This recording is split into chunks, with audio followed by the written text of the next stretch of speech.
Uchiba's sharp claws were slowly retracted into his body. There was nothing unusual about his appearance anymore. He looked at the gladiators peacefully, his eyes full of expectation. Furrowing his eyebrow, Mo Taixing asked, "Master Uchi, we are told that the riot of Bloody Blade, that is led by the Blade of Chaos, has been suppressed. The Blade of Chaos suffered a major blow. Quite a few elders have been captured. The members of the Blade of Chaos that were killed are simply too many to be counted. Right now, how capable is the Blade of Chaos? What can we do even if we join you?" Uchiba grinned, revealing his teeth that looked like spades. First of all, the ideology of God Chaos has been spreading in the Blood Demon sector for 1,000 years, and the Blade of Chaos has existed for almost 100 years, too. We have lurked for 1 century and drafted countless plans. How can we be uprooted so easily? Secondly, the riot of Bloody Blade was far from a fiasco. Instead, it was a successful operation because we've achieved all of our purposes. You think that the Blade of Chaos wanted to overthrow the order of the Blood Demon sector with a simple riot of Bloody Blade? It's impossible. Our purpose was simple, which was to take over Bone Sand City, or more specifically, a secret lab that belonged to Elder Netherspring in Bone Sand City. 40,000 years ago, after God Chaos was betrayed by part of the demons and escaped to the Blood Demon sector, he never forgot to annihilate the traitors and therefore established an enormous underground palace in the depths of this planet as his laboratory and research center. It is a pity that God Chaos was so seriously wounded that he fell into hibernation before he completed his research, and the laboratory ended up being his tomb. For thousands of years, rumors about the Mausoleum of Chaos have been spreading in secret. It is said that whoever opens the Mausoleum of Chaos and receives his legacy will be able to change the entire demon race. The insect clan is best at developing the underground world. According to our intelligence, Elder Netherspring has been working on the tales of the Mausoleum of Chaos for a long time and is in possession of a batch of very important map pieces that lead to the Mausoleum of Chaos. The lab he established in Bone Sand City was exactly meant to repair and fill up the pieces of the map so that he would be able to locate the precise coordinates of the Mausoleum of Chaos. The Mausoleum of Chaos. There was another riot among the gladiators. As believers of chaos, the Blade of Chaos has a lot of leads as to the location of the Mausoleum of Chaos. With the pieces of the map, we are now able to calculate the precise location of the Mausoleum of Chaos and even infer the traps inside the tomb for our exploration. It was the real reason we initiated the riot of Bloody Blade without caring about the consequences. We are very clear that we are absolutely no match for the Pantheon of Demons in a head-on clash.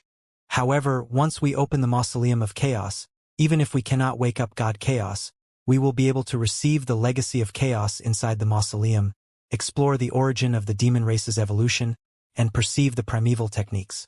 Therefore, I'm hoping that we can form an expedition team made of elites in order to explore the Mausoleum of Chaos. The gladiators did not expect that Uchiba would be so straightforward as to reveal such a confidential plan, nor did they expect that they would be entrusted with such an important mission. For a moment, they became both excited and lost, not knowing what to say in their confusion. Liao was very calm. "Master Uchi, this is a very important operation. Why are you handing it over to the ignorant newbies such as us?" 3 reasons, Uchiba said frankly. Firstly, the mission is not to be carried out by newcomers such as you alone. The Mausoleum of Chaos used to be a laboratory of God Chaos that boasted an unbelievable coverage. The part that is buried deep below the ground is even more splendid. It is essentially an immeasurable palace that demands a lot of hands in order to search entirely. Therefore, this is an operation of a super large scale, and more than 500 members of the Blade of Chaos will participate in it. You will only act as support. Secondly, the pieces of the map of the Mausoleum of Chaos are the top secret and the ultimate treasure for Elder Netherspring.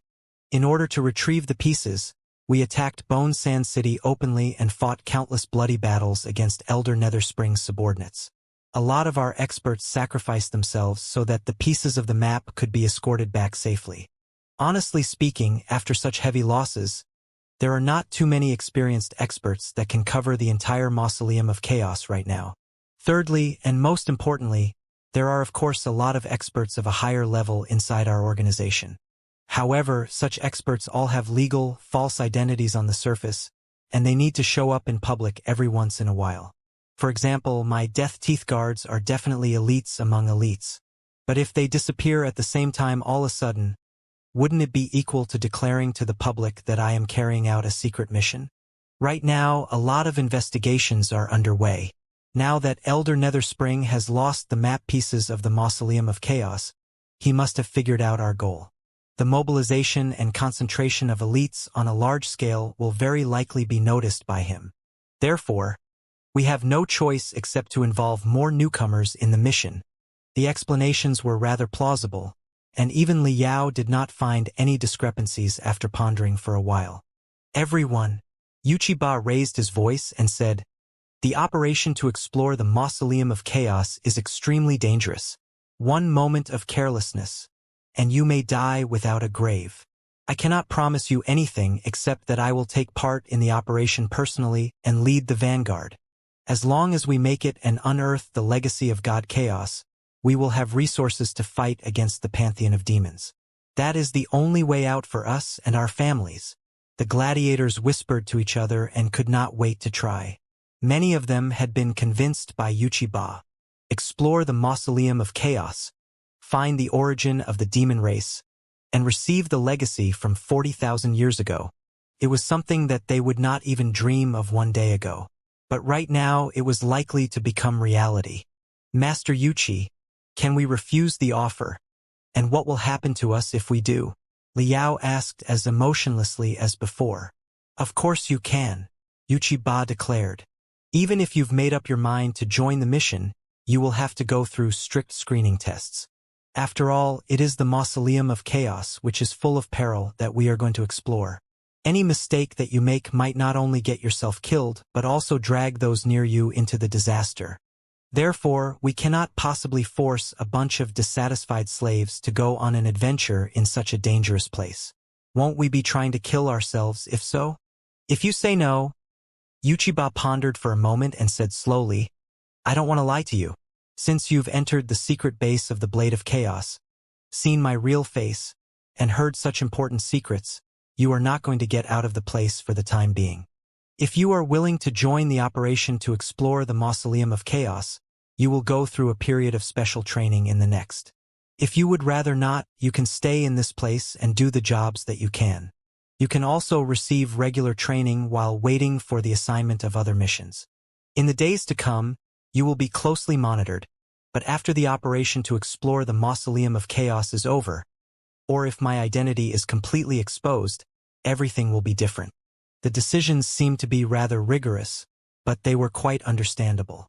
After all, an insurrection was not an invitation to dinner, and rules had to be followed to ensure that nothing went wrong. Liao continued his questioning. Our family are perhaps still in Void Turmoil City. Can we visit them? No, Yuchiba shook his head and replied without any hesitation. You have been killed in public under everybody's eyes. You are now the reincarnated bodies that should not belong to this world. What will your family think if they run into you without any preparation? Your family might not have nerves as tough as yours. If they reveal traces without them knowing, not only will our organization be exposed, your family members will also be sent into the secret prisons of the Pantheon of Demons and interrogated until the last bit of information inside their bones is dug out. I guarantee that you cannot begin to fathom the interrogation methods of the Pantheon of Demons, and you will prefer being killed to facing them. Therefore, for the sake of your family, it is best to keep your distance. However, the organization can help you hand over 1 or 2 of your belongings to them and give them a few last words. In the meantime, the organization promises that, whether you take part in the operation to explore the Mausoleum of Chaos or not, we will do our best to look after your family and help them live a more comfortable life without being affected by their past. When the mission is accomplished, maybe, at an appropriate time, the organization will arrange for you to watch their new life from afar. Hearing his words, everybody was whispering to each other. For many chaotic blood demons, the only motivation to push them through life and death battles as gladiators was their family. Now that they had been told that the Blade of Chaos could improve the lives of their family, all the gladiators were excited. Joining the Blade of Chaos and exploring the Mausoleum of Chaos would not only give them access to legacy of techniques but also change the fate of their family. With any luck, they might become a hero for all the chaotic blood demons. On the Skeleton Island, they were already used to death and they had personally died once. The perilous Mausoleum of Chaos did not sound very scary right now. A slender chaotic blood demon whose hands were like claws raised his voice and shouted, "Master Yuchi, I'm in. We are in too. We are willing to explore the Mausoleum of Chaos together with Master Yuchi." The muscular demons with the bloodlines of the red blood bronze bulls took a step forward under the leadership of Mo Taisheng. Their hoofs stomped on the ground, raising deafening noises in the temple. Liao narrowed his eyes and made a step forward, too. He nodded. "I'm willing to explore the Mausoleum of Chaos." Things were getting more and more interesting. Yuchi Ba was probably speaking the truth. At the very least, Liao did not sense any abnormal changes in his heartbeat, the speed of his blood flow, or the frequency of his eye movements while he was giving his speech. However, it was one thing to speak the truth and a whole different thing to speak the whole truth. At the very least, Yuchi Bao did not mention the mysterious drug that had been injected into Xianxia's body and turned her from a demon into a human being at all. Liao would have to find the answer himself in the Mausoleum of Chaos. In the legends of mankind, the Pantheon of Demons, and the Blade of Chaos 40,000 years ago is a critical point alike. I really want to know what the so-called chaos is exactly. Deep inside the secret base on the Skeleton Island, inside a secret chamber that was piled up with obsidian and had glamorous patterns carved on all the four walls, Yuchi Ba, who had just recruited a batch of new warriors, appeared alone. The disobedience and intimidating aura around him were hidden. Reverence was written all over his face. He was by himself inside the secret chamber, but there was a bottomless hole in front of him that seemed to be leading to the heart of the planet. Around the hole were circles of complicate stripes. Yuchi Ba spanned the stripes as if they were a password lock. Then, a click echoed somewhere deep down in the ground. A moment later, a stream of slightly red smoke popped up from the hole and hovered in midair, condensing into a fuzzy shadow. An obscure voice drifted out from the smoke. "Is there still no news on the divine blood of chaos?" Yuchi Ba shook his head and said, "I'm sorry for my incompetence.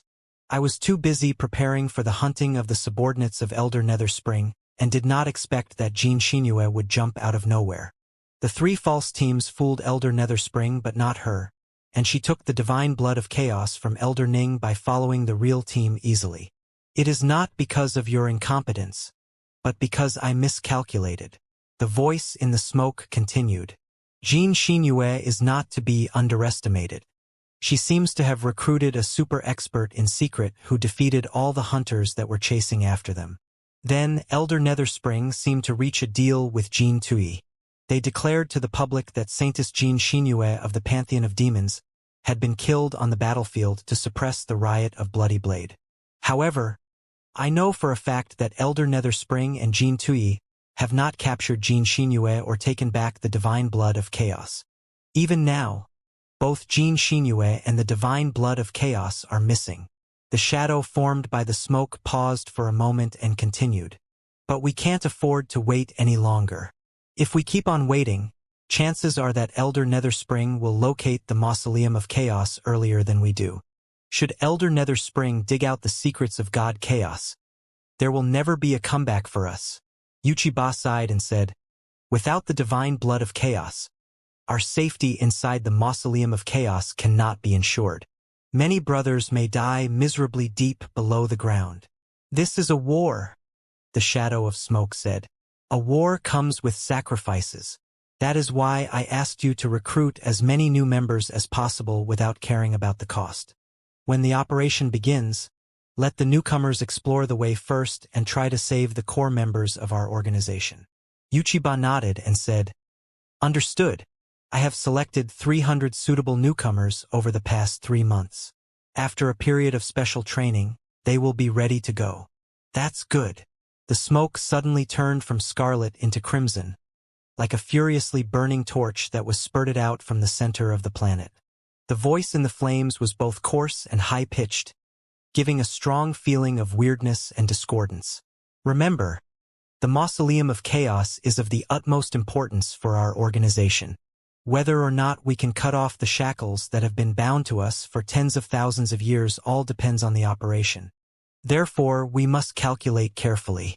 There cannot be any unexpected factors. So many warriors.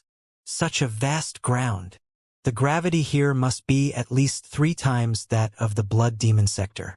The body movement is rather difficult.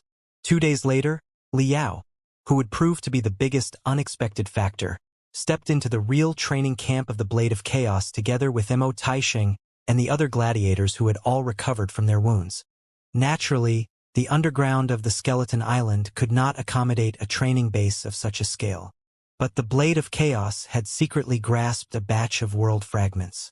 The teleportation arrays leading to the world fragments had been installed under the Skeleton Island, through which the gladiators could reach the training space conveniently. The greatest features of this particular world fragment, besides the increased gravity, were its vastness and desolation. As far as one's eyes could reach, there were gray and brown rocks. Hundreds of camps had been established on the ground, where countless tough warriors were training hard under 3 times the standard gravity. On their left side, ruins that looked like a forsaken temple had been set up. On their right side were iron tanks almost 100 meters tall with signs of cross skulls that represented danger painted on them. There was no telling what was stored inside. The newcomers did not expect that their organization would boast such tremendous resources. They were all excited and could not wait to try. "Why are you still standing? Get into the training camp!" The tutors responsible for them shouted loudly. There were 3 tutors in total, the Death Teeth Guards as well as those who had killed them in the Hellbone Swamp. The Death Teeth Guard, who was adept at stealth techniques and once slashed at Liao's back, was named Hidden Blade. There was also a plump man named Venomous Liquid, who looked like a meatball and grimaced all day round. Other than the crimson complex eyes, there were not many features of a demon on him. The leopard demon, who was agile and best at strangling techniques, had a rather strange name that was completely unrelated to her features: Electric Boa. The 3 tutors were not only responsible for the 1 month of special training but also going to work together with the newcomers during the exploration of the Mausoleum of Chaos. It meant that they were the subordinates that were allocated to the 3 tutors. Naturally, they were very passionate about the progress of their subordinates. The 3 tutors brought the newcomers to the right side of the camps next to the high and majestic iron tanks. It was not until they were close that the newcomers began to realize how enormous the iron tanks were. They were almost skyscrapers, and even the tallest chaotic blood demons did not even surpass the shelf at the bottom of the iron tank. The surface of the iron tanks was silver, carved with words in a foreign language. The eyes of the skull were glittering, and they seemed to be staring at the newcomers wherever they were standing, enveloping the newcomers in fear and stopping them from looking back. Electric Boa, the leopard demon, had climbed up a giant iron tank, leapt onto its top, and crawled in. Venomous Liquid, the plump tutor, smiled and said, "You are basically the last batch of teammates that are going to join the operation to explore the Mausoleum of Chaos. There is not much time left for your special training. You used to be hunters in the wilderness who must have been good at hunting and fighting. After more than a month of strengthening on the Skeleton Island, there is not much room left for you to boost your combat ability. Besides, nobody can anticipate what will happen in the next second when you are in the Mausoleum of Chaos. Every choice must be made according to the situation. You might not get a chance to utilize your combat ability at all. Therefore, the most focus of our training is your teamwork. When your cooperation with each other is good enough, we will go to the ruins nearby and conduct simulated battles. The ruins are an imitation of the Mausoleum of Chaos that we built based on what we know. It is definitely poles apart from the real Mausoleum of Chaos, but it is better than nothing. But most importantly of all, you need to learn." Venomous Liquid put on a mysterious smile and stopped talking because an iron tank almost 100 meters tall right before everybody was suddenly emitting dull noises, as if something gargantuan was about to jump out of the container. Voila! The upper cover of the iron tank was fully opened. Cold air spurted out in ear-splitting noises and froze the water in the air into a cluster of hazy, icy mist. An enormous black shadow crept out of the iron tank, half covered by the icy mist, like a dragon that had climbed out of an abyss. Blood-freezing sounds were echoing while the body of the beast rubbed against the shell of the iron tank. Ah! The faces of many newcomers were pale. Even Liao had a vague sense of danger, too, and constricted his eyes. The hazy mist gradually dispersed, unveiling the full appearance of the black shadow, which was a massive snake-type demon beast that was almost 100 meters in length and more than 3 meters in diameter. The body of the snake was so large, thick, and hard that it could be called a crystal train that had come to life instead of a snake. Hexagonal scales were connected to each other and covered the demon beast in multiple layers, like the breastplate of generals in ancient times. Sharp spurs also protruded out from the joints of the shells. As the muscles twitched, the spurs extended and contracted with spluttering electric arcs dancing around non-stop. It was not hard to imagine that any enemy tied up by such an enormous beast would be completely torn apart by the spurts and the electric arcs before their bones were shattered. Hiss! Hiss! 3 eyes could be found on the top of its head. Besides the 2 regular yellow eyes on the 2 sides of the head, there was a complex eye resembling that of an insect in the center of its forehead. Electric Boa, the leopard demon who had vanished into the iron tank just now, was sitting right above the head of the snake.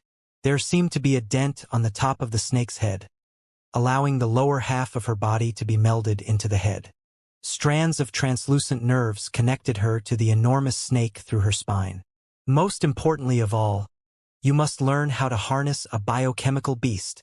Thunderous noises burst out of venomous liquid and the lightning boa, almost deafening all the students on the spot. Biochemical beast. It was not the first time that Liao had seen a biochemical beast. But just like every time he encountered such huge beasts at a close distance, he could not help but feel that his mouth was dry and his heart was pounding. As the ultimate products of the biochemical technology of the demon race, biochemical beasts were the only weapons that could compete with the crystal suits of human beings. No, a more accurate way to put it would be that crystal suits were developed by cultivators with all their wisdom in order to compete with biochemical beasts. Before the crystal suits were invented, the demons with their strong biochemical beasts were definitely the worst nightmare for human beings. In the past, it would not have been unusual for a large-scale riot to be suppressed by 1 or 2 biochemical beasts. For some of the strongest biochemical beasts, as long as one of them was stationed on a remote planet, it was enough to intimidate the residents there and make them lose all courage to make a move in hundreds of years. How magnificent! Liao's eyes brushed over the lightning boat greedily, while he secretly paid a compliment. Although the high-end crystal suits were as strong as biochemical beasts in terms of combatability, if not more, the oppression of wilderness and brutality and the magma-like primeval air could never be released by crystal suits. Different from the crystal suits, which were worn as clothes, the biochemical beasts had a much wider range. They could be classified into small beasts, armor beasts, middle beasts, large beasts, and other levels. Small biochemical beasts such as bees and ants might only be the size of fingers. They came and went in groups and could be manipulated by brainwaves. Armor beasts were similar to crystal suits. They did not boast combatability per se, but were tailor-made according to the body size of the user and covered their body as a second layer of strengthened flesh tissues. They were armors that were alive. Liao had fought Wang Ji, a prince of the kingdom of lion butchers, on Boneyard. At that time, Wang Ji had retrieved a batch of armor beasts from the Demon Beast Empire and crushed the cultivators who were fighting against him. In the end, it was with the help of Sparkle and Dragonscale, an Ares extension, that Liao managed to secure the victory. The middle beasts were around 10 meters to 30 meters long. They were the most common biochemical beasts. The mirage falcons that chased after Liao and Jin Xinyue in the 100 Desolation Mountain were the most typical middle beasts. As for the large beasts, the lightning boa that the leopard demon was reigning was a good example. They were often more than 100 meters long, and they could easily break a mountain with a casual whip of their tail. It was not difficult for such beasts to wipe out an entire army.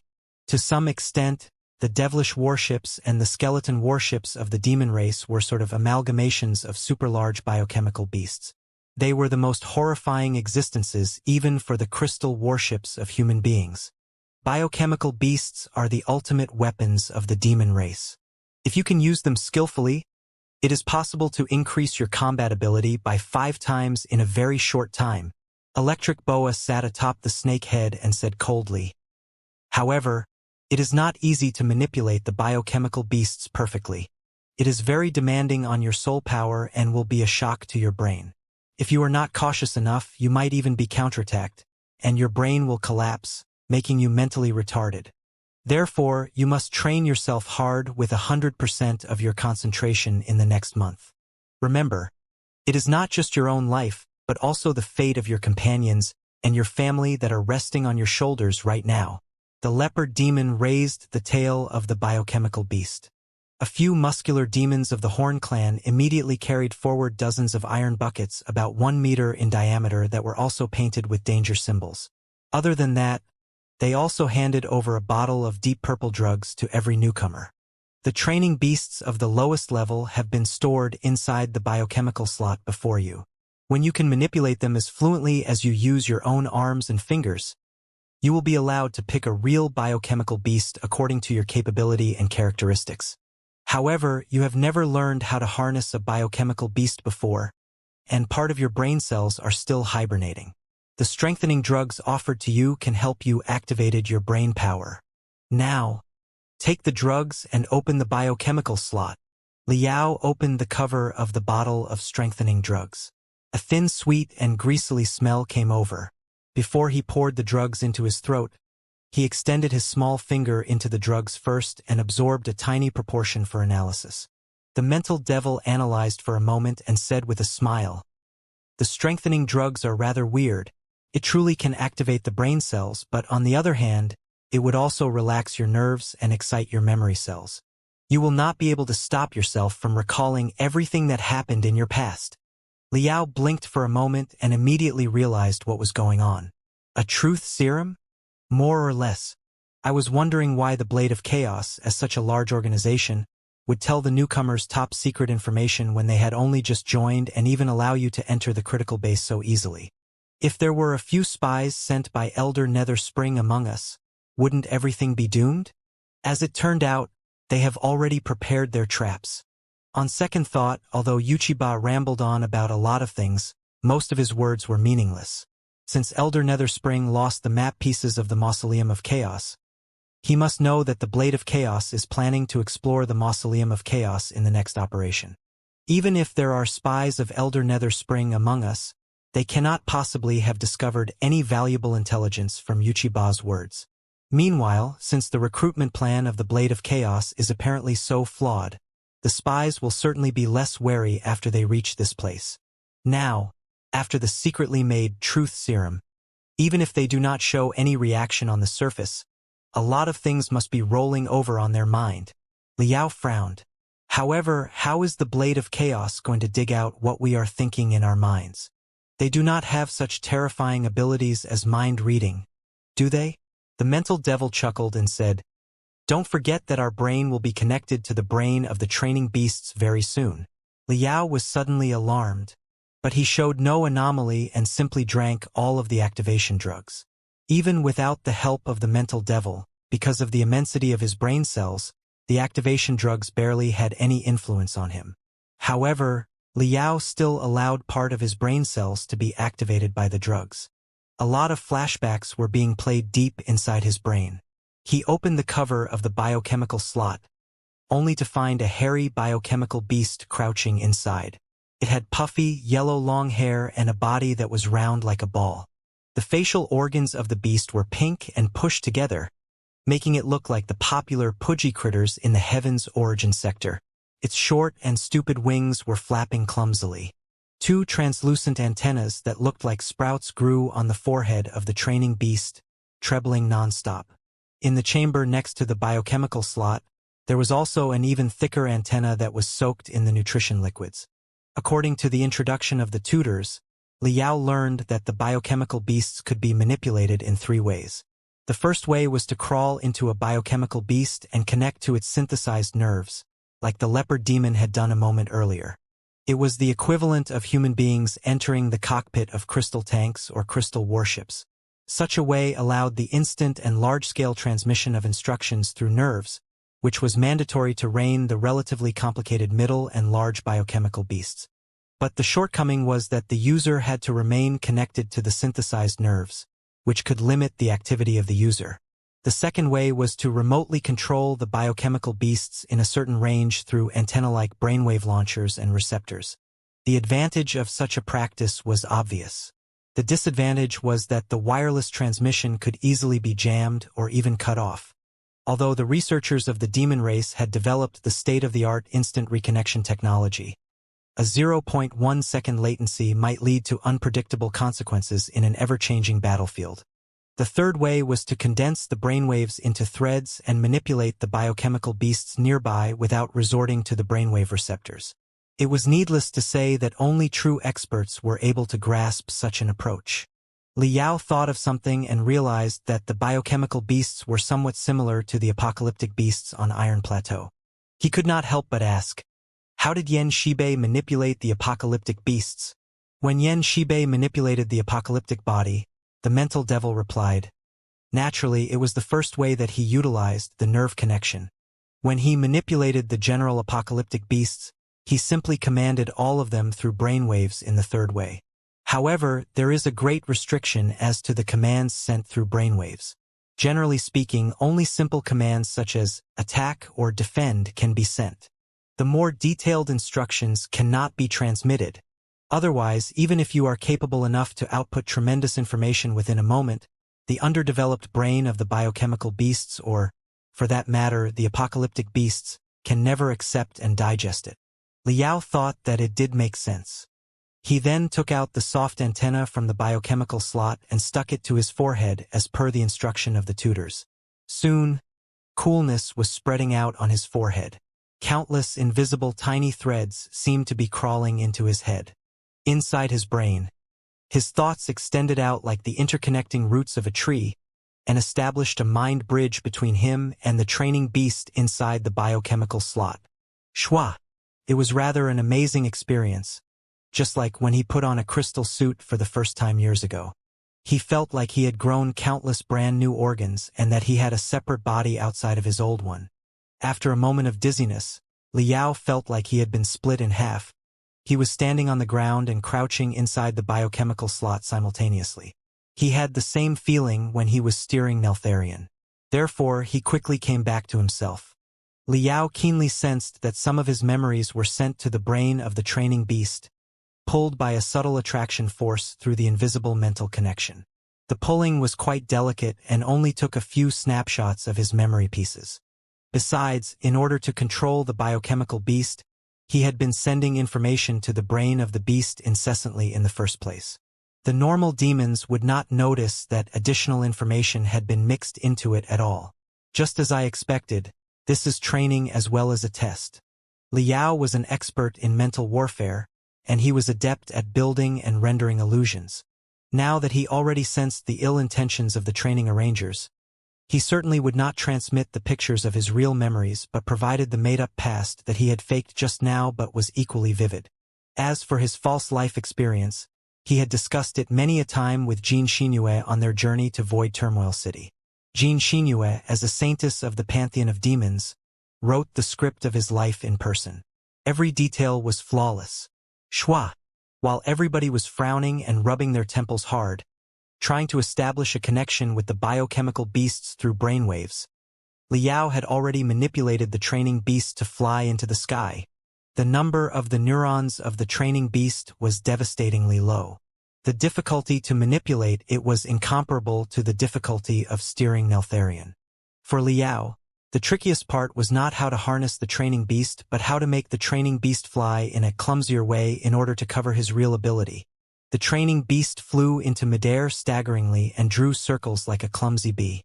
Every once in a while, it would fall down as if it had forgotten how to flap the wings and did not move upwards again until it almost hit the ground. Compared to the crystal suits, biochemical beasts are more responsive and offer far timelier feedback. They are more sensitive about the air current and temperature, too. It is quite understandable. After all, the brain of the biochemical beasts is a simulation of the real brains of living creatures. Their computational ability might not be as good as that of crystal processors, but there is less hindrance when they are connected to the head of the user. It would be excellent if such an advantage of the biochemical beasts could be applied to crystal suits. Few people were more frantic about crystal suits than Liao, both in the Heaven's Origin sector and in the Flying Star sector. Right now, he had reached a bottleneck in the development of crystal suits. It seemed difficult to improve the Mystic Skeleton battlesuit significantly in the technological level. But now that he had gotten in touch with biochemical beasts that were as powerful as crystal suits, he could not help but wonder whether or not he could transplant some of the advantages of biochemical beasts into crystal suits. While he was deep in thought, he let loose the control over the training beast without him knowing. The training beast was faster and faster, and the circles that it drew turned more and more elegant while it was manipulated by his subconsciousness. When he came back to himself, the training beast had just completed more than 30 rounds in midair and performed a backflip with an extremely small diameter. The air currents that were spreading out could still be vaguely seen. The three tutors and all the newcomers looked at him in astonishment. Liao blinked and looked back at them peacefully. After the first day of special training was over, deep inside the training camp, the three tutors were reading the memory pictures stored inside the information bugs one by one. Wuxia was sitting in the shadows behind them, browsing through a pile of files in deep thought. There's indeed something wrong with these two guys. Very soon, a few unusual memory pieces attracted the attention of the tutors. Electric Boa, the leopard demon, was more than infuriated and declared brutally, "I'm going to kill them right now." "Wait," Wuxia gestured at them. "Let's just wait and watch for now. Don't alarm them. After all, there is no way that they can send any messages from this place. Just leave them aside and keep them on our grid. What I'm more interested in is..." Wuxia snapped the files in his hands softly and asked, "Who is this Bloody Claw exactly? He has left quite a deep impression on me."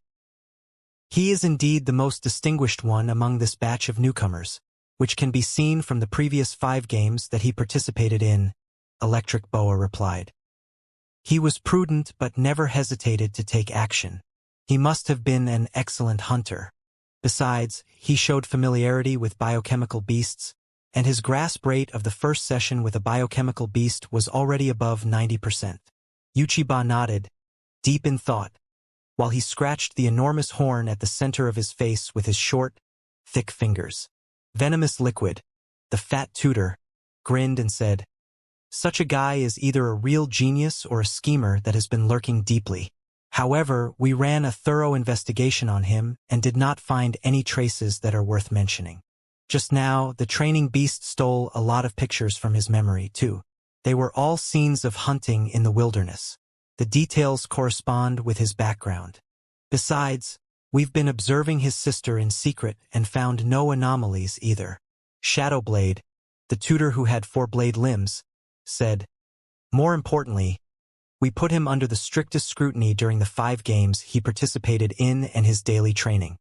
His every second of training and fighting was slowed down and carefully examined. The Death Teeth Guards, as well as the training experts and the kinematic specialists in our organization, all agree that Bloody Claw has never been in touch with the battle techniques of the demon race at all. In the beginning, he did not even know the most rudimental moves and merely fought with his physical strength and the amazing natural instincts, which befit a hunter who made his living in the wilderness. If he were a spy sent by Elder Nether Spring or the Pantheon of Demons, he would have received the harshest training before and at least known the most fundamental battle techniques. However hard he pretended, it would have been difficult for him to escape our attention. But in fact, Bloody Claw was indeed ignorant in the beginning. It was after the multiple battles and crazy daily training that his capability soared rapidly. More importantly, after he took the activation drugs before the practice to manipulate the biochemical beast, there was indeed minimal rejection reaction inside his body and his brain that could only be seen on the users who had never reined a biochemical beast before. If he had ridden a biochemical beast before, there certainly would not have been such a reaction. It is very unlikely that a spy trained by Elder Nether Spring or the Pantheon of Demons has never touched a biochemical beast before. Therefore, Bloody Claw's identity should be fine. The three tutors came to the same conclusion. That's good. Uchiba nodded in great satisfaction. However, you should still watch him closely and run more tests on him. Let's see how far this Bloody Claw can go. Classified files of the Blade of Chaos. Torrent level secret. File ID 93455. Bloody Claws profile item number 017. Recorder. Hidden Blade. Bloody Claw's talent with biochemical beasts astonished everybody. After only one afternoon and one night, his proficiency rate on the training beast was already above 99%, which allowed him to perform all kinds of dangerous movements with the training beast. We arranged a standard 13 movement test for him. He completed the test with the training beast in a shocking 17 seconds. Most of the students cannot achieve the same result after half a month of training. According to Bloody Claw's own words, he seemed to see white lights flashing in front of his eyes and smell the scent of dry leaves being burnt. Then, his self-awareness extended to the body of the biochemical beast as if he were the biochemical beast itself. Such a phenomenon has been recorded in the history of the organization before, too. The demons who had similar experiences were mostly genius in the manipulation of biochemical beasts. Bloodclaw also said that he has occasionally suffered from migraines ever since he was little. The pain was weird and dull and pierced outwards instead inwards, as if a volcano inside his head was going to erupt at some point. According to the analysis of the experts in the organization, such a symptom was probably due to the lesions of certain brain tissues inside head. Those brain tissues pressed the nerves and triggered the exceptional mental power. Meanwhile, the expansion of the nidus made the intracranial pressure too huge for him to stand. It also explained his abilities in anticipating danger and choosing the most appropriate tactics in the area that seemed as easy as breathing for him. The connection to the biochemical beasts was like digging a hole in his skull and helped him release some of the redundant pressure.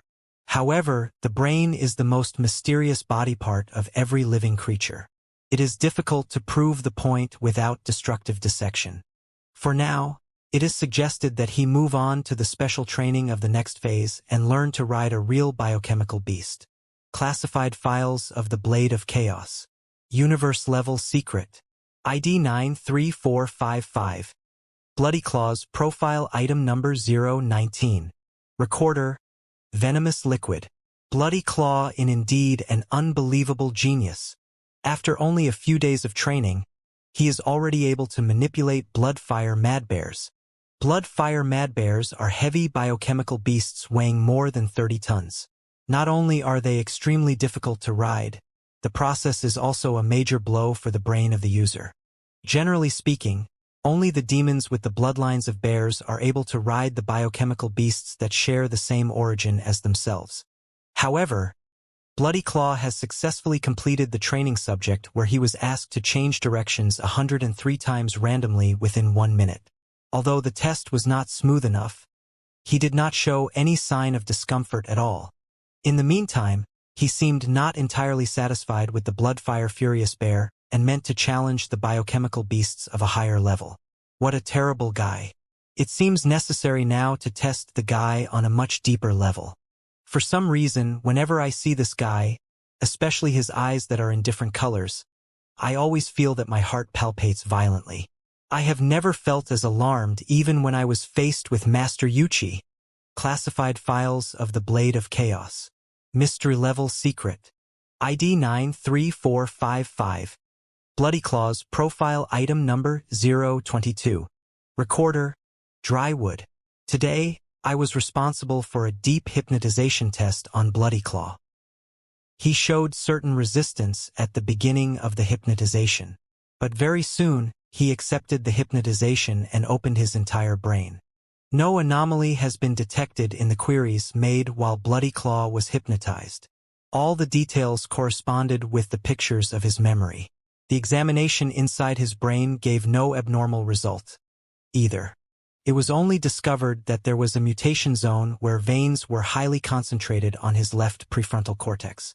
The area explained his migraines and the source of his unbelievable mental power. Genetic mutations are very common for chaotic blood demons. The brain is too mysterious a part to undergo any deeper studies right now. The conclusion of the hypnotization session is that Bloody Claw is either a chaotic blood demon who has grasped unusual talents because of genetic and brain mutations, or an expert in the Demon Emperor level who can resist my hypnotization without me knowing. Classified files. Of the Blade of Chaos. Mystery level secret. ID 93455.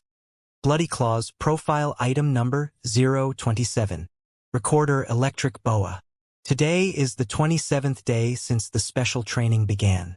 Bloody Claw has become an expert in riding biochemical beasts. Today, he rode a great fire iron lion and neatly defeated a purple electric flying ring serpent that was of a higher level and reigned by Feng Tianhua, the strongest student in the training camp. He was a seasoned expert that was dispatched to us from another department. It is too wasteful to assign Bloody Claw to simple wayfinding or fighting tasks. He might have the ability to play a more important role in the mission to explore the Mausoleum of Chaos. I suggest that he be upgraded into the Central Operation Groups. Boom, boom, boom, boom, boom. In a training field made of the best steel, a giant beast more than 20 meters long was training alone. It looked like a lion, only multiple times larger, with bright red, solid scales all over its body. The 4 claws of the beast had the same feature of a certain kind of eagle and would leave deep traces on the ground after only a casual snatch. The tail of the beast was as strong as that of a crocodile. Ear-splitting rubbing noises could be heard even when it was simply sliding on the ground. The most eye-catching part about the beast was not the broad and sharp wings on its back but the 3 heads that craned out of the thick neck, as if 3 enormous serpents of different colors had been transplanted on the griffin by force. The 3 serpent heads were full of thorns and spurs, which made them look like the most intimidating hammers. 6 eyes that were glaring brutally would absorb all the rays of light even at noon, giving everybody the helpless feeling that they was in the middle of a dark night. Because of the high-speed rubbing of the muscles and the scales, powerful currents of different attributes had been generated around the 3 heads, triggering the effects of fire, frost, and lightning. Shwa! The object that ended up being the toy of the giant beast was an electricity-level crystal tank of the Star Glory Federation that the Blade of Chaos had captured at some point. Although the crystal tanks of such a level was not famous for their weight and the hardness of their plates, it was still a huge object weighing dozens of tons. However, to the 3-headed griffin it was like a matchbox in the hands of a wicked kid. The beast lowered its head and pecked while snatching the tank with its sharp claws. Then, the plate armor on the surface of the crystal tank exploded after a series of cracks, revealing the cabins that were empty. Boom! Boom! Boom! The 3 heads of the griffin, which looked like giant serpents, spurted light balls of different attributes into the wound of the crystal ball, which was wreathed in a cluster of furious flames at first. It was frozen into an icy block and eventually ripped apart in thousands of spluttering electric arcs, turning into remains no larger than fists and scattered on the ground. The entire process took less than 10 seconds. Who? Who? Who? The 3-headed griffin was not satisfied yet. Crimson brilliance emanated from the body of the beast while its heads were straightened and shrieked toward the sky. Centered at the 3-headed griffin, invisible ripples were spreading out at a high speed. Even the audience standing 100 meters away could not help but close their eyes because of the blowing wind. Then, after the 4 claws of the 3-headed griffin left 12 deep traces on the ground, it fully opened its wings. The ends of its feathers were as red as blood, as if it had been embedded with a circle of glittering flames. The beast soared high into the sky in an ear-splitting noise and made a series of shocking, random movements before it descended vertically like a shooting star. Flames in the shape of a bowl were formed in front of the beast, and it did not stop rushing down until it was only half a meter from the ground. In the end, the beast dashed forward straightforwardly. The scales of the 3-headed griffin rubbed the air hard because of the high speed, raising dazzling electric arcs and flames, leaving a burning trace on the ground where it passed by. A few days ago, such an appalling performance had still been astonishing for a lot of audience. Some of them who thought that they were as good even went up as challengers. But today all the bystanders were already numb. Judging from their expressions, they would not feel surprised at all even if the three-headed griffin left a hole in the sky. Who? Liao slowly stood straight on the natural dent on the back of the three-headed griffin and exhaled somewhat in dissatisfaction. Biochemical beasts at the level of the three-headed griffin were already the limits for his faked identity. The biochemical beasts of a higher level, such as the lightning serpent that electric boa rode, could not be manipulated easily however talented he was. The combat ability of the three-headed griffin is reasonably good, but its body is too weak and cannot accommodate all my mental power. Liao inwardly frowned. Through the connection of the synthesized nerves, he could clearly sense every vibration in the internal organs of the three-headed griffin. The series of movements in the air had made it pant heavily. Every muscle and organ was bordering on overexhaustion. If he had accelerated to a higher speed, chances were that it would have been killed immediately. However, Liao had only outputted 15% of his mental power. He felt like he was a muscular warrior with infinite physical strength, and yet he was given a soft branch as his weapon. If he played with the weapon in too demanding a way, the soft branch might break apart all of a sudden. The lack of gratification could not have made Liao more annoyed. He craved to ride a biochemical beast that was far stronger.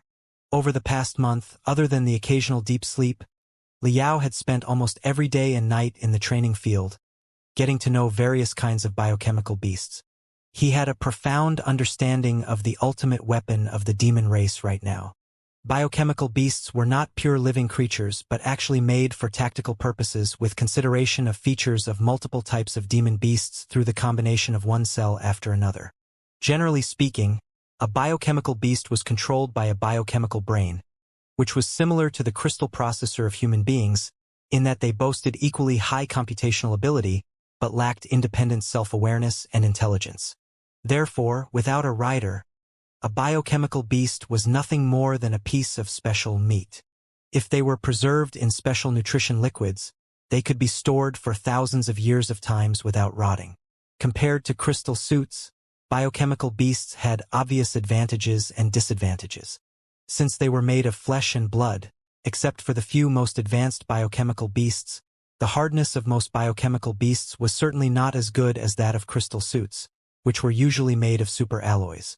On the other hand, since the biochemical beasts were connected and manipulated through synthesized nerves, it was much easier to control them than crystal suits. As long as the rider gritted through the discomfort at the beginning of their training session, they would be able to sense the biochemical beast as their clone very quickly and use the biochemical nimbly as if it were one of their body parts. Putting Liao aside, even Mo Taisheng and the other gladiators have grasped how to manipulate 1 to 2 kinds of biochemical beasts after only 1 month. Such a speed was apparently much higher than the warriors of human beings when they learned how to control a crystal suit. More importantly, the synthesized nerves could send telepathic thoughts and instructions to the nerve endings of the biochemical beast at a much higher speed than the spiritual energy circuits could. It meant that biochemical beasts could be much larger than crystal suits. Biochemical beasts that were 30 meters tall and weighed dozens of tons were not unusual at all. It must be noted that, after the cultivators developed crystal suits that could be worn as clothes, they once had the amazing idea of building crystal suits into a much larger size, say 10 meters, 20 meters, or even 100 meters tall. A larger size meant a larger arsenal, a more powerful crystal reactor and corresponding power rune arrays, and a higher control of the battlefield. For 10,000 years, countless crazy masters of crystal suits dreamed of crafting enormous crystal suits more than 10 meters tall. However, they were all doomed to the abyss of failure like moths darting to a fire. Besides the restrictions such as the hardness of metal and the complexity of internal designs, the greatest hindrance was that such an enormous crystal suit could only be manipulated in an extremely awkward way. The crystal suits that were worn close to the body were the equivalent in armor. It was very convenient to make use of them. However, for the enormous crystal suits that were more than 10 meters tall, the wearer could only crouch in a certain cabin, and it was difficult for their hands and feet to manipulate the hands and feet of the enormous crystal suit. If their instructions were transmitted to the limbs of the crystal suit through the circuits of spiritual energy, the speed of transmission and feedback would be too slow, and there would be a huge amount of loss of information during intense combat. The final result was that such an enormous crystal suit would be as clumsy as certain dinosaurs in the primeval era, not knowing that their tails had been cut off until a few seconds later when the signal passed through their brain. Such maladroit crystal suits might be appropriate to serve as giant idols in movies and theaters, but they were not suitable for a real-life combat on the battlefield. In reality, the biggest crystal suit that cultivators could make use of was perhaps the Ares extensions that were no taller than 5 meters. However, after he had first-hand experience with the biochemical beasts, an interesting thought suddenly occurred to Liao. The advantages of the crystal suits are that their materials are harder and more tensile, their components are readily replaceable, and it is very convenient to transport and store them. One advantage of the biochemical beasts is that they are easy to learn. Once the learner gets the hang of it, no complicated instructions are required. All they need to do is fight with their natural instincts and regard the biochemical beast as their clone. Also, since the information is transmitted through the special nerves, their body size could be dozens of times larger than a crystal suit. What if I combine the advantages of the two ultimate weapons? For example, I will build an enormous crystal suit 20 to 30 meters tall. It has bones made of superalloys and a crystal reactor inside. But outside of the bones and the crystal reactor will be supercells that are made with the genetic technology. The cells will then proliferate and eventually condense into strong muscles resembling the flesh of demon beasts. Outside such monster-like flesh, powerful plate armor and weapons will be installed. Even the main guns of the crystal warships will be able to be installed on the shoulders of such an ultimate weapon. In the brain and at the end of the spine, a dual processing system that adopts both the crystal processor and the biochemical brain will be installed. As for the transmission of telepathic thoughts, the synthesized neural network will mainly be responsible for the task to minimize the lag. If such a perfect ultimate weapon can be successfully invented, it will certainly be much stronger than any of the crystal suits or the biochemical beasts right now. Liao was fascinated. Over the past few days, the mental devil had not stopped tempting him to build an apocalypse body just like Yan Shibei did. Naturally, Liao would not agree easily. However, in the war against the Imperium of true human beings, the Star Glory Federation was indeed in need of a groundbreaking weapon. Such an idea might be worth a try. Liao took a deep breath and calmed himself down because he saw Electric Boa and the other two tutors walking to him. 2 days later, they would set off to explore the Mausoleum of Chaos. Electric Boa had said earlier that a new mission would be assigned to him. What could it be exactly? Led by the 3 tutors, Liao walked into a silver, gas-filled greenhouse deep inside the training camp. Looking from afar, the greenhouse looked like a giant egg that was embedded in the ground. The 3 tutors formed a triangle and surrounded Liao in the middle. Venomous Liquid, the fat one, grinned and said, "Your performance over the past month has been too marvelous. It would be wasteful to keep you in the vanguard team. Therefore, a new mission will be assigned to you." While talking, the 4 of them reached the giant silver egg. A metal gate was slowly opened after the dull sound of air being ejected. Venomous Liquid was the first to go it, but the other 2 tutors simply waited behind Liao. Liao blinked and went into the silver enormous egg, too, following Venomous Liquid. The chilly air inside the place made his eyelids twitch crazily. Then, something unstoppable came at him rapidly. "You've been seen through." With an ear-splitting shriek, a venomous sting went directly at Liao's left eye. Venomous Liquid, who was shaking his fat ass in the front just now, suddenly bounced back like a football while the pores all over his body were spurting out a storm of stinky fluids. In the meantime, behind Liao, Electric Boa and Hidden Blade launched their attacks at the same time. Electric Boa spread to Liao's leg quietly like a pool of mercury. The 4 limbs of Hidden Blade, on the other hand, phantomized into more than 100 streaks of brightness and entirely covered Liao's head. At the perilous moment, Liao roared. The soft armor on his body that looked like his second skin was suddenly taken off, taking the blow of most of the venomous liquids coming at his face, while he followed the soft armor and marched forward, kicking the belly of the fat tutor without worrying about the venomous liquids that were splashing onto his body. Although the tutor seemed obese, The fat covering the surface of his body boasted a unique hydromantic defense system. He was not hurt by the kick at all. However, Li Yao's purpose was not to kill venomous liquid but to make use of the counterforce of his fat abdomen.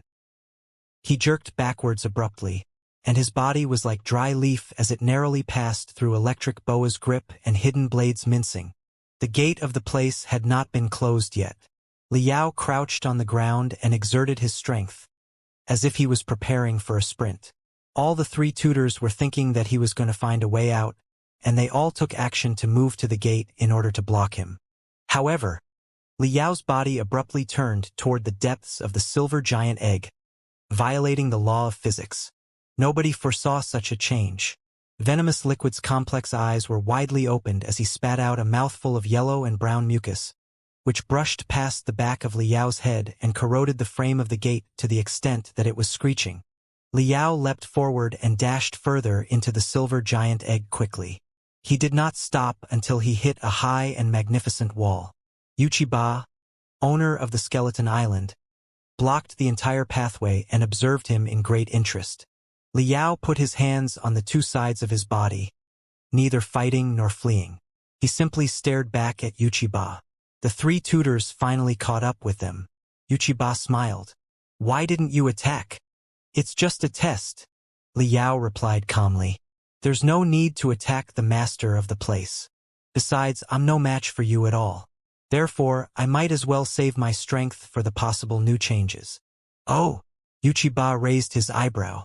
"Why do you say that it is just a test?" "If it weren't a test," Li Yao said, "you wouldn't have needed to say things such as 'you've been seen through.' You could have just killed me when I was not prepared."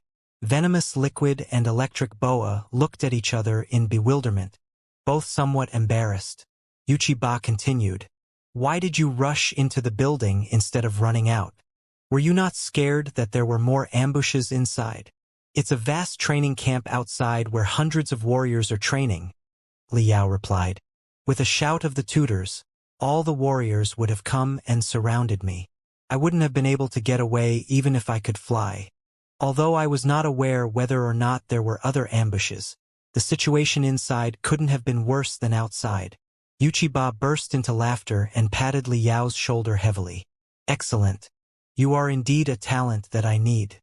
Bloody Claw, do you know which part of you has attracted me most over your months of stay on the Skeleton Island? Not your crazy training that borders on self-torturing, not your capability that soared like a tide, not the intuitional manipulation over the biochemical beasts, but your ability to comprehend a battlefield. You are always smart and calm enough to pick the best choice among thousands of complicated options in a perilous and ever-changing battlefield.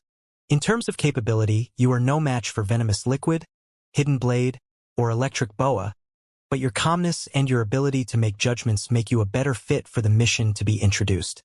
Come with me." Wuxia led the way. The silver greenhouse turned out to be a research center that was dedicated to the study of the Mausoleum of Chaos. At the center of the building was a pool that was filled with black water. The black water was as thick as oil, but because of the attraction of a mysterious force, tides were surging inside the pool, and terrible swirls were revolving rapidly. Although the pool was not large, to Li Yao, it was as intimidating as a thunderstorm. Around the pool was a circle of research rooms. Li Yao observed through the hardened glass and noticed a number of specialists in white robes or silver, fully enclosed protective suits, who were doing their research wholeheartedly. The exploration of the Mausoleum of Chaos requires a lot of fearless of warriors, Wuxia said. However, the physically strong yet simple-minded warriors could never have found out the real value of the Mausoleum of Chaos. Therefore, in the exploration team to be sent, there will be a core squad made of quite a few specialists, including those who have been focusing on paleobiology and genetics and those who have expertise in architecture, geology, and even oceanology. Should they find anything of value inside the Mausoleum of Chaos, they will even conduct their research on the spot. The specialists are naturally among the best in their respective field, but they are mostly weak and unused to high-intensity adventure and fighting. Therefore, we have established a team of strong guardians for the core squad. I want you to join the squad and protect 2 of the specialists closely. Wuxia led Li Yao to one of the research rooms. What greeted them was the pungent smell of soil and ink. Liao's nose slightly trembled. He distinguished the scent of the gold-colorful ink and the candle heartgrass from the smell of the ink. The ink that boasted such constituents was mostly ancient ink from 40,000 years ago. Ragged books and ancient classics were piled up everywhere inside the research room. Large stone plates were placed next to the books, too. Sophisticated ancient spiritual stripes were zigzagging on the stone plates, indicating that they were all made 30 to 50,000 years ago. Walking into the room, Liao felt as if he had traveled through time. But for Liao, he had a familiar feeling as if he had come home. He almost could not stop himself from grabbing an ancient book and smelling the scent of its pages. Two figures, one old and the other young, buried themselves in the ancient books. Even after Wuxia coughed several times, the two of them showed absolutely no response and simply continued their work. Wuxia seemed to be accustomed to their indifference and introduced them to Liao without being offended at all. Master Chu Zhengqing is the most respected historian and archaeologist of the blood demon sector. His daughter, Chu Feiyin, is also a scholar in such fields and has made distinguished accomplishments. The main study fields of the two great masters are the traps, rune arrays, and spiritual stripes of 40,000 years ago. Before they were invited to join the team to explore the Mausoleum of Chaos, the two grandmasters were supervising the Chaos Research Center in Bone Sand City at the invitation of Elder Nether Spring. This means that the two masters are the best specialists in the knowledge about chaos. Liao blinked and soon figured out the reason. Elder Nether Spring had been interested in the Mausoleum of Chaos for a long time. Therefore, he had gathered a bunch of specialists and established a secret research facility in Bone Sand City, hoping to crack the secrets of chaos. The two Chus were the supervisors of Elder Nether Spring's research center. The Blade of Chaos had initiated Riot of Bloody Blade and taken over Bone Sand City. But their real purpose had actually been Elder Nether Spring's research center.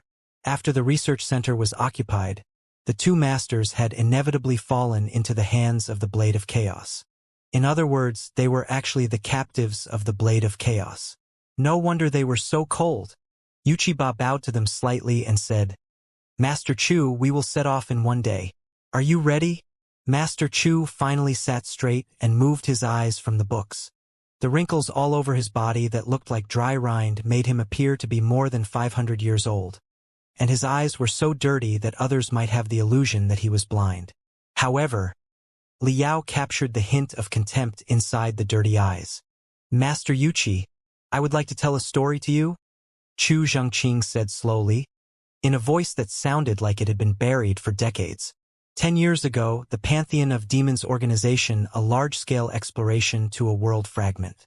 The nature of the exploration was almost identical to the one you are planning right now. The target of both operations is an ancient tomb from 40,000 years ago. For the operation, the 4 demon kingdoms all sent out countless elites to form an enormous expedition team.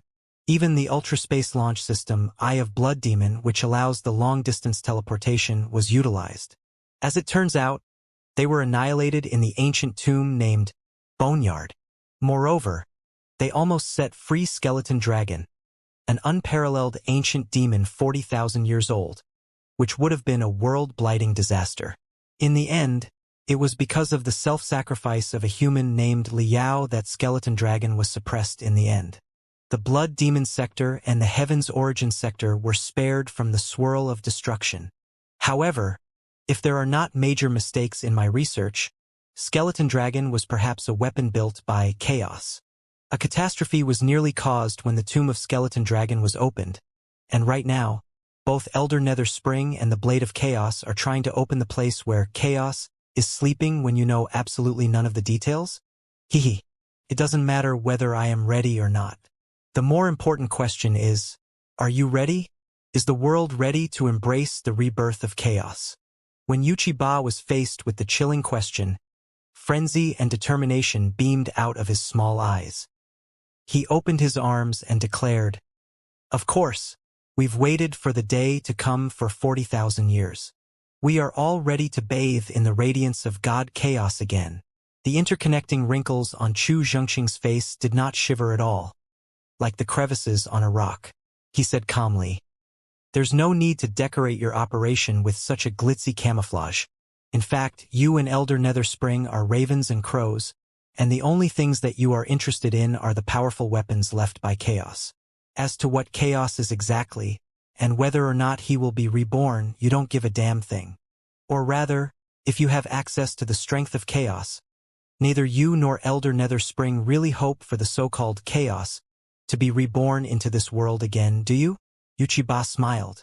"Of course, we are different from Elder Netherspring. If Elder Netherspring receives the legacy of Chaos, he will only enslave the demons of lower levels in an even more rigorous way and eventually build a world of terror where he is the master.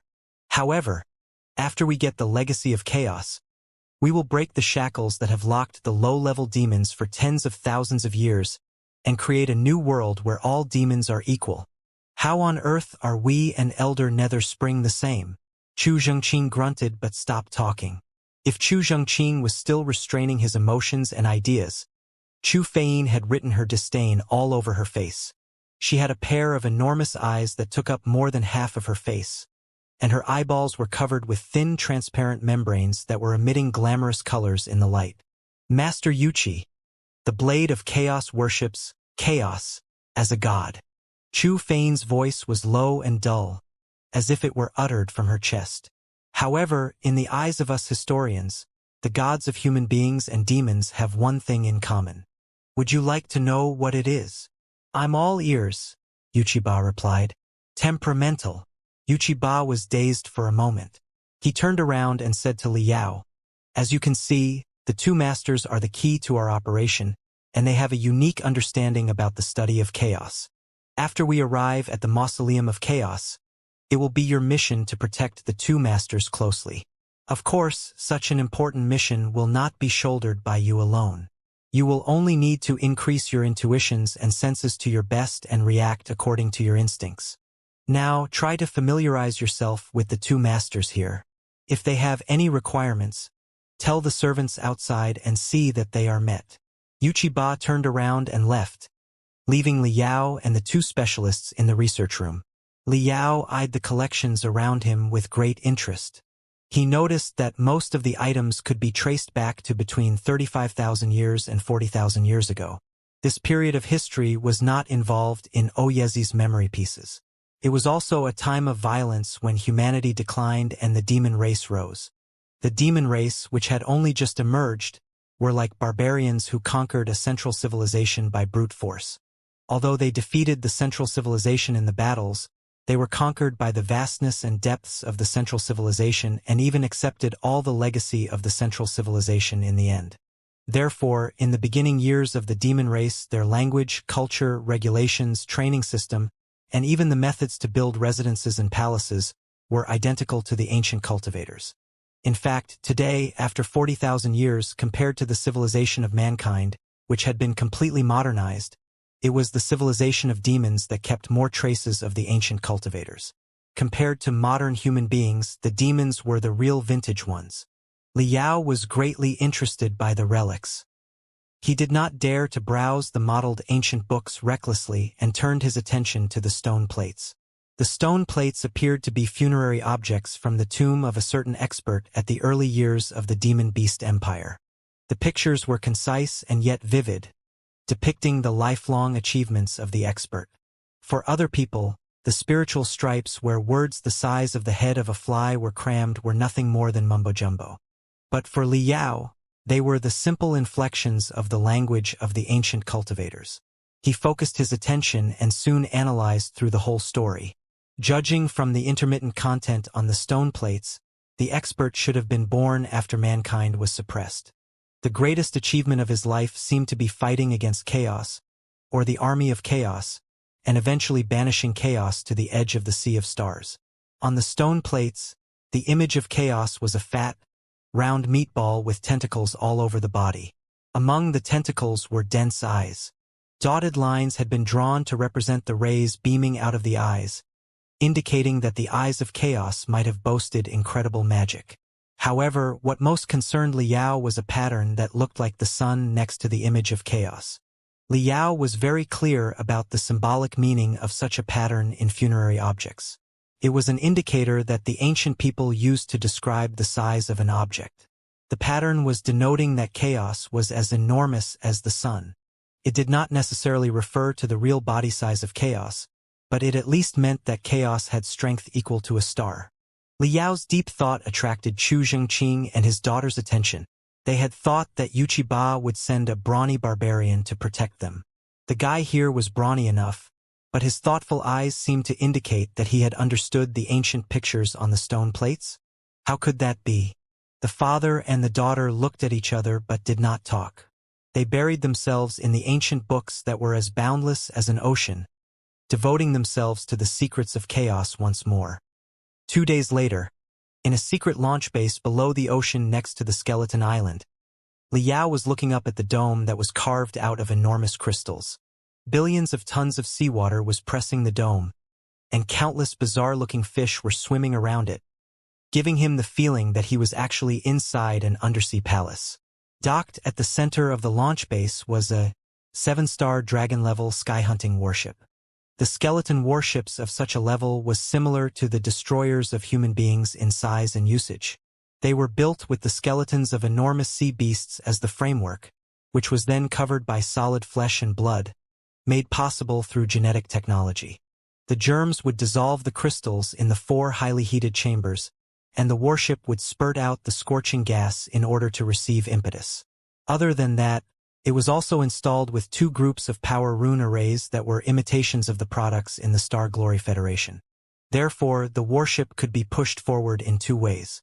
Since they were easy to steer and could fly below the ocean on the surface of the ocean in the sky, or even out of the atmosphere briefly, the sky-hunting warship of such a model was favored by a lot of forces of the Blood Demon sector. The relatively more powerful arenas and slave-catching teams would often buy 1 or 2. Hundreds of members of the Blade of Chaos were moving the assets, especially the enormous biochemical storage slots in which hundreds of biochemical beasts were soaked and hibernating, onto the sky-hunting warship. Such biochemical beasts could not be stored inside cosmos rings. They easily took up more than half of the space on the sky-hunting warship. Liao was wearing a black suit that was so thin that it felt almost non-existent.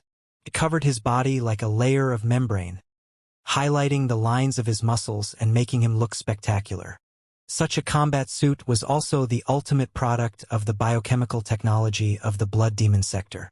It was made by integrating the essence of the skin and scales of dozens of types of demon beasts. Thin as it might have seemed, it boasted a defense ability close to that of the crocodile skin, and it could repair itself when it was ripped open. It was safe to say that such a cell infiltration suit was even better than the mustard seed suit of human beings in terms of certain specifications. All aboard, Yuqiba was wearing a cell infiltration suit too. The black membrane was quite extensible and could adapt to the different sizes of demons. It would not be broken even if it was enlarged to more than 10 times its original size and could still maintain more than 95% of the performance. Yuqiba could not have been more delighted. His face red in excitement, and he waved his hands so heavily that he seemed to be slashing the ocean apart. Liao observed calmly. The exploration team behind Yuqiba was clearly divided into 2 parts. One of the 2 parts was made of warriors, who were all the most loyal believers of chaos.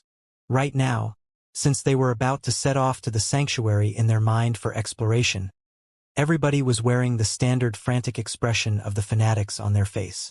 The other part consisted of researchers. Compared to the simple-minded zealots, the researchers were solemn, but most of them were still very confident, with ambition and eagerness beaming out of their eyes. His eyes glancing over every warrior and researcher, Liao thought of something and began to ponder a question that had been bothering him. According to his observation over the past month, Yuqiba was a high-level demon king at best and certainly not a demon emperor. The warriors of the Blade of Chaos were weaker than him. Including all the Death Teeth guards, none of them were beyond the Demon King level. Were there no tougher experts in the Blade of Chaos? Besides, before he came to Void Turmoil City, the opponent that Liao paid the most attention to was the Fire Ant King, who was master of Void Turmoil City and a blood brother to Elder Nether Spring. However, over the past 2 months, the master of Void Turmoil City, had never visited the Skeleton Island. Wuxia had been doing so many things right below his nose, and the Fire Ant King did not know anything about it? It did not seem to befit the ability of a demon emperor. Full of questions, Liao boarded on the sky-hunting warship. As a guardian for the core squad, he was allowed to stay in the same room with Wuxia, Chu Zhengqing, and other important individuals. Even so, in order to bring more assets, the cabin they were in was extremely narrow, too.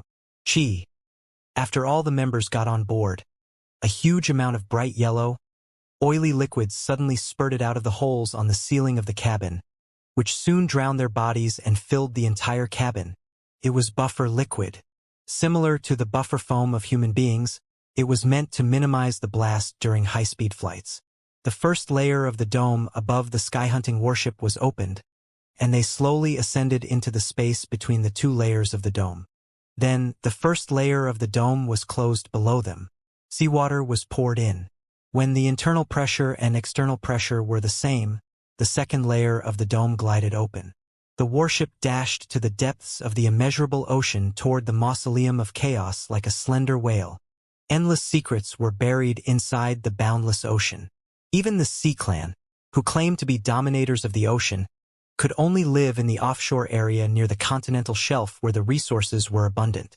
After diving in the deep sea for an entire day, making sure that nobody was following them, the sky-hunting warship finally leapt out of the ocean and flew at a high speed, close to the surface of the ocean. Half a day later, they reached the white-silver continent, which was the smallest, the most barren, and the least populated of the three continents of the Blood Demon sector. Inside the cabin that was filled with buffer liquids, an extendable synthesized nerve had been planted on the cabin wall behind every passenger. Through the interface at the back of the cell infiltration suit, it was very convenient to connect the passenger's brain to the entire skeleton warship and form an enormous command and battle network. On the surface of the skeleton warship, dozens of enormous biochemical observation eyes were growing. Such biochemical eyes, which were made with the eyeballs of the deep-sea squid as prototypes and had received all kinds of genetic optimization and refinement, were among the most precise observation equipment both in the Heaven's Origin sector and in the Blood Demon sector. On every square millimeter of the retina, there were more than 1 million visual cones that could perceive the light, making the sensitivity of the eye hundreds of times more than that of an ordinary human being, and allowing them to clearly see the undersea environment hundreds of meters below the surface despite the darkness. When the passengers connected to the skeleton warship, they would be able to share the vision of all the biochemical eyes and enjoy the splendid view of nature. The white-silver continent deserved its name. If one looked at the horizon, it was indeed a magnificent world built with silver. After a flight of more than 2 hours, they did not even see a plant, much less a demon beast. As far as one's eyes could reach, dull and boring sand was everywhere. The seemingly spectacular environment was in fact full of perils. Because of the climate and the magnetic field, the entire white-silver planet was made of a special type of sand named white sulfur sand. It was a continent of deserts, also known as the white-silver death desert. The white sulfur sand's surface was extremely smooth. It was even softer and greasier than mercury. The tiniest breeze was enough to blow it into the most terrifying quicksand. On the continent, the natural environment was changing almost every second and every minute. There was not a stable appearance at all. Any creature that touched the white sulfur sand would be deeply mired in it and drowned within several minutes. On the other hand, the white sulfur sand was extremely reflective and could return almost all the sunlight. As a result, not only was it impossible for the white-silver death desert to accumulate any energy, it was also radiated by the sun without the slightest shadow every minute during the day. It was truly a death zone. No creature could survive in the white-silver death desert. Even the demons whose bodies were tough and who were adaptive to various kinds of environments considered the white-silver death desert a hot and silent graveyard. After hundreds of years of prospecting, no important resources were discovered on the white-silver continent. The only thing that could be found in this place was sand and more sand. Therefore, the pantheon of demons would rather risk developing new world fragments than wasting precious resources in the bottomless hole. On the horizon, a black spot gradually appeared. On the contrary to the white-silver death desert, it was like a two-dimensional black hole that absorbed all the rays of sunlight. It was a great lake of the blood demon sector, the star-swallowing sea. Since the lake was named a sea, it was not hard to imagine how vast the inland lake was. It was weird enough that an enormous lake should exist at the center of the desolate white-silver death desert. But there were more uncanny things about the star-swallowing sea. The area around the star-swallowing sea, just like Void Turmoil City and the Dark Desolate Domain, boasted an independent small climate. Clouds might appear, raising thunder and lightning that would tear the sky and the earth apart at any moment. The lake water of the sea-swallowing sea, in the meantime, contained a lot of heavy metal constituents, which made the water as thick as oil and carry lethal poison. The lake that contained heavy metal triggered the abnormal blast of the magnetic field, forming invisible turbulences above the star-swallowing sea that would disturb the brains of living creatures and make them lose their direction should they come close to the sea-swallowing sea. They would fall into the sea-swallowing sea and drown in the poisonous lake water. That was how the sea-swallowing sea got its name. It was a terrifying lake that could even swallow the stars.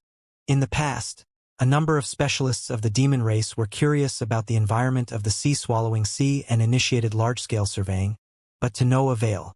During the one mission with the direst consequences, they even lost a dozen skeleton warships and thousands of warriors. However hard the specialists probed, they did not find any valuable mother lodes, heavenly materials and earthly treasures, or strong demon beasts around the star-swallowing sea. Even if the bottom of the star-swallowing sea really stored abundant mother lodes, with the technology of the demon race right now, the cost to develop them would be astronomical, and it was certainly not worthwhile. Therefore, since decades ago, the white-silver death desert and the star-swallowing sea had been in the most primitive state without any inhabitants. But right now, the sky-hunting warship of the Blade of Chaos had barged into the most dangerous water of the blood demon sector. It was not until he moved deeper into the star-swallowing sea that Liao began to understand why an inland lake could be called a sea. Looking back through the biochemical eye on the surface of the skeleton warship, Liao discovered that the white-silver death desert was nothing but a shallow white line right now, and the boundless lake in front of him was as impressive as the ocean that they had passed through the day before. The black lake seemed to have joined hands with the clouds in the sky. A bloody mouth seemed to have been opened slowly and was about to swallow them into a bottomless abyss. Boom! Boom! Crack! Bolts of lightning pierced at the star-swallowing sea from the sky like thousands of tusks inside the bloody moth. Every wave was like a mountain that rose high into the sky and could consume the tiny sky-hunting warship easily. The sky-hunting warship was struggling to make its way forward under the assault of the lightning and the waves, as if it were rushing in a deep valley with the enormous tides as cliffs.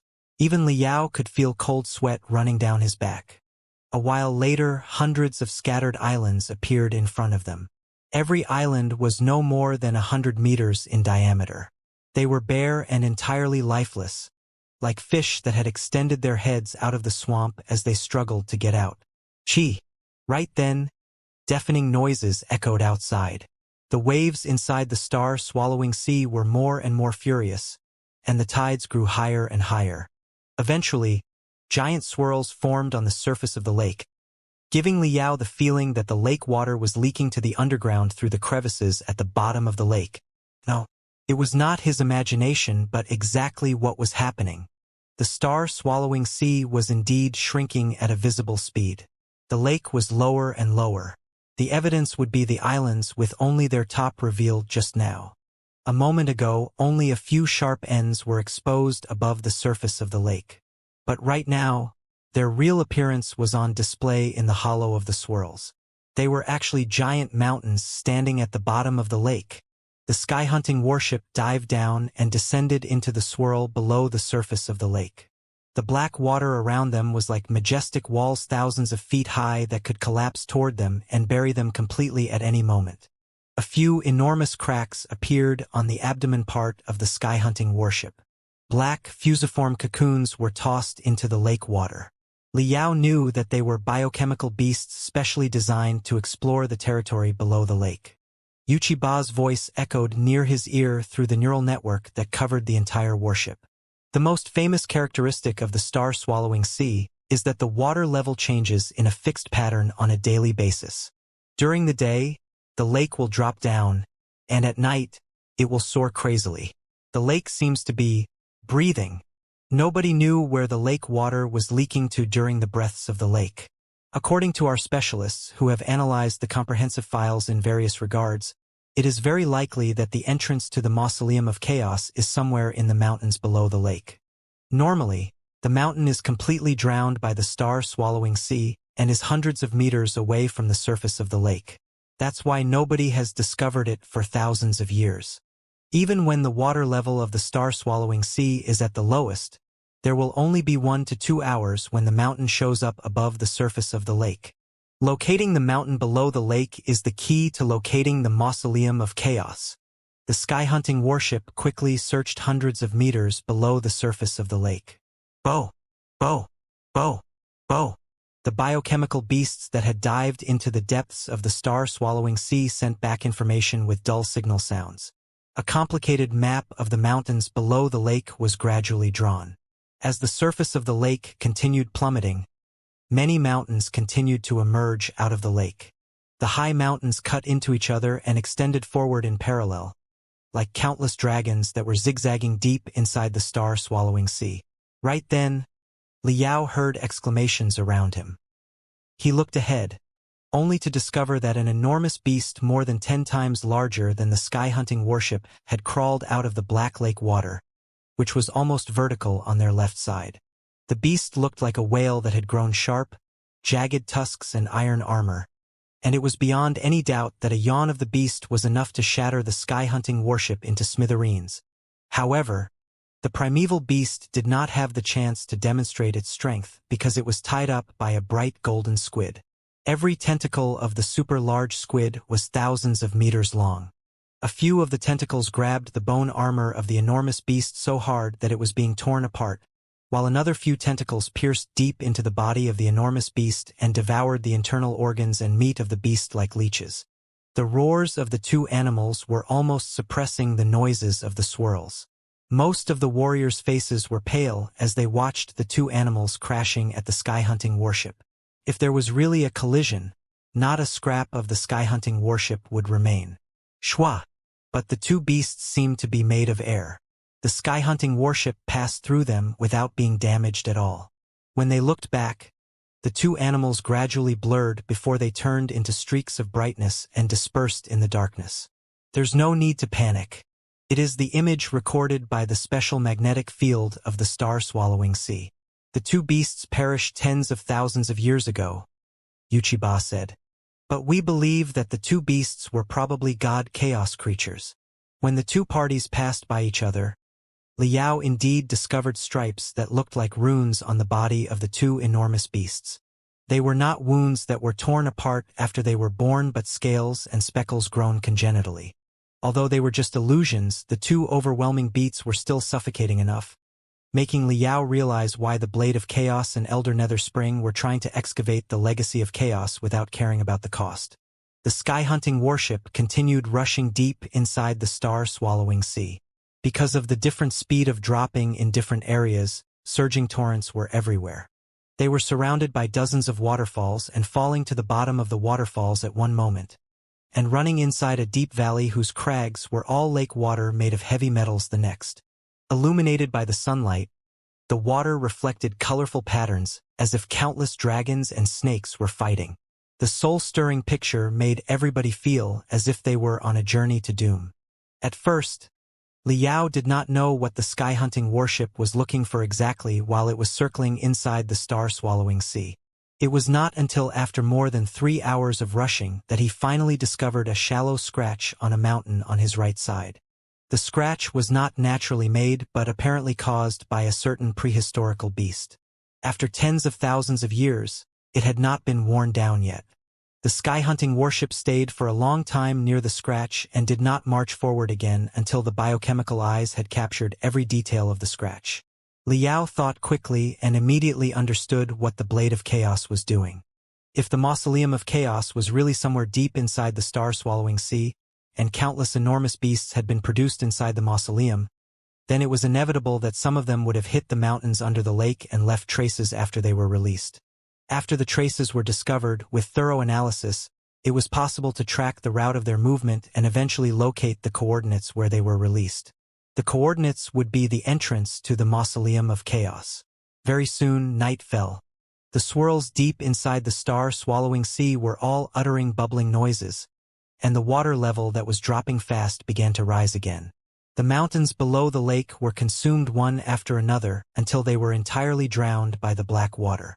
Although the sky-hunting warship could travel in ordinary seawater, it would not take long before its shell was corroded, crushed, and shattered if it moved in the star-swallowing sea. Besides, the penetration of light was extremely bad inside the star-swallowing sea. The sky-hunting warship was no better than a blind fish after it dived in. The few probe biochemical beasts were far from enough to clearly see the entire bottom of the lake. Therefore, they had to retreat for now and rest for a night in the middle of the raging tides and lightning of the star-swallowing sea. Following that, they lurked at night and worked during the day for 3 days, continuing their research deep inside the star-swallowing ocean, only to find nothing. Not only did they fail to find any traces left by the prehistoric beasts, they did not even have a second chance to see the electromagnetic illusions of the beasts, as if the mirages were merely everybody's imagination. But Wuxia was as cold, tough, and unwavering as a slab of iron. He commanded his team patiently to search among the mountains below the lake. On the 4th day, the illuminance of God Chaos finally fell upon the exploration team. Although Liao did not know the details, he could clearly feel that the sky-hunting warship was flying in a more patterned route. It seemed to be hovering around a certain location at the bottom of the lake. Looking ahead, he could see that the lake water, which had plunged to the lowest point, was revealing hundreds of crooked wrinkles that looked like the hunched backs of dragons. Maybe it was his imagination, but Liao suddenly felt that the ridges of the mountains seemed to be condensing into a howling face whose mouth was so wide open that it was being split apart. Who? The sky-hunting warship dashed to one of the ridges that seemed unattractive but in fact had hundreds of traces caused by enormous beasts. The left side of the ridge was even as smooth as a mirror because of the rubbing of the scales. If one were to observe it from the sky from an appropriate angle, it would seem like a glittering gem that had been embedded into the star-swallowing sea. Swoosh! Swoosh! 2 small boats were launched from the lower part of the abdomen of the sky-hunting warship and dashed toward the ridge. Before they landed, dozens of shadows lunged out of the boats and rushed to the top on the ridge. Liao was suddenly alarmed. He knew that they were the real core members of the Blade of Chaos, and they perhaps knew dozens of times more information regarding the Mausoleum of Chaos than Liao did. The elites of the Blade of Chaos were all riding armor beasts with multiple limbs that seemed to have combined the advantages of dozens of types of huge insects. Their claws, teeth, and limbs pierced deeply into the solid rock stratums, allowing them to move on the vertical cliff, which was as smooth as a mirror, agilely as if they were moving on the ground. Liao noticed that they would bash several straight metal rods into the rocks every time they moved forward a certain distance, following which they connected the devices with synthesized nerves and eventually joined them with a cluster of enormous biochemical brain. It should be some form of space detection gear based on the genes of bats. By releasing an oriented vibration wave to the depths of the underground and absorbing the vibration wave that is fed back, the size and structure of the underground space can easily be determined. The Star Glory Federation had similar magical equipment. Such tools were mandatory in underground prospecting jobs. Very soon, the entire ridge of the mountain was brimming with metal rods, which made it look like a crocodile that had been stabbed with spears all over its body. The buffer liquids inside the cabin were quickly extracted, indicating that their journey was coming to an end. Wuxia was obviously overjoyed. We have located the Mausoleum of Chaos. All squads, gather and prepare to work. In the following hour, the more bizarre-shaped demons were projected to the nearby of the mountain under the lake. They were busy doing their jobs around the ridge. The only part that Liao could understand was that some of the demons were planting powerful time bombs based on the terrain of the ridge. Judging from the techniques of their installment and the size of their bombs, it was possible that they could blow up rocks almost 100 meters thick. Hurry! Hurry! Hurry! We must finish the work before the lake water flows again, or everything will be in vain. Wuxia landed on the mountain and roared to issue commands. Even by Liao's standard as a super bomb expert, the detonation team was definitely well-trained. It only took them slightly more than 4 hours for them to complete the complicated work of hole digging and bomb planting. At this moment, the other workers around the ridge finished their jobs, too. All of them retreated to the sky-hunting warship again. At this moment, it was already dusk, and the lake water was about to soar up. In less than an hour, the mountain would be drowned again. When the sky-hunting warship flew multiple kilometers away in a hurry, 7 ear-splitting explosions burst out behind Liao. 7 streams of mystic rays soared up into the sky and formed a complicated pattern in midair before they hit the mountain heavily like shooting stars. After a huge boom, a colorful mushroom cloud slowly rose up, mixed with creaking noises, as if countless devils were grinning hideously and escaping from the mausoleum of chaos. The sky-hunting warship managed to turn around in midair by force and aimed at the source of the mushroom cloud. All the warriors, including Liao, were ready for battle. Should there be anything wrong, they would be able to connect to their biochemical beasts quickly. However, the shrieks came to an abrupt halt after 3 minutes. As it turned out, they were nothing but compressed air currents that had been locked for 40,000 years below the ground. The probe of sound waves and infrared rays did not report the traces of any living creature, either. The sky-hunting warship finally emboldened itself to go closer. The raging mushroom gradually dispersed. Everybody could see that the upper half part of the ridge had almost been blown away entirely, giving birth to an irregular black hole. When the sky-hunting warship approached and scanned, it was determined that a vast space was hidden below the mountain, and that the fractures of many parts of the space were in an absolutely precise plane, indicating the work of intelligent creatures. Who? Everybody inside the cabin roared in excitement. Then, around the mountain, translucent vesicles that both looked like swimming bladders and bubbles gradually bulged. The vesicles swallowed each other and gradually expanded in size until it covered the entire mountain like a glass cap. When the black lake water rose up again, it was blocked from the vesicles. Not a single drop of water was able to leak into it. The sky-hunting warship flew to the top of the glass cap and extended a translucent soft tube from the abdomen, which connected the cabin to the glass cap like an umbilical cord. Then, the sky-hunting warship slowly moved upwards at the same speed of the rising lake water and returned to the surface of the lake. Eventually, it was docked 30 meters above the star-swallowing sea. Right now, the entrance to the mausoleum was hundreds of meters below the star-swallowing sea, but it was connected to the sky-hunting warship through an umbilical cord. Inside the star-swallowing sea, the super high-intensity waterproof cover can last for 3 to 5 days. We must finish the preliminary exploration during this time. Wuxia did not go back on his word. After making sure that there was enough fresh air inside the mausoleum of chaos, he was the first to enter the place through the long umbilical cord, leading a large batch of explorers. Liao's mission, on the other hand, was to stick closely to Chu Zhengqing and Chu Feiyin, 2 specialists in the studies of chaos. They suffered in the weird silence for more than 2 hours before they were permitted to enter the mausoleum of chaos. "Let's go, Master Chu." With a telepathic thought, Liao's brainwaves spread out, and a transparent vesicle slowly rose up around his neck and covered his entire head. On his back, a small piece of membrane was fluctuating, filtering the air in the outside world multiple times before it was sent into the vesicle. Although the examination had proved that the air inside the mausoleum of chaos was normal, it was a relic from 40,000 years ago. There was no telling whether or not a fatal virus or microorganisms still existed in the air. Therefore, it was best to stay prudent. Liao, Chu Zhengqing, and Chu Feiyin were enveloped by a cluster of bright yellow buffer liquids and fell quickly along the umbilical cord.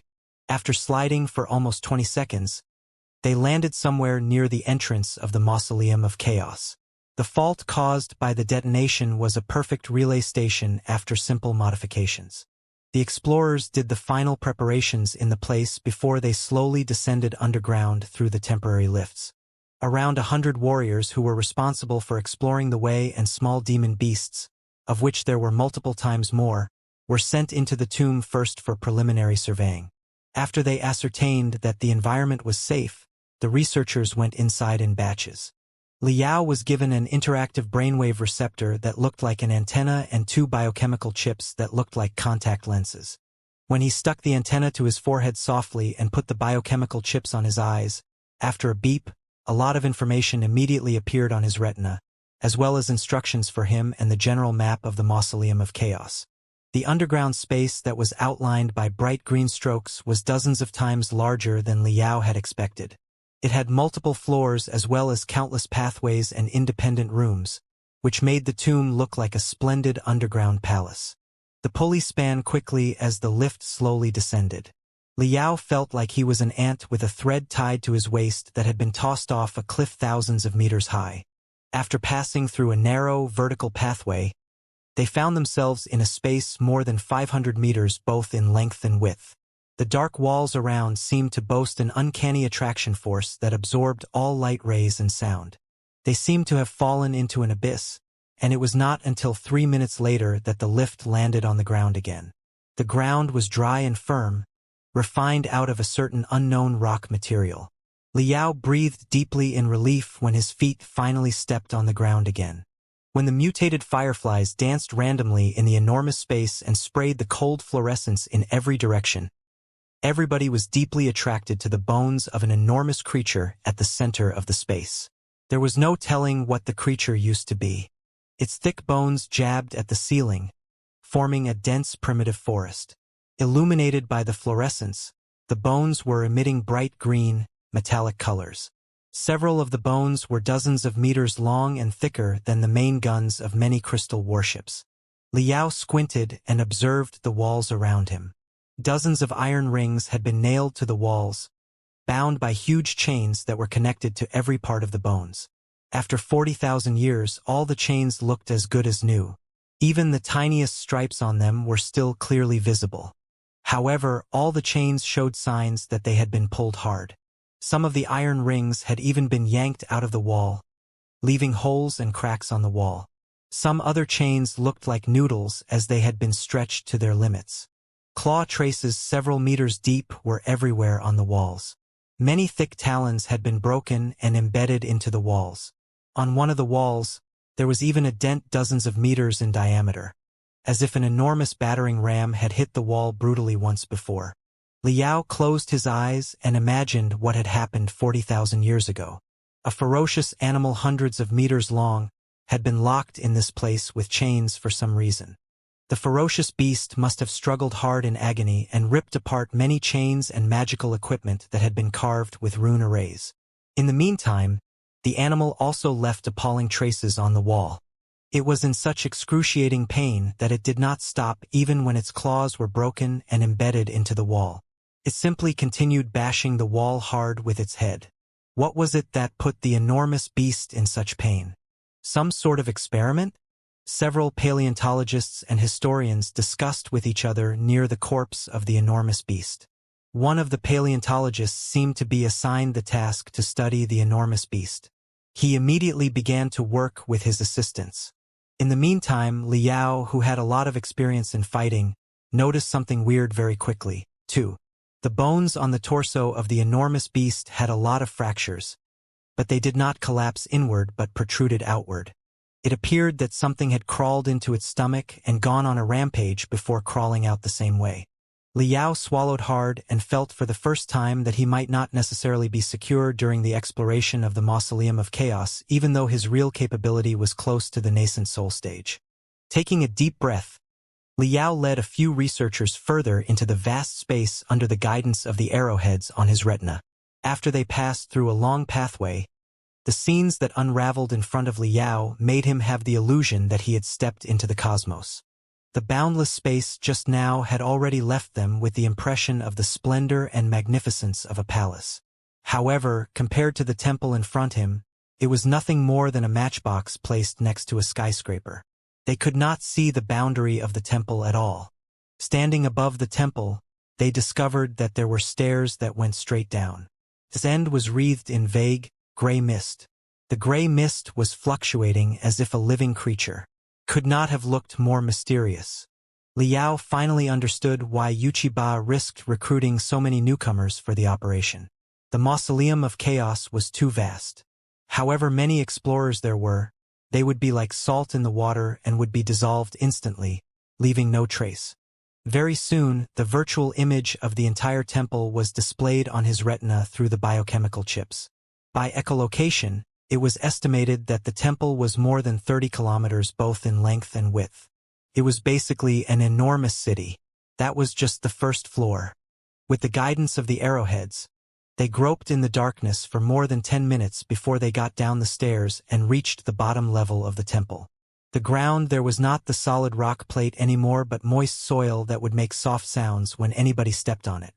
The edge of the temple was still black rocks. However, a magnificent embossment had been carved after every fixed distance on the rocks. Most of the embossments were the scenes where bizarre-looking giants were spraying the seeds of life in some weird worlds. Sometimes, the few embossments that were next to each other were telling a complete story. For example, on one of the embossments, a light gray, giant round plate landed on a scorching planet, and the traces of ancient creatures had been engraved inside the ocean at the bottom part of the embossment. On the second embossment, many enormous tyrannosaurs were teleported to the planet through cone-shaped rays of light. However, compared to the fossils excavated nowadays, those tyrannosaurs all boasted extremely strong arms, and they looked more like the Pangu clan that Liao had seen deep inside his genes. On the third embossment, the tyrannosaurs extended their arms to the ocean. Corroded by a weird force, their arms withered. But a huge amount of bright golden liquid was secreted from the wrinkles of their skin and dropped into the ocean. That seemed to be the essence of their arms. On the fourth embossment, the ocean creatures that had absorbed the bright golden liquid had grown primitive limbs and begun to march toward the land. The four embossments combined seemed to be indicating that the tyrannosaurs paid a price of their arms for the ocean creatures' ability to move toward the land. If that's true, one of the assumptions about chaos has been disapproved now. Chu Zhengqing, the master of the studies of chaos, said slowly with a solemn face. Judging from the structure of the temple and its relative position in the entire underground architecture, it should be a temple of sacrifices for the ancient civilization. Since the embossments around the temple recorded so many stories where the Pangu clan created the world and enlightened the creatures, it is evident enough that chaos was sort of a worshipper of Pangu, too. In the history of the demon race over the past 10,000 years, the mainstream opinion has been that chaos was a mortal enemy for Pangu. These embossments can refute such an opinion. Another research said coldly, of course, chaos was not Pangu's enemy because he was the rightful heir of Pangu. It was because some ambitious, crazy demons betrayed God Chaos that the public opinion about him ended up like this today.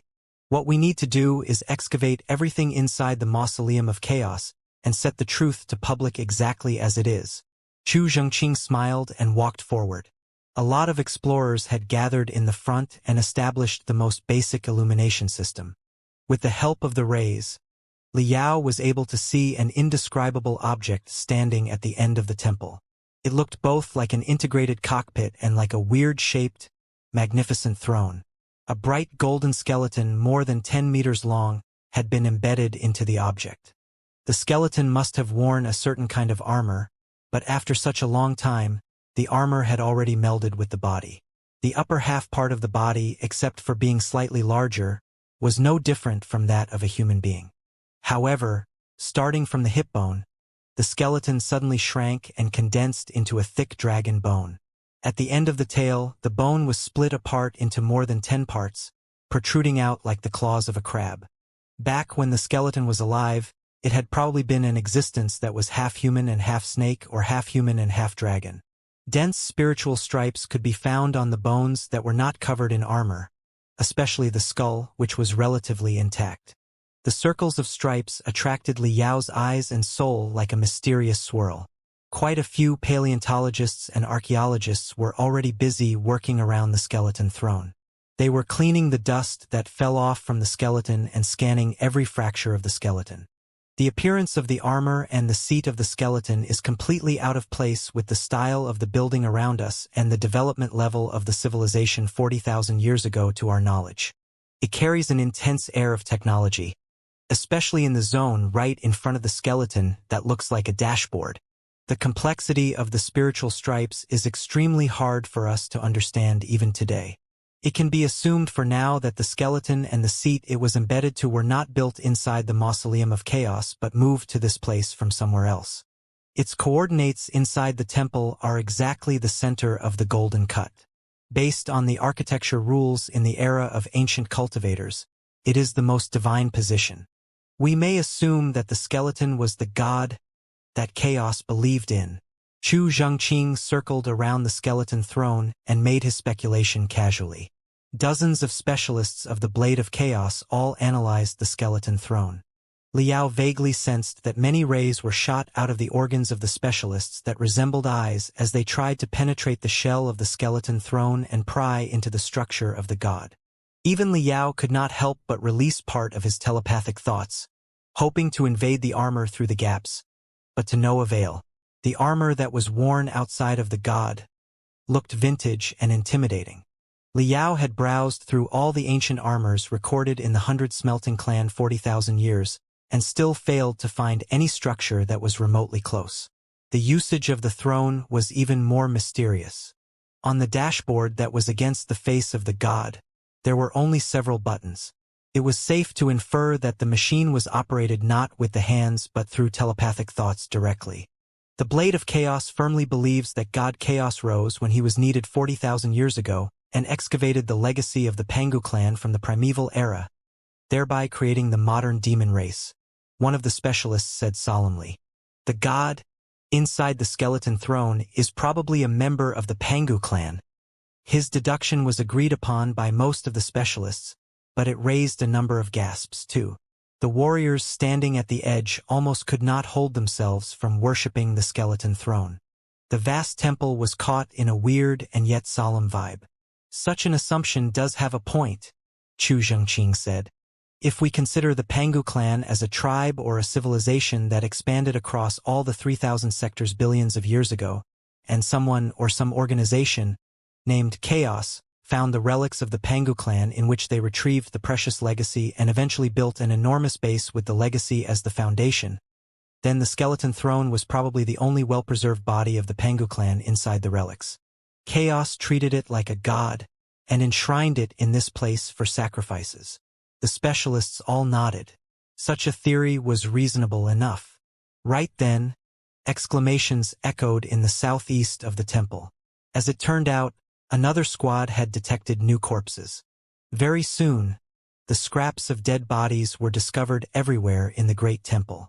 After being scanned with mystic rays, almost 100 piles of bodies were displayed on the retina of every specialist. Liao received the information, too. Most of the dead bodies were demons between 1.5 meters to 3 meters. After 40,000 years of decay, the only things left were dry bones and empty shells. A lot of the dead bodies were strangling each other and crushing each other's bones in the most violent methods, as if they were going through a great battle. Judging from the structure of some of the corpses, one of them was biting the spine of another one hard, as if they had been mauling and gnawing each other. A lot of flying swords and sabers were scattered around the dead bodies, most of which had been broken in half. Remarkable combat ability. Liao discovered that almost 20 flying swords had been stabbed into a dead body that was no taller than 2 meters. But the dead body had still tackled another dead body and even crushed its shoulder bone. The tusks of the first corpse had even pierced through the skull of the second corpse. Liao pictured what happened 40,000 years ago. The first corpse was pierced through by more than 10 flying swords, and its internal organs were entirely wrecked. But he or it maintained a rather shocking combat ability and tackled the opponent before it shattered the scapula of its target and extended its own head to the enemy's. It was biting the enemy's face. What a nightmarish massacre. Huh? After scanning the surface of hundreds of corpses, Liao suddenly discovered something weird. Amid the bizarre-shaped corpses of demons, there were also dead bodies of human beings. Although the only things left right now were dry bones, Liao was pretty sure that they used to be standard human beings, judging from the form and structure of the dry bones. Some of the dry bones were emitting bronze, bright green, and dark golden colors. It was a sign that the bones had been nurtured by spiritual energy for a long time. It meant that the owners of the dry bones used to be high-level cultivators. In the meantime, the specialists of the Blade of Chaos noticed the corpses of the cultivators, too. What has happened? A batch of cultivators attacked the Mausoleum of Chaos, which resulted in such a gory massacre? Unlikely. According to our research, when chaos rose up, the force of the cultivators was already very weak. It is not possible that they attacked the base of chaos actively. Besides, such brutal methods are more befitting lunatics who have gone mad. It is definitely not the combat style of the ancient cultivators. A few archaeologists moved to the corpses and retrieved the robes, armor, and scraps of magical equipment left around carefully. Those corpses had all been killed 40,000 years ago. Although their flesh had rotted, the robes, armor, and magical equipment that they carried had not been entirely corroded. There were still scraps that could be studied. Liao stood at the edge of the circle and observed with great interest. The magical equipment that those corpses utilized had the unique style of the ancient cultivators, which gave a strong feeling of familiarity. Very soon, the preliminary analysis on the scraps of the robe was out. The cultivators and demons lying on the ground were all wearing robes of the same fashion. The magical equipment they used was mostly the same make, too. Besides, if it had been an invasion of the cultivators, the dead bodies of the cultivators and those of the demons should be attacking each other.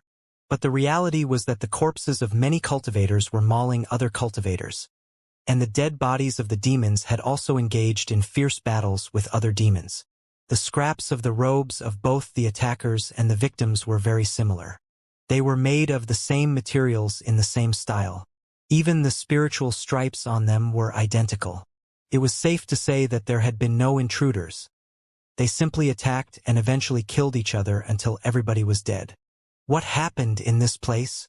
The number of the corpses found inside the temple had already surpassed 1,000, and that was merely the tip of the iceberg. The gory massacre that took place 40,000 years ago made the weird Mausoleum of Chaos even more mysterious. All the researchers were baffled and whispering to each other. Right then, after a hum, sighs seemed to echo in every direction in the darkness, as if a force that had slept for 40,000 years had awoken. The entire temple was trembling slightly. The next second, mild rays of light sprayed down from the top of the temple like a waterfall, bathing all the researchers in an ivory ocean of brightness. The warmth of the bright ocean drove away the darkness and made all the explorers less anxious. Wuxia, leading the majority of the exploration team, strode close. We have just activated the power rune array of the Mausoleum of Chaos. It is truly unbelievable. Such an enormous underground palace is actually driven by solar energy. The sky of the white-silver Death Desert is cloudless and boasts the most scorching sunlight. The energy of the sunlight is absorbed by the sand and transmitted to the star-swallowing sea in a way that we cannot comprehend. Then it is stored in the lake. The entire star-swallowing sea is in fact an enormous pool of solar energy. By the rising and ebbing tide every day, the energy is incessantly released to the Mausoleum of Chaos, keeping the underground palace functioning normally during the past 40,000 years. The strength of God Chaos is too immeasurable and incredible. Master Chu, what are your thoughts about our discoveries so far? It's been too long a time, Chu Xianxia replied. I'm afraid that nobody knows what exactly happened here 40,000 years ago. We can only speculate based on the evidence we have found. First of all, the Blade of Chaos regards chaos as a god. But in my eyes, chaos was perhaps an organization or even a human being. A regular human being. Chu Xianxia paused for a moment. Before the members of the Blade of Chaos burst into fury, he quickly continued. However, regardless of whether chaos was a god, an organization, or a person, he must have had a lot of subordinates in order to establish such a huge base. If chaos was an organization, the organization certainly had members. If chaos was a god, he certainly had a lot of believers. Right? Wuxia pondered for a moment and nodded. Yes. Chu Xianxia continued. We have already found almost 1,000 dead bodies that are wearing the robes of the same fashion and carrying magical equipment of the same make. Thus, Is it not reasonable that we can assume them to be members of the organization named Chaos or the believers of the god named Chaos? There's another possibility, Uchiba said. They were all intruders, and they were slain by God Chaos when they were invading the mausoleum of Chaos. Chu Zhengqing shook his head and said, not very likely. If they were intruders, where were the believers of Chaos? Besides, after the intruders were killed, their bodies were simply left in the sacred place where sacrifices were offered. Isn't it very strange?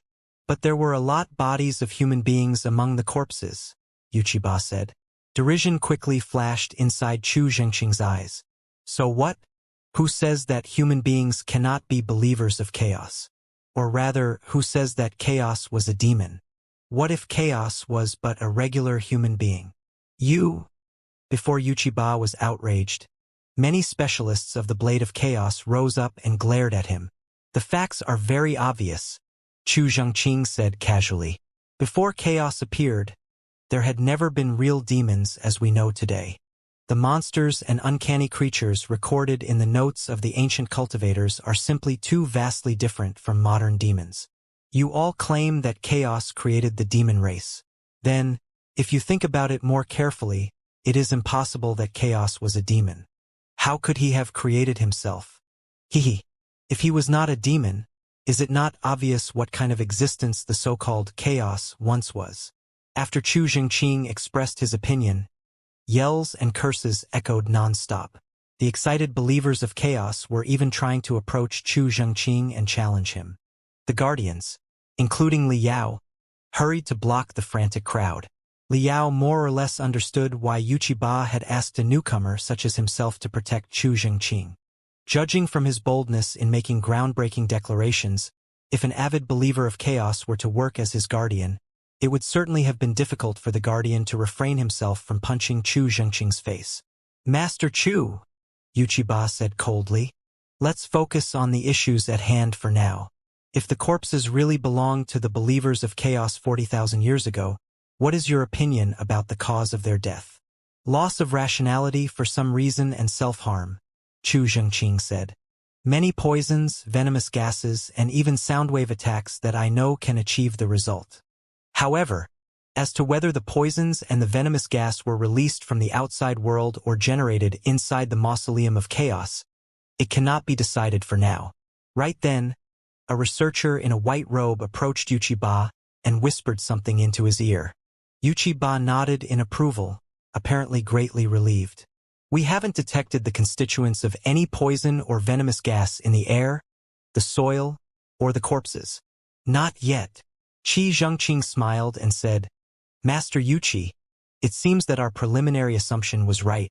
Judging from the scale of the first floor of the Mausoleum of Chaos, the vastness of the building is unimaginable for us.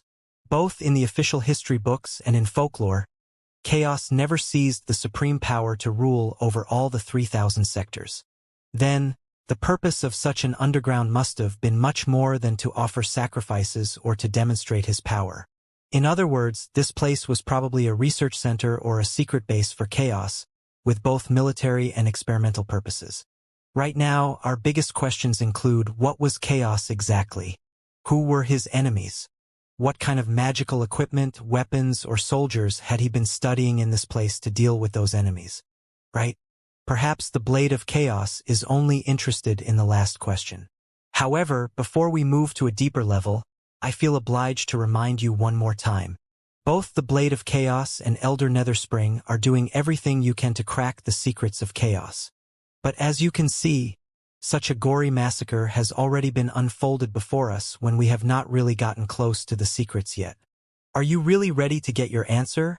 One that might not be what you really want right now? Or even is completely opposed to what you have believed in? Uchiba took a deep breath and declared, Yes, we are ready. Let's go to the second floor. While they were studying the skeleton throne and the dead corpses, the specialists of ancient architecture and rune arrays had basically determined the rough structure of the second floor. As rune arrays were activated one after another, the center of the temple trembled slightly, and running gears could be heard deep below the ground. Suddenly, enormous black pillars rose up from the ground. They were the lifts leading to the second floor of the Mausoleum of Chaos. Judging from the overall structure, the Mausoleum of Chaos could be divided into 3 to 4 planes. However, the second floor took up even vaster space than the temple.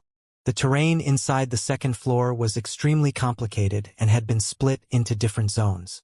Master! While the specialists were testing the lifts, Liao could not help but ask Chu Zhengqing.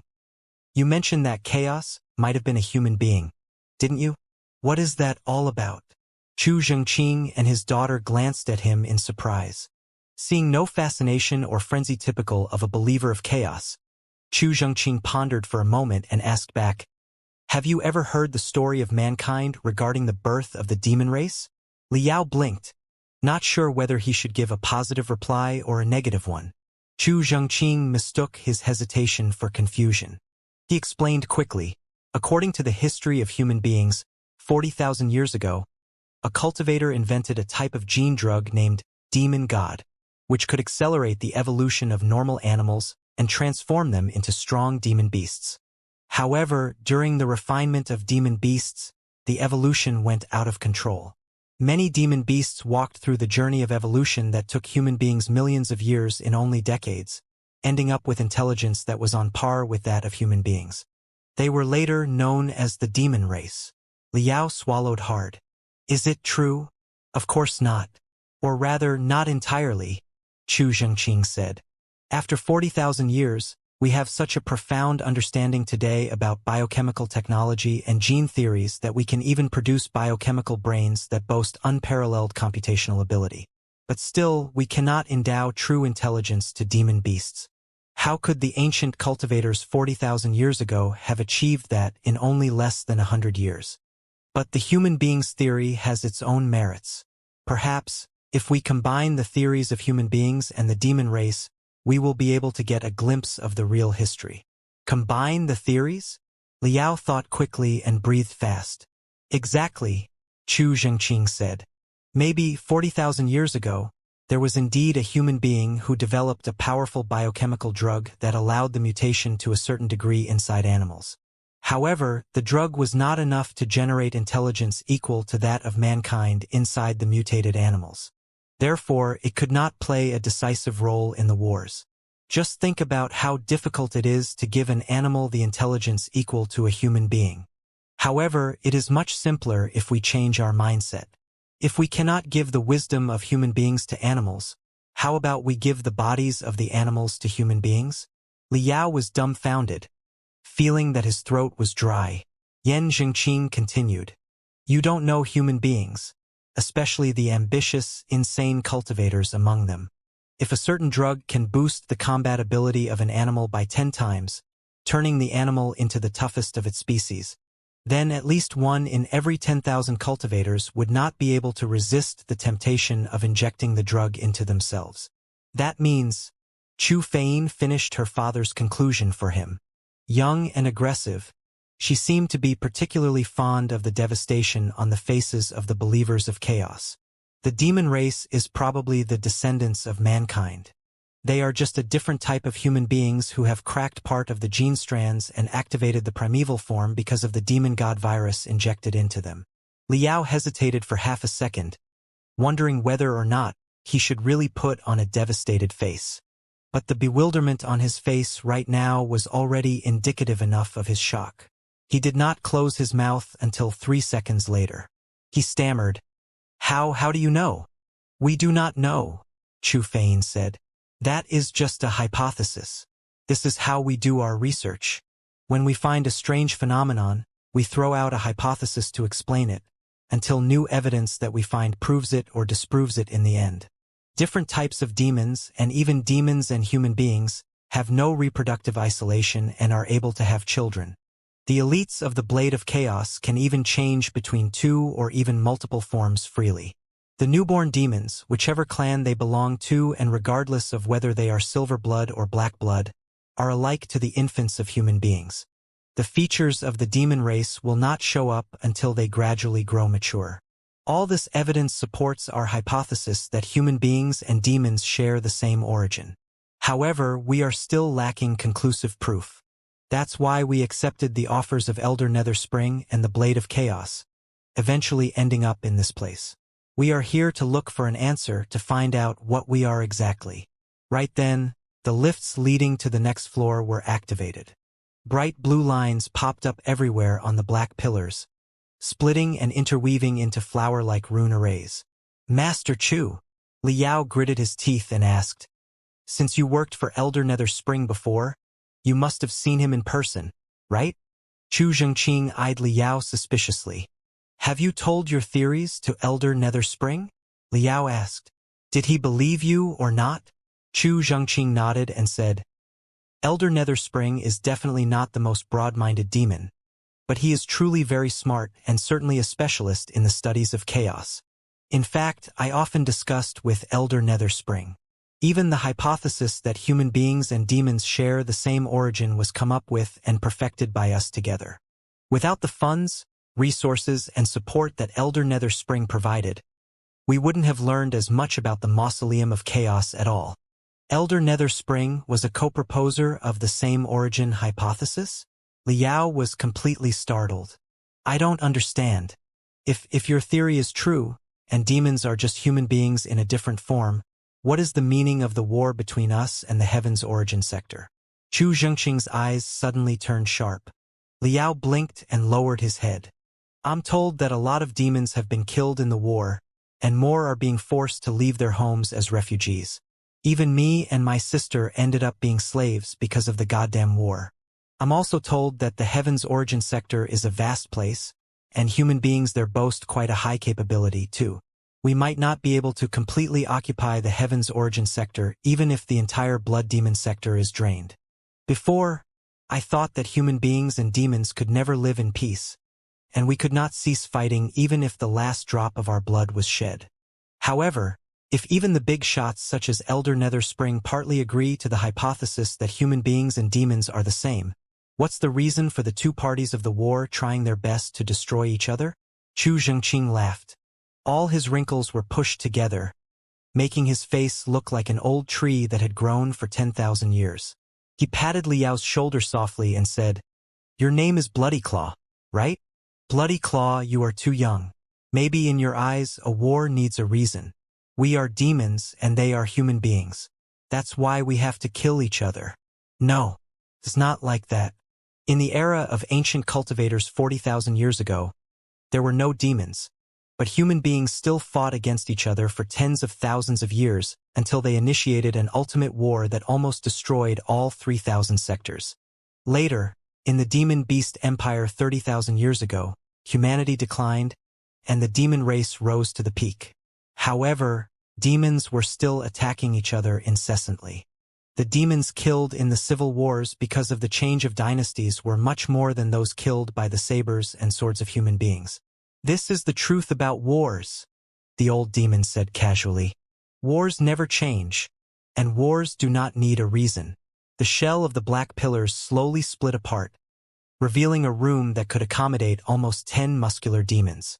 For safety reasons, the storage slots of biochemical beasts were shifted to the lower space together with the explorers.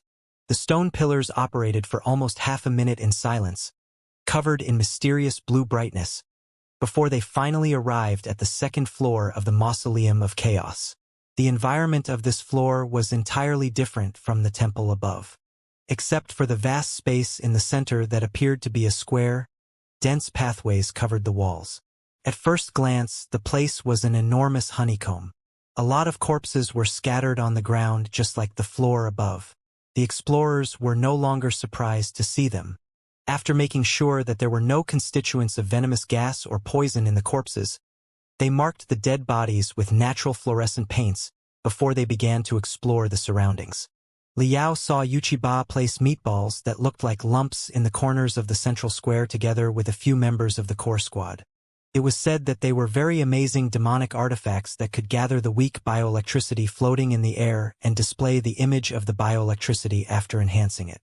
If the bioelectricity left in the air was powerful enough, it was possible for them to see the views of 40,000 years ago. Bo! Bo! All the balls were set and connected to each other via the synthesized nerves. They uttered a soft sound at the same time, and the tops of the balls blossomed like flowers. A few antennas that looked like stamen protruded out and shivered slightly.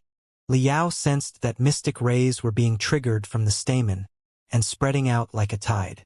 Soon, the entire square was filled up, and everything was soaked in a bright green ocean. Soon, images were flashing, and clusters of shadows really appeared out of nowhere. However, perhaps because of the vastness of the room, most of the bioelectricity had dispersed.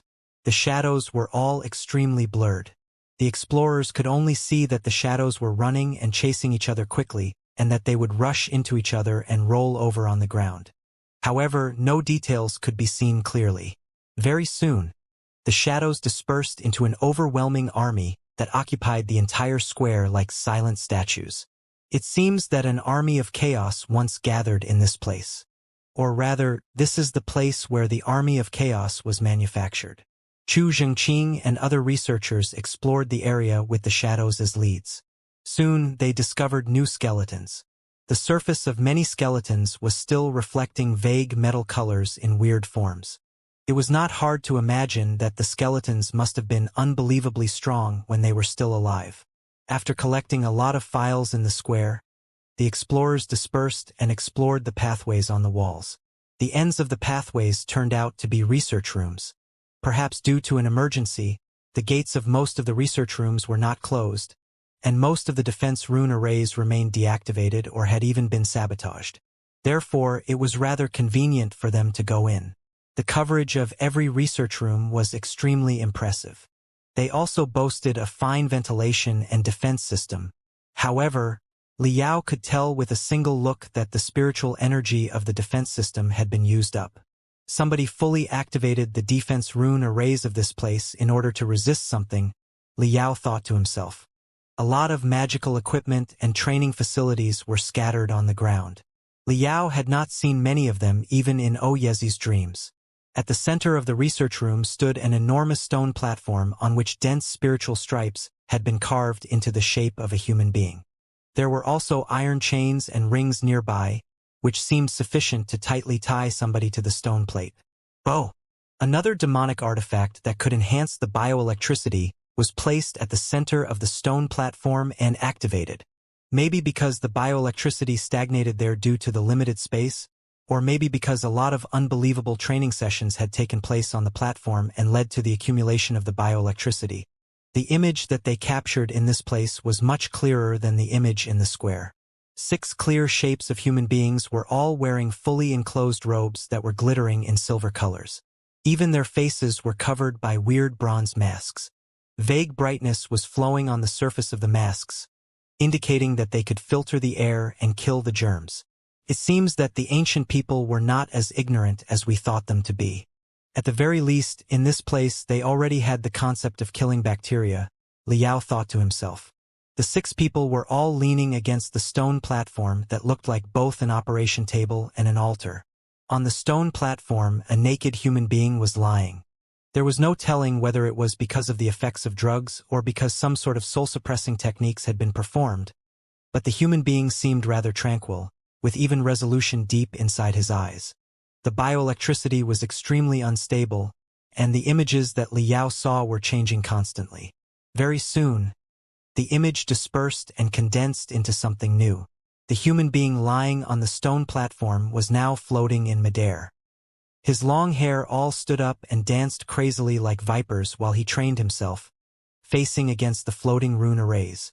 The few people wearing silver robes and bronze masks, on the other hand, surrounded him and were busy taking notes.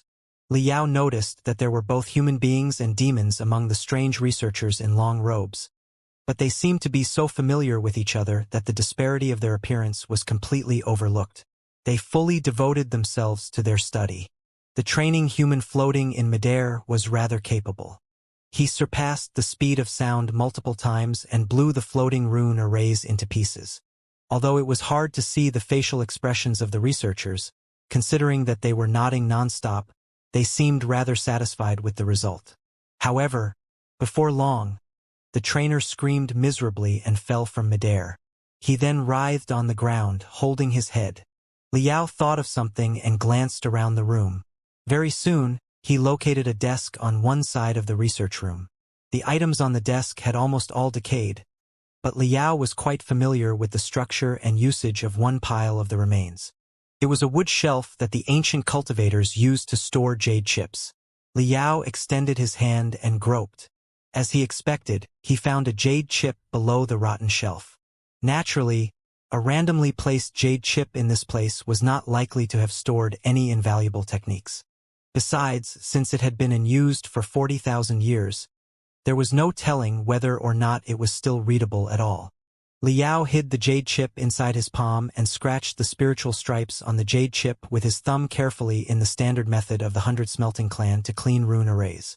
A moment later, Liao sensed the hard jade slightly soften, and it seemed to have turned into a half-frozen amber. Liao smiled in secret and extended part of his telepathic thoughts into the item. As he expected, he read a lot of information pieces from the jade chip. Liao narrowed his eyes and absorbed himself in the information pieces, only to discover that it was an experiment log. Judging from the analysis, an unbelievable experiment had been conducted in this place. Are you kidding me? Transplantation of the spiritual root? The spiritual root was the foundation of every cultivator. It enabled them to absorb and release the spiritual energy in the universe once it was awakened. Besides, in the training and fighting after they became a cultivator, the quality of their spiritual root was of paramount importance too. For example, the release and reception of telepathic thoughts both required the spiritual root, and manipulating the magical equipment remotely could not be done without the spiritual threads that were triggered from the spiritual root. Therefore, in the Star Glory Federation, the training of the spirit actualization quotient had been attached great importance starting from childhood. All the courses that the students took were focused on the improvement of the spirit actualization quotient. A lot of strengthening drugs on the market were prepared for those who were desperate to increase their spirit actualization quotient too. Even so, achieving the 100% of the spirit actualization quotient and awakening themselves to be cultivators was still merely a tantalizing dream for most people. Most of the ordinary people could not awaken their spiritual root and grasp the strength to command the wind and storms however hard they trained themselves. It was so in modern times when there were perfect training theories and various kinds of strengthening drugs, and it was even more so in the underdeveloped era of ancient cultivators 40,000 years ago. The road to divinity was unpredictable. Becoming a cultivator was more difficult than ascending to the heavens. Without the most coincidental, fortuitous events, most people would not even dream of being a high and might cultivator. However, the research that was conducted in this place was trying to break the boundary between ordinary people and cultivators. Cultivators have spiritual roots. When a cultivator grows old and weary and eventually perishes of natural causes, their spiritual root will wither with them. However, most cultivators are engaged in bloody battles all the time. It is very rare for them to die of old age. The majority of the cultivators are killed in the combat during their prime years, when their spiritual root is in its prime. Isn't it a shame that such a spiritual root is wasted just because the cultivator has perished? If we extract the spiritual roots out of the cultivators who have unfortunately perished and transplant them into the brains of the strong warriors without spiritual roots, can the strong warriors make a great leap forward into cultivators? After combining all the files inside the experiment log, Liao finally figured out what an insane idea the predecessors had in mind. Yes, insane. Although he had always considered himself to be an audacious refiner, he could only describe it as insane. It must be noted that, same as the nascent soul, the spiritual root was not an organ that existed in reality. One would not find a root that looked like ginseng after they dissected the brain of a cultivator. The spiritual root was a mysterious organ that bordered between the flesh and pure energy. How could it be extracted and transplanted when one could not even see such an organ? Besides, even if the spiritual root of a cultivator could be extracted, was it bearable for the brain of an unprepared ordinary person? Liao recalled his experience when Oyezi's tremendous memory pieces flooded into his brain for the first time. The most likely outcome of such a crazy experiment was that the brain of the strong warrior would be completely ruined and burnt. Judging from the results recorded in the experimental log, that was exactly what had happened. Countless experiments had all failed. None of the manufactured cultivators who received the foreign spiritual roots survived more than 3 days. The best outcome was that the spiritual root withered automatically, and the warrior retrograde to what he used to be, and the worst outcome was simply too miserable to be looked at. Spiritual root transplantation was not the only insane plan that Liao discovered in the Mausoleum of Chaos. For the entire day that followed, they had been exploring the southeast area of the second floor. They had found tremendous ancient books and jade chips inside the research rooms. Most of the ancient books were made of natural materials such as unrotting spider threads or silk, which allowed the explorers to learn more and more shocking experiment plans. Liao also took the opportunity to hide a few critical jade chips. But he was truly stunned, his heart racing fast, after he read the jade chips in secret. Right next to the research room of the spiritual root transplantation, quite a few associated research rooms were about methods to strengthen the spiritual root. Liao was aware that, for ancient cultivators, the spiritual root could be classified into heavenly spiritual root, abnormal spiritual root, and ruderal spiritual root. Even modern times, it was well acknowledged that the quality of different spiritual roots was different. The cultivators with better spiritual roots often had a very high training efficiency and advanced faster than their peers.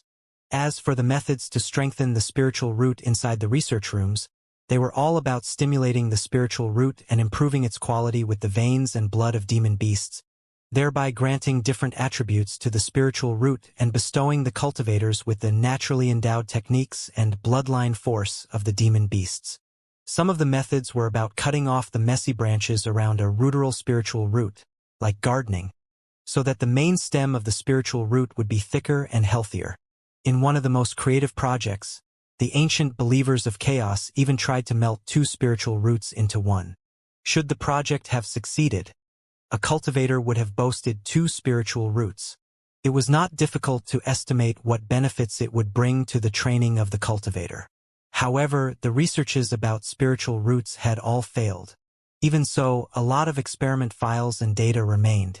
Most of the data had been locked with spiritual stripes. A lot of jade chips were even installed with barriers and other rune arrays. The members of the Blade of Chaos could not estimate the value of the information stored inside for now and simply piled them up aside.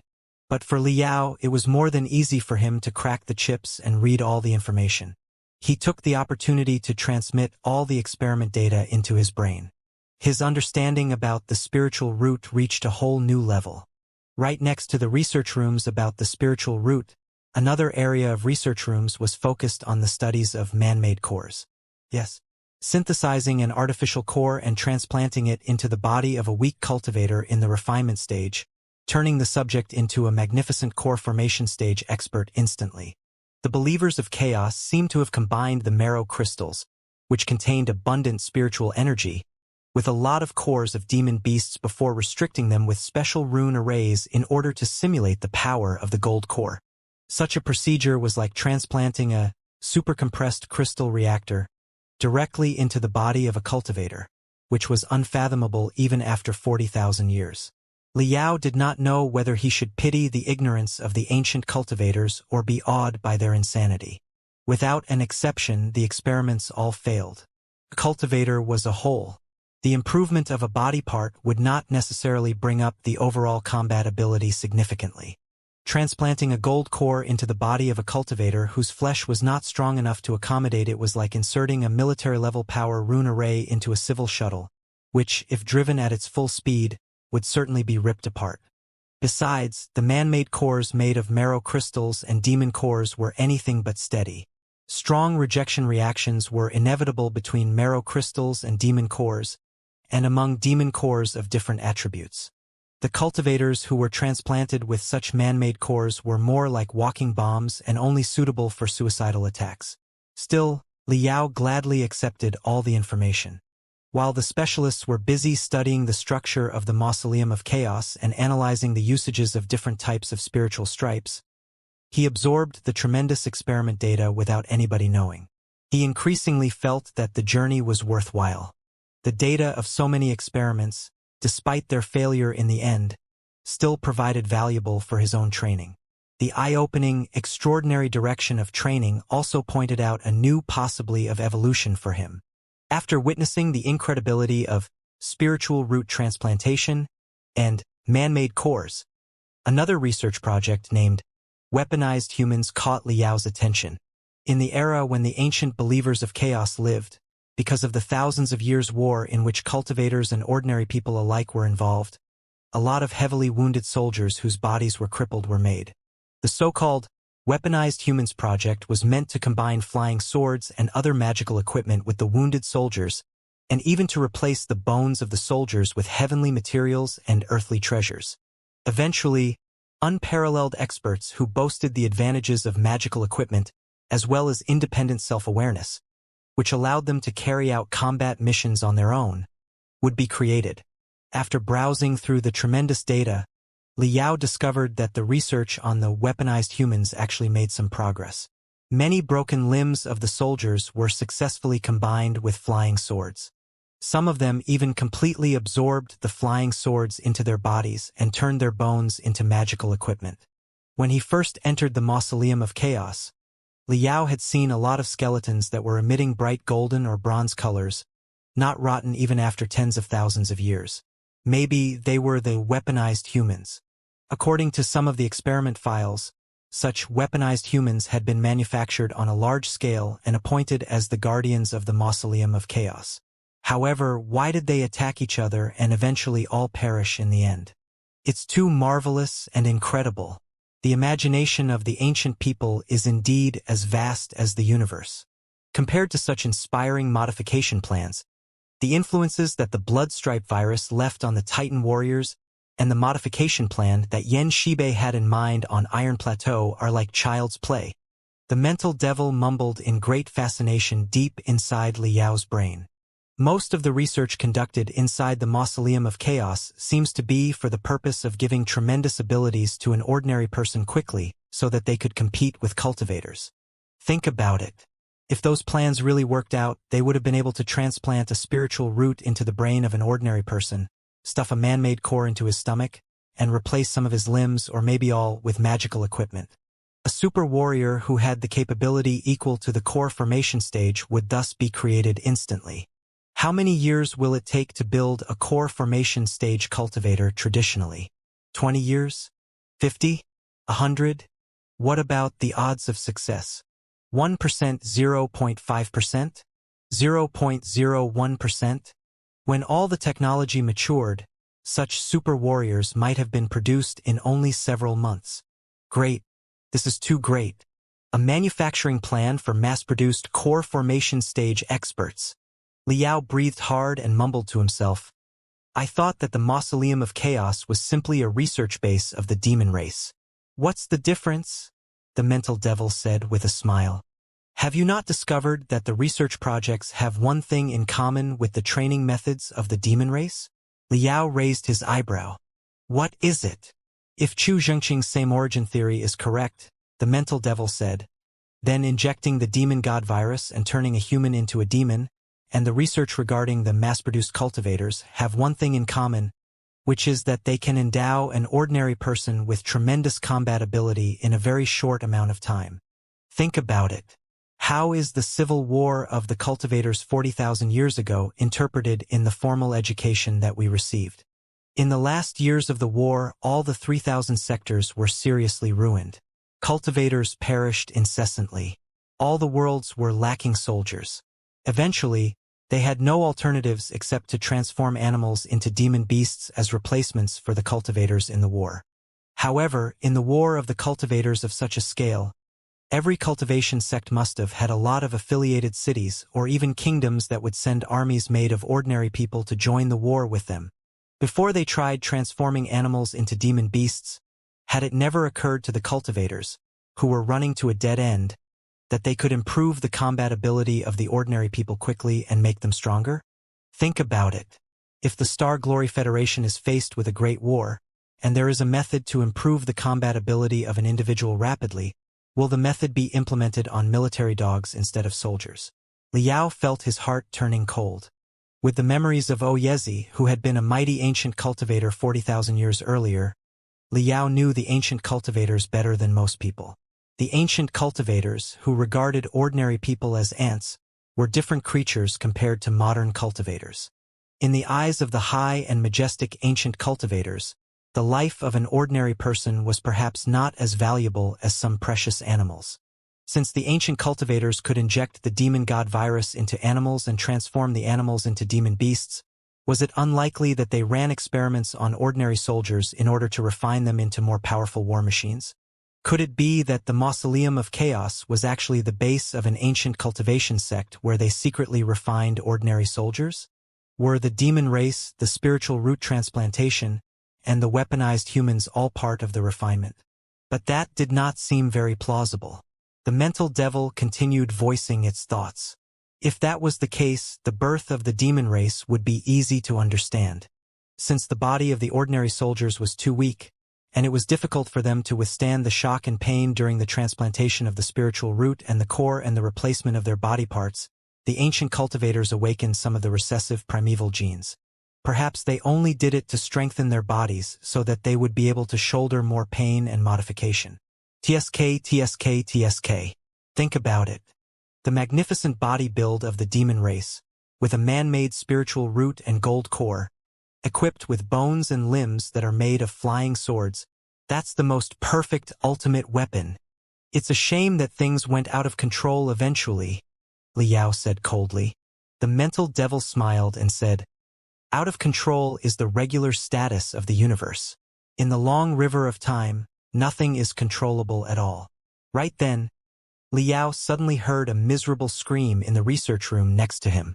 The research room next to Liao was also one dedicated to the studies of weaponized humans.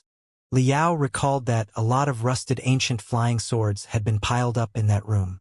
As an expert of refining, he was of a mind to stay and study them for a while, but Chu Zhengqing and his daughter were not specialists in ancient magical equipment and therefore left the room after a quick glance. As their bodyguard, Liao had no choice but to leave with them. At that moment, despite the blockage of the thick wall made of green rocks, Liao sensed the cold aura of sword and an intense stench of blood. A flying sword has been activated?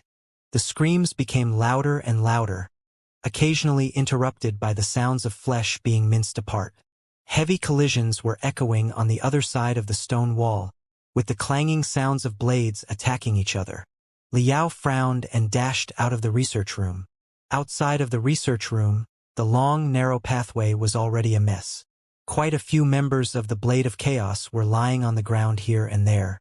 Some of them were screaming miserably while holding their broken limbs, and some were silent in pools of blood.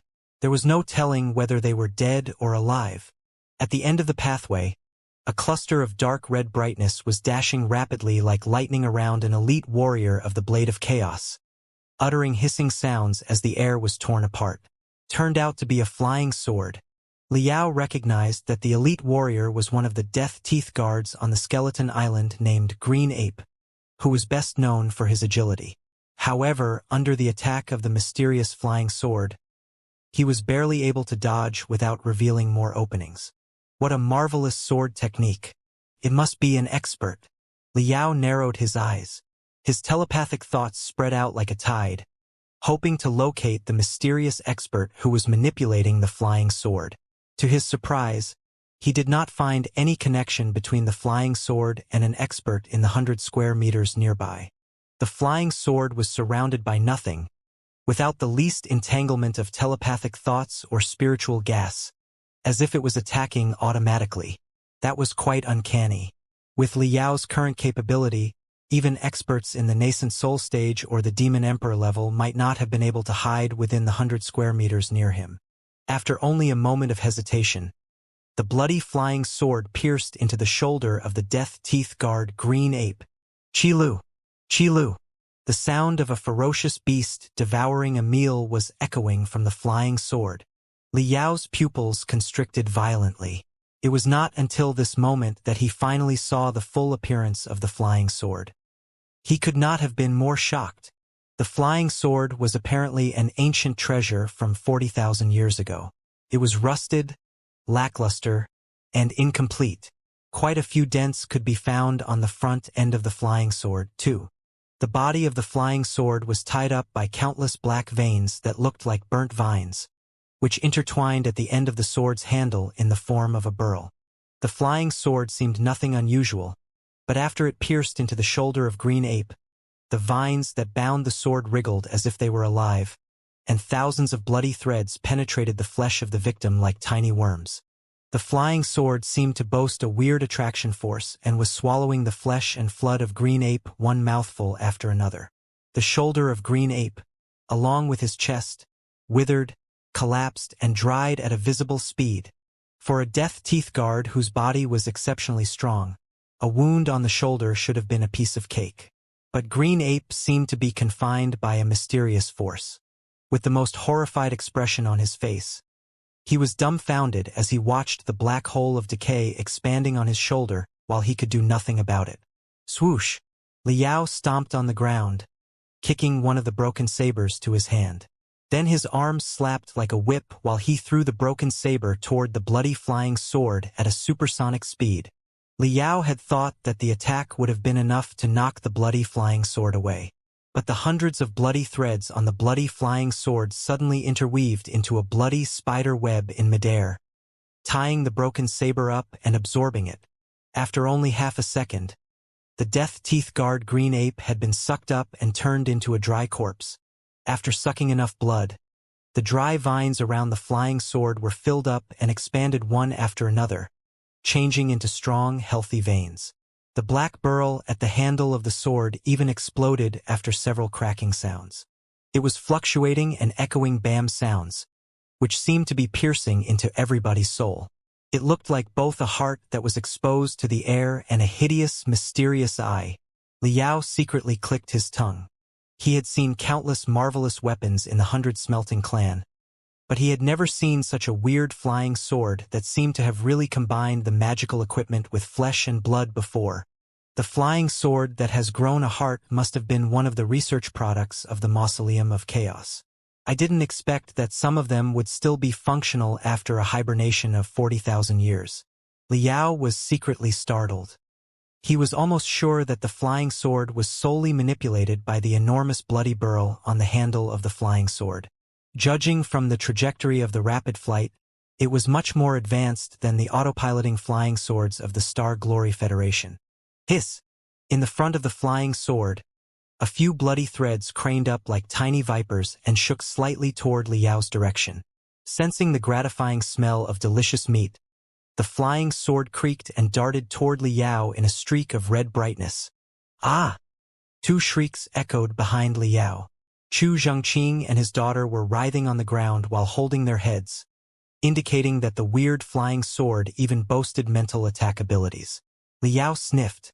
With a cold smile on his face, he rolled his eyes quickly and suddenly extended his hand, snatching at the bloody flying sword. The bloody flying sword seemed to be caught unprepared by his boldness.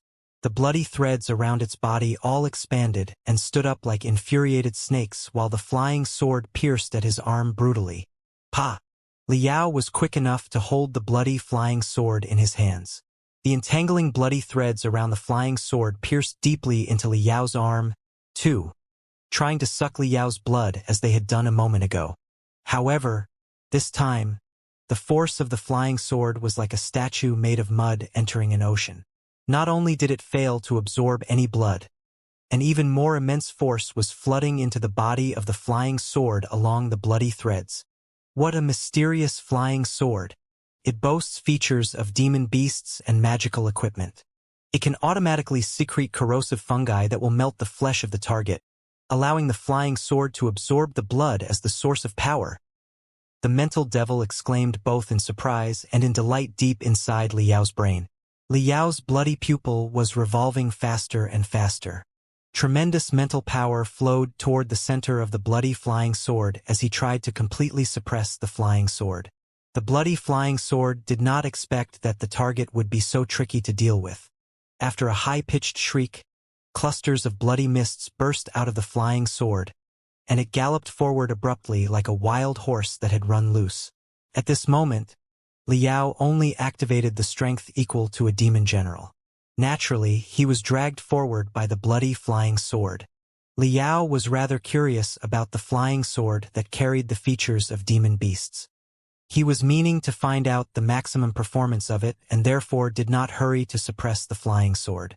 He simply clutched the bloody flying sword while it rushed at a high speed in the underground world. The Mausoleum of Chaos had multiple floors and looked like a city.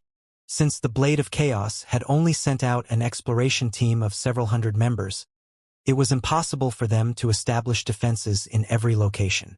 Swoosh! Swoosh! Swoosh! Dragged by the bloody flying sword, Liao rushed inside the labyrinth-like mausoleum. Very soon, he was already out of the explored area of the Blade of Chaos and lost his way.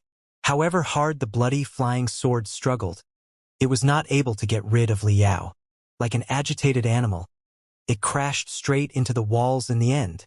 Heavy collisions echoed non-stop as the flying sword breached through multiple walls.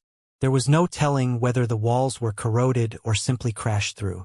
In front, however, was a square that was not marked on the map of the Blade of Chaos. Shadows were everywhere, and somebody was punching at Liao.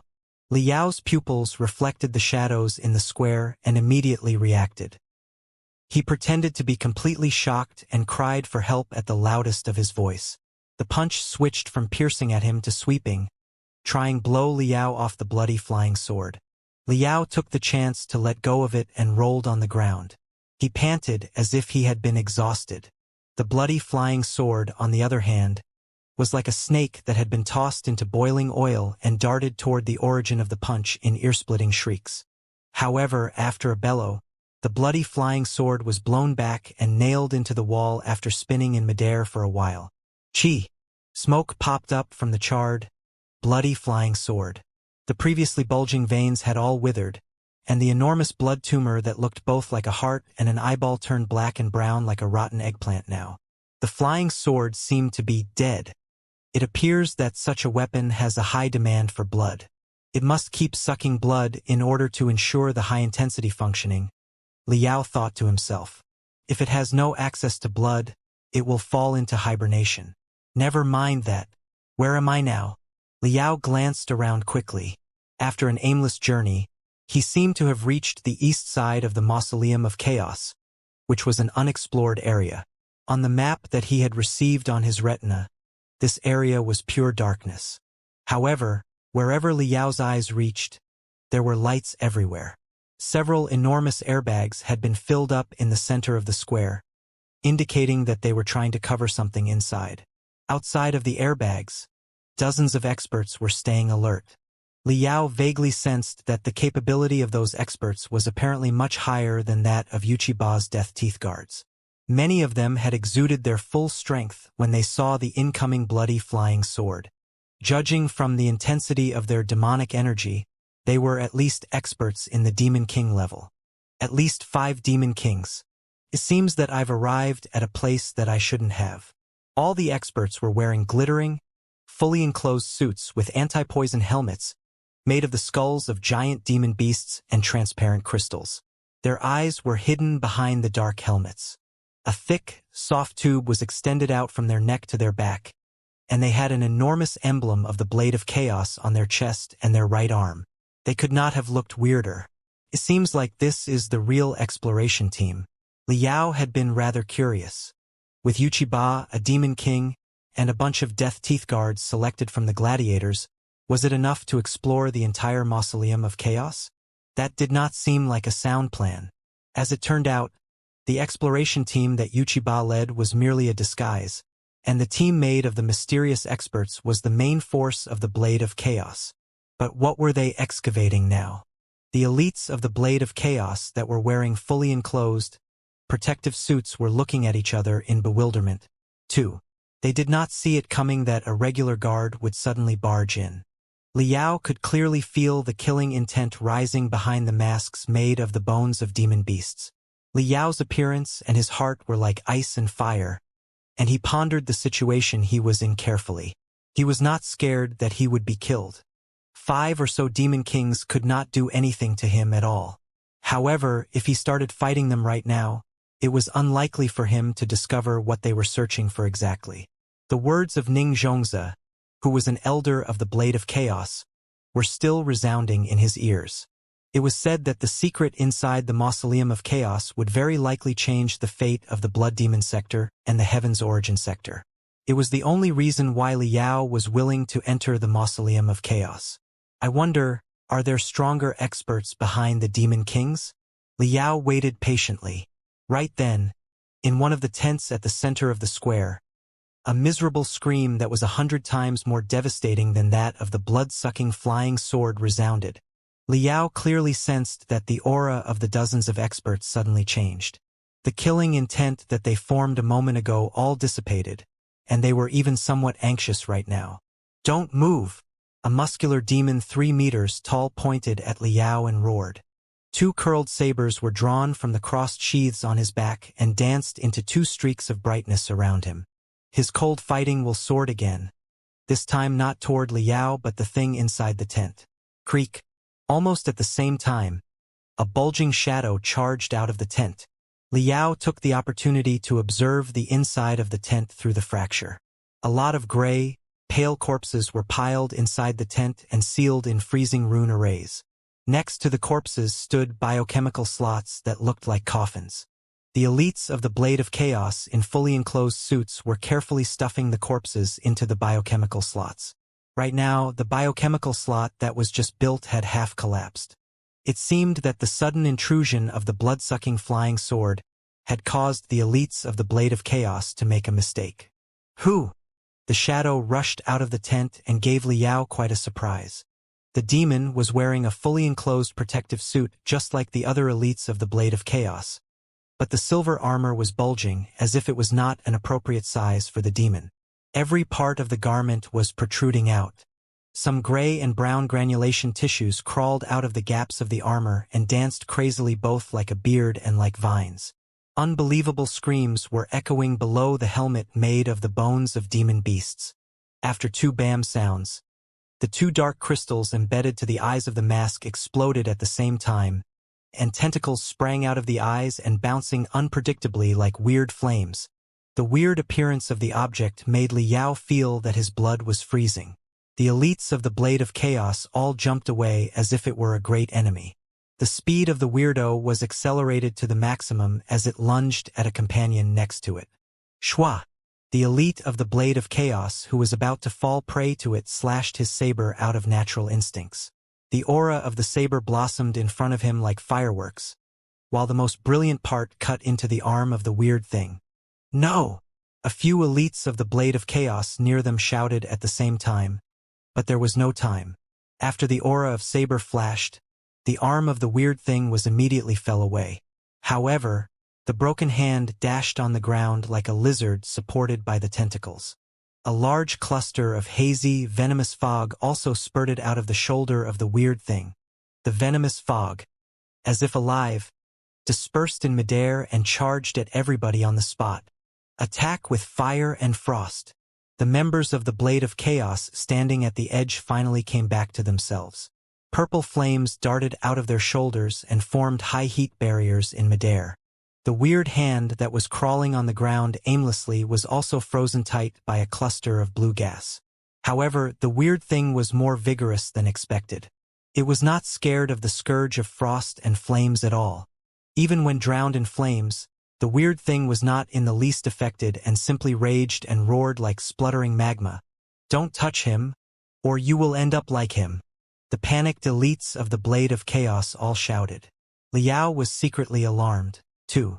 He could tell that what the elites of the Blade of Chaos spurted out was an eccentric flame named Purple Residence Hell Fire. Similar to the 3 smell true fire that the cultivators utilized, it could melt steel instantly. However, the weird thing was burnt in the Purple Residence Hellfire for more than a minute, and yet it was still alive? No. Liao's nose flapped, and his bloody pupil flickered. Although the weird thing was still jumping up and down and roaring like thunder, he did not sense any vital signs of a living creature from it at all. There was not the surging demonic energy, not the flowing spiritual energy found inside cultivators, not even a heartbeat and breath. Some sort of extremely uncanny force was supporting the weird thing from falling down. It was a dead body. What kind of force can stimulate such vigor in the cells after the creature is already dead? Even the mental devil was shocked. Voila! The purple resident's hellfire did not burn the weird thing at all. Instead, the armor and helmet of the weird thing both exploded in the furious flames. A gray shadow suddenly leapt out of the remains and stretched out like an octopus. The fire wall and the icy blockage were not enough to stop the weird thing. At the critical moment, dozens of small black shadows darted from the tent nearby into the body of the weird thing like bullets. The bullets quickly rooted and sprouted like the seeds of a planet, quickly spreading on the surface of the weird thing. The skin that was healthy a moment ago now turned into dried rind. The movement of the weird thing was significantly limited. At that moment, the purple resident's hellfire was finally able to leak into the body of the weird thing, burning its flesh and blood into ash at a visible speed. A streak of scarlet brightness dashed out of the tent and floated above the head of the weird thing. The immense pressure compressed the ash after the weird thing was burnt into a heap. Not the tiniest speck of dust was leaked out. Very soon, the ash was frozen into an icy block, reflecting strange colors. The weird riot was finally suppressed. However, Li Yao's wariness was at its peak. He could keenly tell that the aura of the newcomer far exceeded normal demon kings. The few demon kings that prepared to attack him a moment ago apparently listened to his command, too. He was a demon emperor.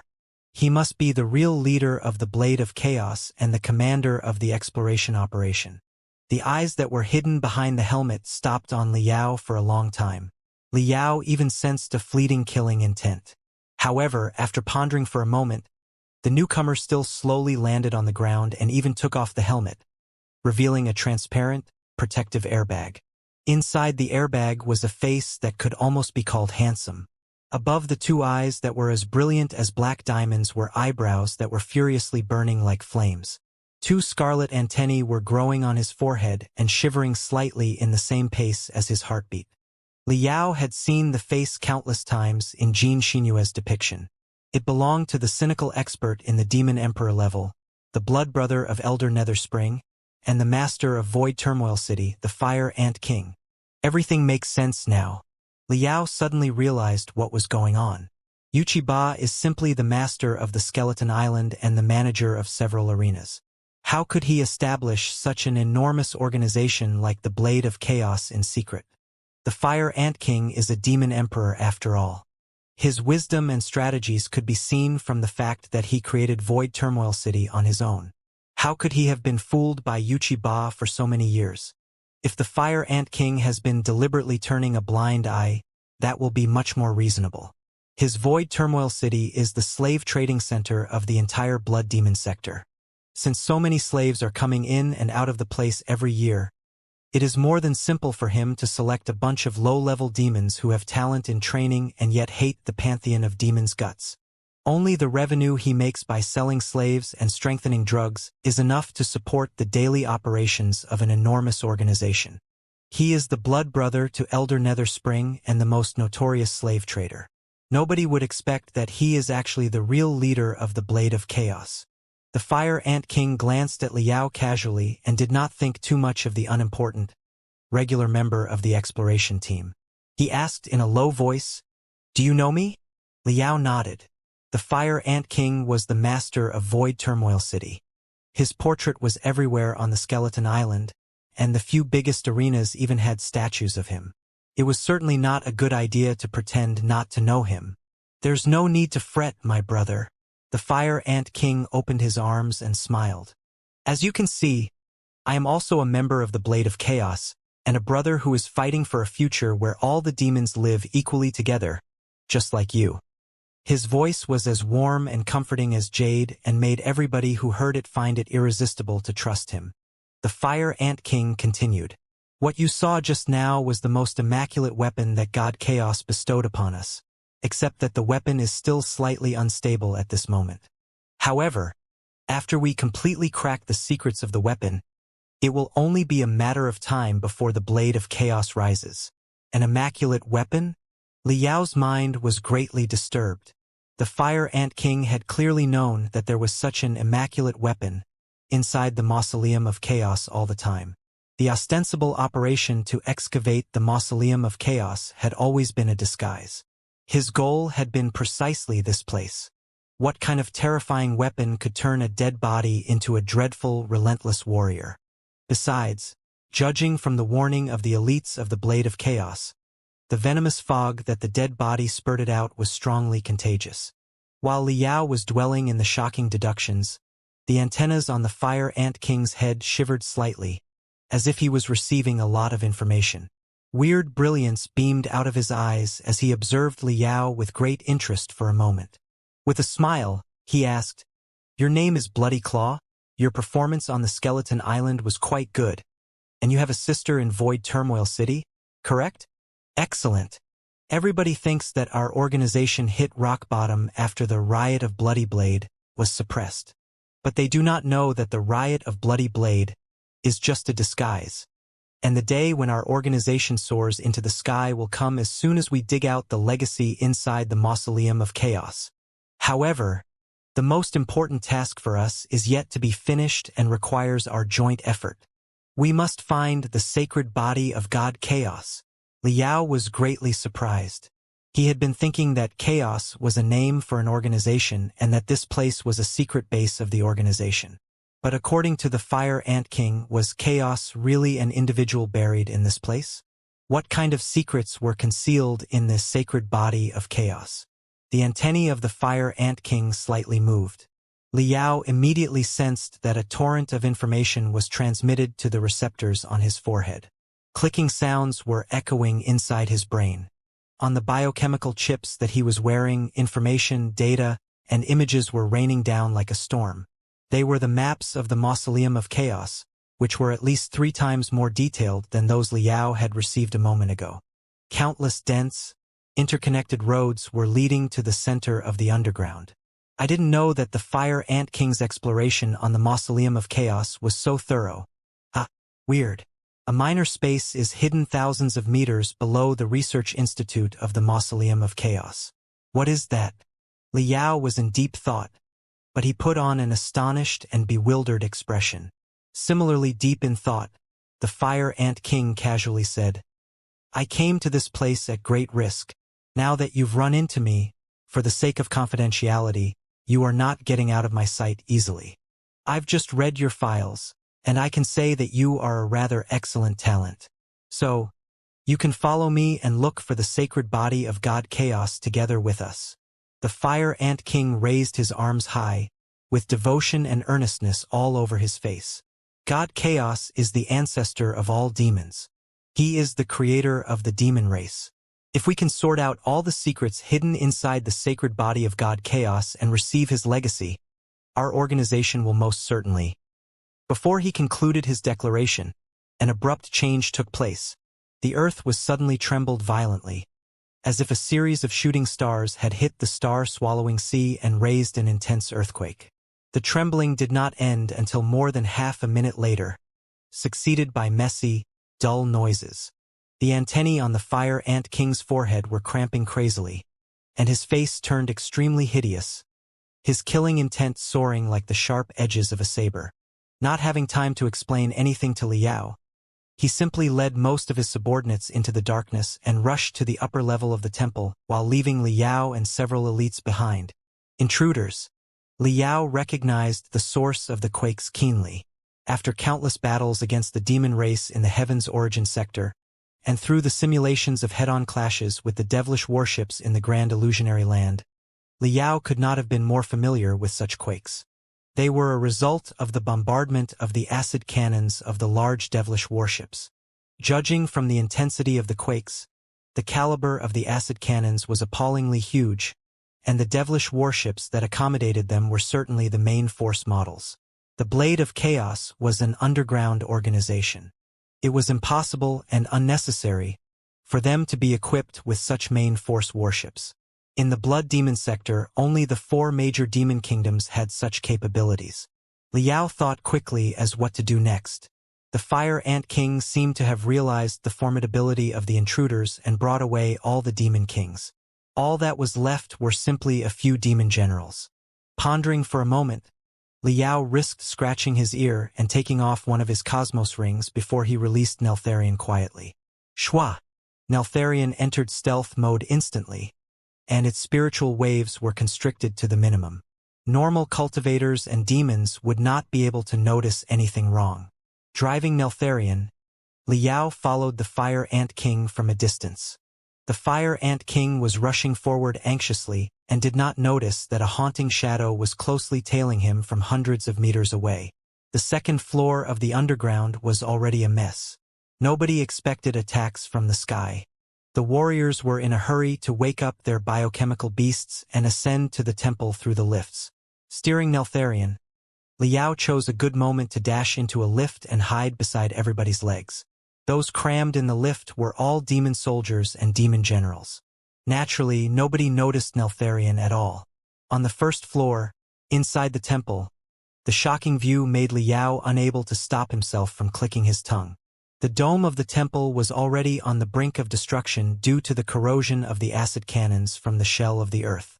At this moment, dozens of enormous worms, which were more than 10 meters in diameter and emitting metal colors all over their body, drilled through the dome toward the temple. The enormous worms were similar to the iron or sandworm on Iron Plateau. They had a circle of dense, sharp thorns around their head and rings of sharp teeth inside their mouth part, which made them look like the tunnel boring machine that was used to dig tunnels in the Star Glory Federation. Liao knew that such demon beasts could often secrete super-corrosive acids that could melt rocks and metals alike. They were most suitable to dig holes below the ground. Under the bombardment of the acid cannons and the enormous worms, the dome of the temple was soon riddled with holes. Demon beasts flooded into the underground world like a tide. They were the ghost-faced silver mosquitoes and the colorful flying locusts, Liao's old friends. Both kinds of demon beasts would sweep across everything they met and leave nothing behind. Countless fully armed warriors descended to the underground temple under the cover of the ghost-faced silver mosquitoes and the colorful flying locusts. The warriors were completely different from the demons that Liao had seen before. Most of them carried the distinctive features of the insect clan, but they were taller and stronger than the clan's general members. They were all more than 3 meters tall. With their bone armor that was as thick as a tortoise shell and the dense thorns and lumps on it, they were essentially heavy tanks that were standing on their feet. What was weirder was that round, brilliant gems had been embedded to their forehead, chest, abdomen, elbows, and knees. The gems seemed to be alive and were emitting intense spiritual waves, providing incessant energy for them and allowing them to raise a storm of blood among the members of the Blade of Chaos. The members of the Blade of Chaos were no match for the intruders at all. They were like dry leaves in a blowing wind. The only outcome was to be shattered into pieces. Liao saw that electric boa, the leopard tutor who trained him, rode the lightning serpent almost 100 meters long and dashed at 2 intruders.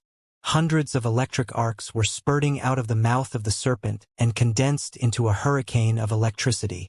However, one of the intruders formed a spluttering shield of energy on his left side, with nothing except the bright yellow gems embedded on his left arm, blocking the hurricane of electricity effortlessly. A series of smaller gems were embedded to the finger joints on the right hand of the other intruder.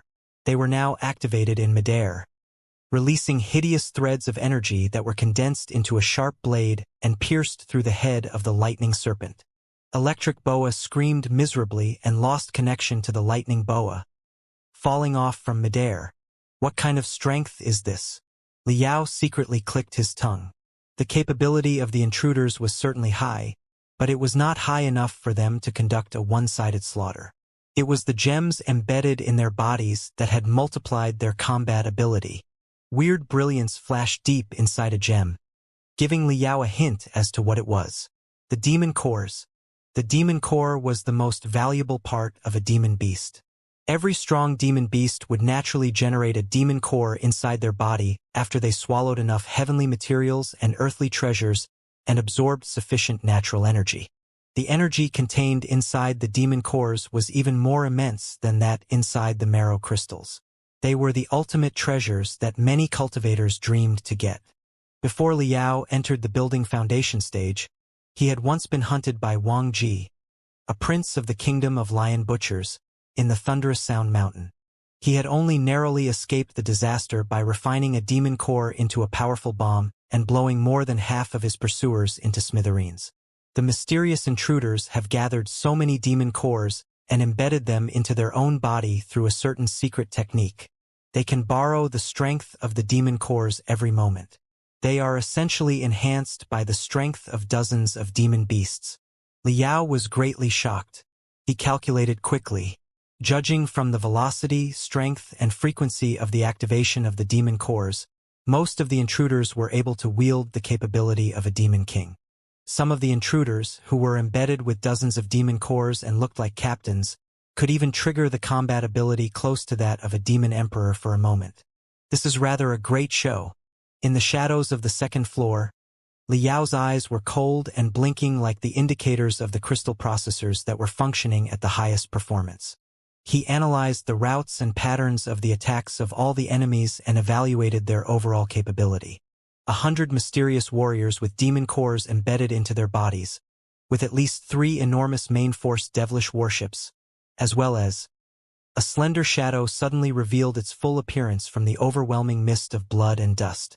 He boasted a face that was even more handsome than many movie stars in the Star Glory Federation. It was so impeccable that it seemed to have been carved out of an entire piece of green jade. His body was covered in shells that seemed to be from insects, but they were perfectly melded with his body and did not give the slightest feeling of ugliness. On the contrary, the integration was simply natural and immaculate.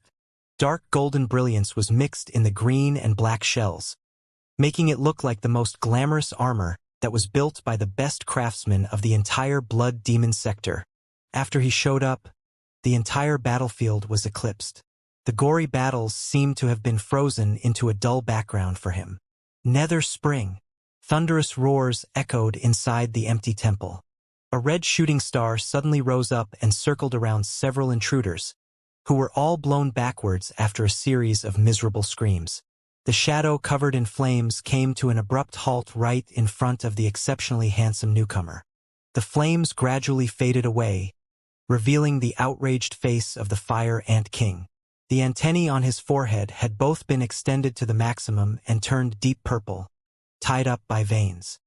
His body significantly expanded, and the shells that were stuck to his body closely all stood up like the unfolded flow stabilizers before a supersonic shuttle took off. However, Liao had a feeling that his fury was more of a cover for his fear. It was because standing in midair across him was Elder Nether Spring, who was one of the 12 demon emperors of the Pantheon of Demons, the ruler of the Nether Spring Kingdom, and one of the 4 giants of the Blood Demon sector. Liao had asked Xianxia to draw vivid portraits of all the important figures of the Blood Demon sector. But however deft Xianxia's hands were, she was not able to depict the real dominating aura of the unparalleled expert. Although Liao was merely watching him through the image sent back by Neltharion, Liao could still sense overwhelming pressure from Elder Nether Spring, as if he was standing right behind and breathing quietly. As expected of one of the 4 giants of the Blood Demon sector, he is certainly in the high level of the Demon Emperor stage, if not above it. Liao was greatly alarmed and could not have been more vigilant. It was an enemy of the same level as Xianxia or even stronger than him. The Fire Ant King and Elder Nether Spring were blood brothers with the same parents. Except for the main colors of their shells, one being red and the other being green, their appearances were very similar to each other. However, when the 2 of them stood together, one could not help but have a weird feeling that the Fire Ant King was just a larva that was still growing, and Elder Nether Spring was the real matured one. The Fire Ant King and Elder Nether Spring, 2 demon emperors, confronted each other coldly. Invisible air crashed, produces screeching gales, like 10,000 pressure cookers that were screaming at the same time. The air was swirling in the vast temple, making the shadow of the 2 demon emperors somewhat warped. Nether Spring. His face twisted. The Fire Ant King gnashed his teeth. "How did you find this place?" Elder Nether Spring smiled. His voice was much gentler and at ease than the Fire Ant King's. "I've studied the Mausoleum of Chaos for decades. Naturally, I knew its rough location. Although I didn't know the specific coordinates, I simply monitored your activities in Void Turmoil City and followed you to this place. The Fire Ant King's pupils shrank violently, as if he had just understood everything. Blood seemed to be dropping from the ends of his antennae. His voice turned extremely coarse. You've long been suspecting me? No. I never suspected you. Elder Netherspring shook his head and said peacefully. I have been very sure since the very beginning that such an enormous organization like the Blade of Chaos could not be established by a random guy. Also, my beloved brother, the Fire Ant King, was certainly not the type of demons who would abandon the Nether Spring Kingdom just because of familial bonds. Since you abandoned control over the Nether Spring Kingdom at your own will, there must have been something that attracted you more. In the meantime, the establishment of Void Turmoil City and the sudden rise of the Blade of Chaos were too coincidental. The few leading rebels in the Riot of Bloody Blade were all connected to Void Turmoil City one way or another. All things considered, isn't the answer obvious? The Fire Ant King took a long breath. Why didn't you stop me? Why would I? Elder Netherspring was amused. What you were doing was exactly what I was interested in. Explore the origin of the demon race and discover the secrets of chaos. However, as the controller of the Nether Spring Kingdom and one of the 12 demon emperors, it was not convenient for me to do a lot of things. Even if I did, a lot of traces would have been left, which would have raised the suspicion of the other demon emperors, especially the other 3 giants. Since my beloved brother was willing to do everything promptly, why shouldn't I just sit and watch? As it turned out, you were more distinguished than I expected. Not only did you establish such a huge enterprise in Void Turmoil City, you also managed to find and open the Mausoleum of Chaos based on the incomplete files. So, the files in Bone Sand City were leaked to me intentionally? The Fire Ant King mumbled. You had some files about the Mausoleum of Chaos. I also had some files about the Mausoleum of Chaos, Elder Netherspring said casually. Since I had no access to yours, I gave mine to you. Naturally, you tried your best to see that everything was done properly. I was saved a lot of trouble. Although something went wrong during the process, it is a happy ending after all. Isn't it? Happy ending? The Fire Ant King glanced through Elder Netherspring's subordinates, with a face that was more and more hideous and crazy. He said one word after another. Netherspring. It seems that I've been manipulated by you all this time. However, are you not curious as to why I joined the Blade of Chaos and even became its leader after decades? Many silver blood demons have joined the Blade of Chaos, Elder Netherspring replied. For power, for strength, for revenge, for all kinds of weird reasons. What's wrong with your decision? The Fire Ant King sneered. If you think that I joined and made use of the Blade of Chaos only because I meant to taste the feeling to supreme power, then you are terribly mistaken. I am a real believer of chaos. Why, you ask? The reason is simple. The Fire Ant King's aura suddenly burst out, with glamorous flames surrounding him. After a while of rattling noises, a barrier that locked his body seemed to be detonated, and a long tail suddenly jerked out of his back. The tail was more than 1 meter long and very elastic, which was clearly not a feature of the Insect Clan but one of the Horn Clan or the Claw Clan. The Fire Ant King took a long breath in relief, as if he had freed himself from all the boundaries, and chuckled. Do you see? A tail. A tail that does not belong to the Insect Clan. This is not a change that I achieved with the force of genes. It was awakened when I was 15.5 years old. The tail meant that I was not a pure silver blood demon, but a chaotic blood demon that was mixed with the features of the Insect Clan and the Claw Clan. Ha ha. Ha ha ha ha. At that time, I was truly devastated and almost killed myself many times. But after I browsed through a lot of ancient books, I learned that such things had happened a lot in history. Many silver blood demons or even saint blood demons who claimed that their bloodlines were pure had in fact been corrupted several generations before them. However, the genes that belonged to a different species had been hibernating the whole time. If the foreign genes remained hibernating all the time, they would be able to maintain their pretense as high-level demons throughout their life. Even so, the foreign genes would still be passed on to their offspring congenially. Hehe. If one of their unlucky offspring activated the hibernating foreign genes for reasons they didn't know, They would turn from the noble saint blood demons and silver blood demons into the humblest chaotic blood demons. In the ancient books, such pathetic guys had a most appropriate title, the hidden blood demons. Yes, I am a hidden blood demon, and my foreign genes were awakened, although the odds were merely 1/1000th, which turned me from a silver blood demon into a chaotic blood one. That's the real reason I abandoned the fight for power, established the Void Turmoil City, and eventually became the leader of the Blade of Chaos. The Fire Ant King blinked. For the first time, he seemed to be taking the initiative in the situation. With a cruel smile on his face, he said, "And what does that mean? Elder Netherspring, you are my blood brother. Look at our appearances. Nobody can deny that. Now that I am not a high and mighty silver blood demon but one of the most lowly and untouchable chaotic blood demon according to the nobles, what about you? What are you, the controller of the Nether Spring Kingdom and the 4 giants of the blood demon sector, exactly? Do you see? Maybe the features of other demon species have not been displayed on your body yet, but the same foreign genes as mine are also hidden in your blood. I am the best evidence. You and I are the same. We are not silver blood demons but chaotic blood demons." In the second floor, Liao almost let out a cry because of the unbelievably shocking news. Elder Nether Spring, one of the 4 giants of the blood demon sector and one of the real decision-makers of the pantheon of demons, was actually one of the lowliest chaotic blood demons? It was indeed a piece of astounding news. The Fire Ant King seemed to be confident about his victory. He shouted at the warriors in front of Elder Nether Spring who had been strengthened by the demon cores. Maybe you are all loyal to Elder Nether Spring.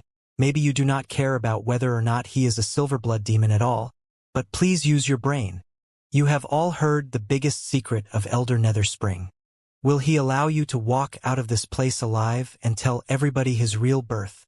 The warriors strengthened by the demon cores and Elder Nether Spring himself, on the other hand, did not even move their antennae but eyed him in the same way that people eyed a moron.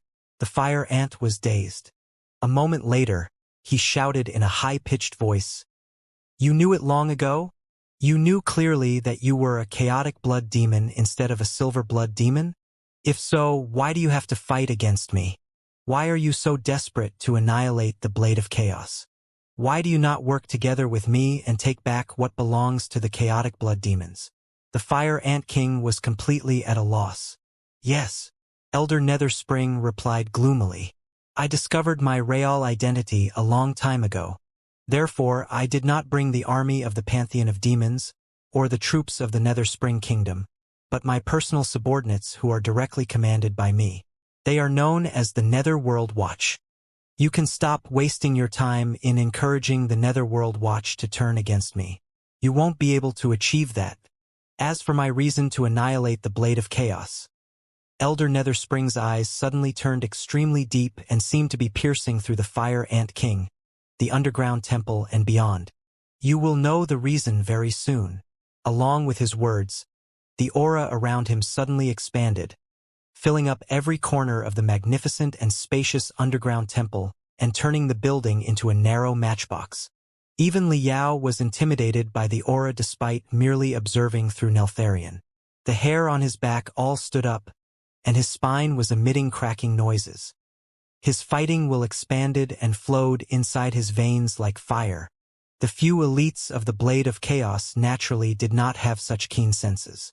But they also felt that an overwhelming, limitless horror was leaking down through the rocks that were almost 100 meters thick, placing them in an impenetrable coffin and making them have nowhere to run to. The few members of the Blade of Chaos all shook violently in fear. In the underground temple, the Fire Ant King's aura burst out like a surging tide, too. With his roars, the front ends of the 2 antennae on his forehead suddenly blossomed like flower buds. From the soil below his feet, 8 enormous fire pillars suddenly rose up. The fire pillars surrounded the Fire Ant King like 8 snakes and danced crazily before they entangled and condensed each other above his head. Some of the fire snakes crawled to the body of the Fire Ant King and knitted a glamorous armor of flames. But more fire snakes formed a majestic giant of flames, which opened its bloody mouth toward Elder Nether Spring. "Who?" The roars of the fire giants blasted out intense airwaves, as if a cannonball had just been detonated. Even the Netherworld Watch, strengthened by the demon cores and brought by Elder Netherspring, could not do anything but retreat in front of the dominating aura. The smile of Elder Netherspring remained unchanged.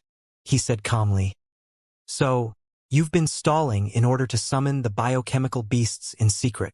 "Exactly." The Fire Ant King grinned hideously.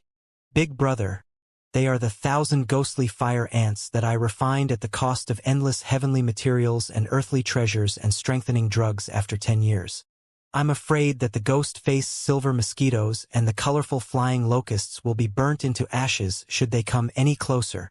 Liao observed carefully and finally discovered that the armor condensed on the Fire Ant King and the fire giant behind him were actually not made of flames but formed by countless crimson ants. Liao risked spreading out his telepathic thoughts and improving the scanning ability of Neltharion to the highest. He found that the crimson ants were all the side of thumbs with sharp antennae and cold shells.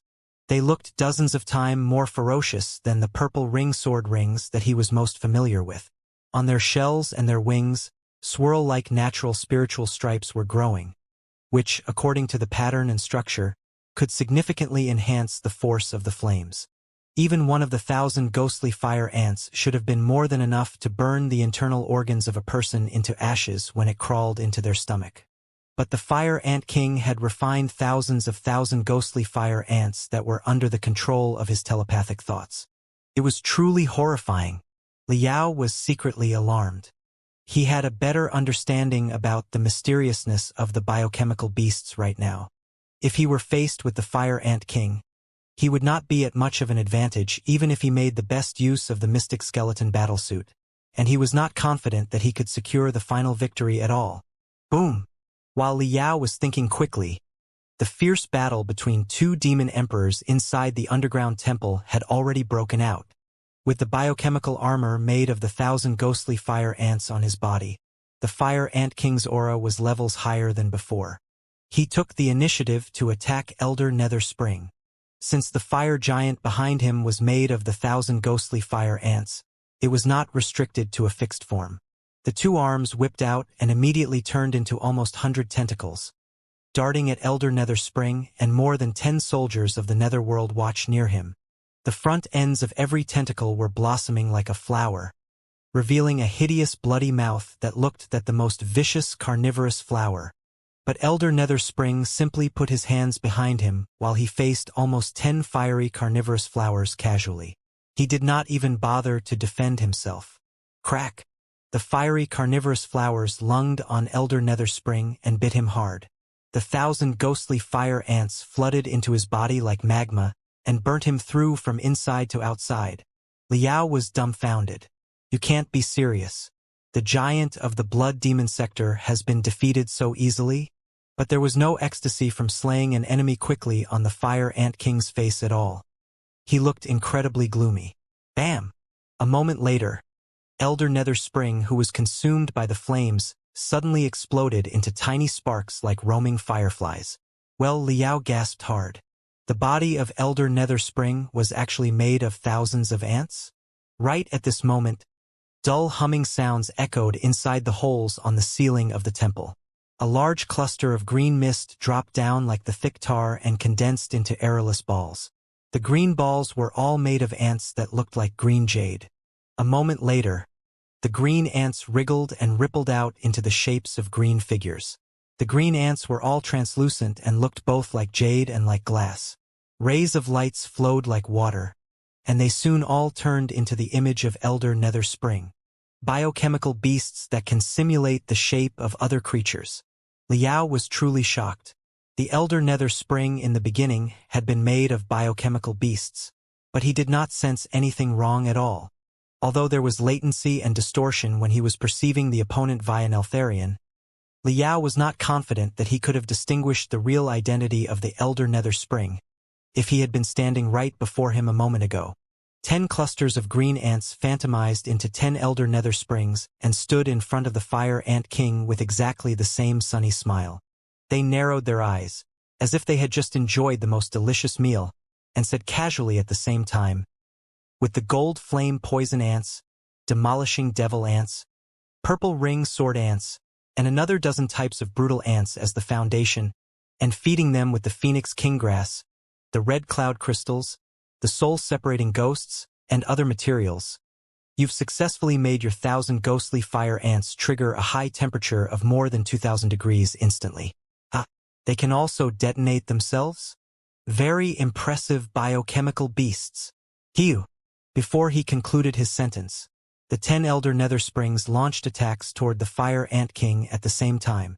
In a moment, more than 10 green air currents and streams of flames appeared and crashed into each other brutally.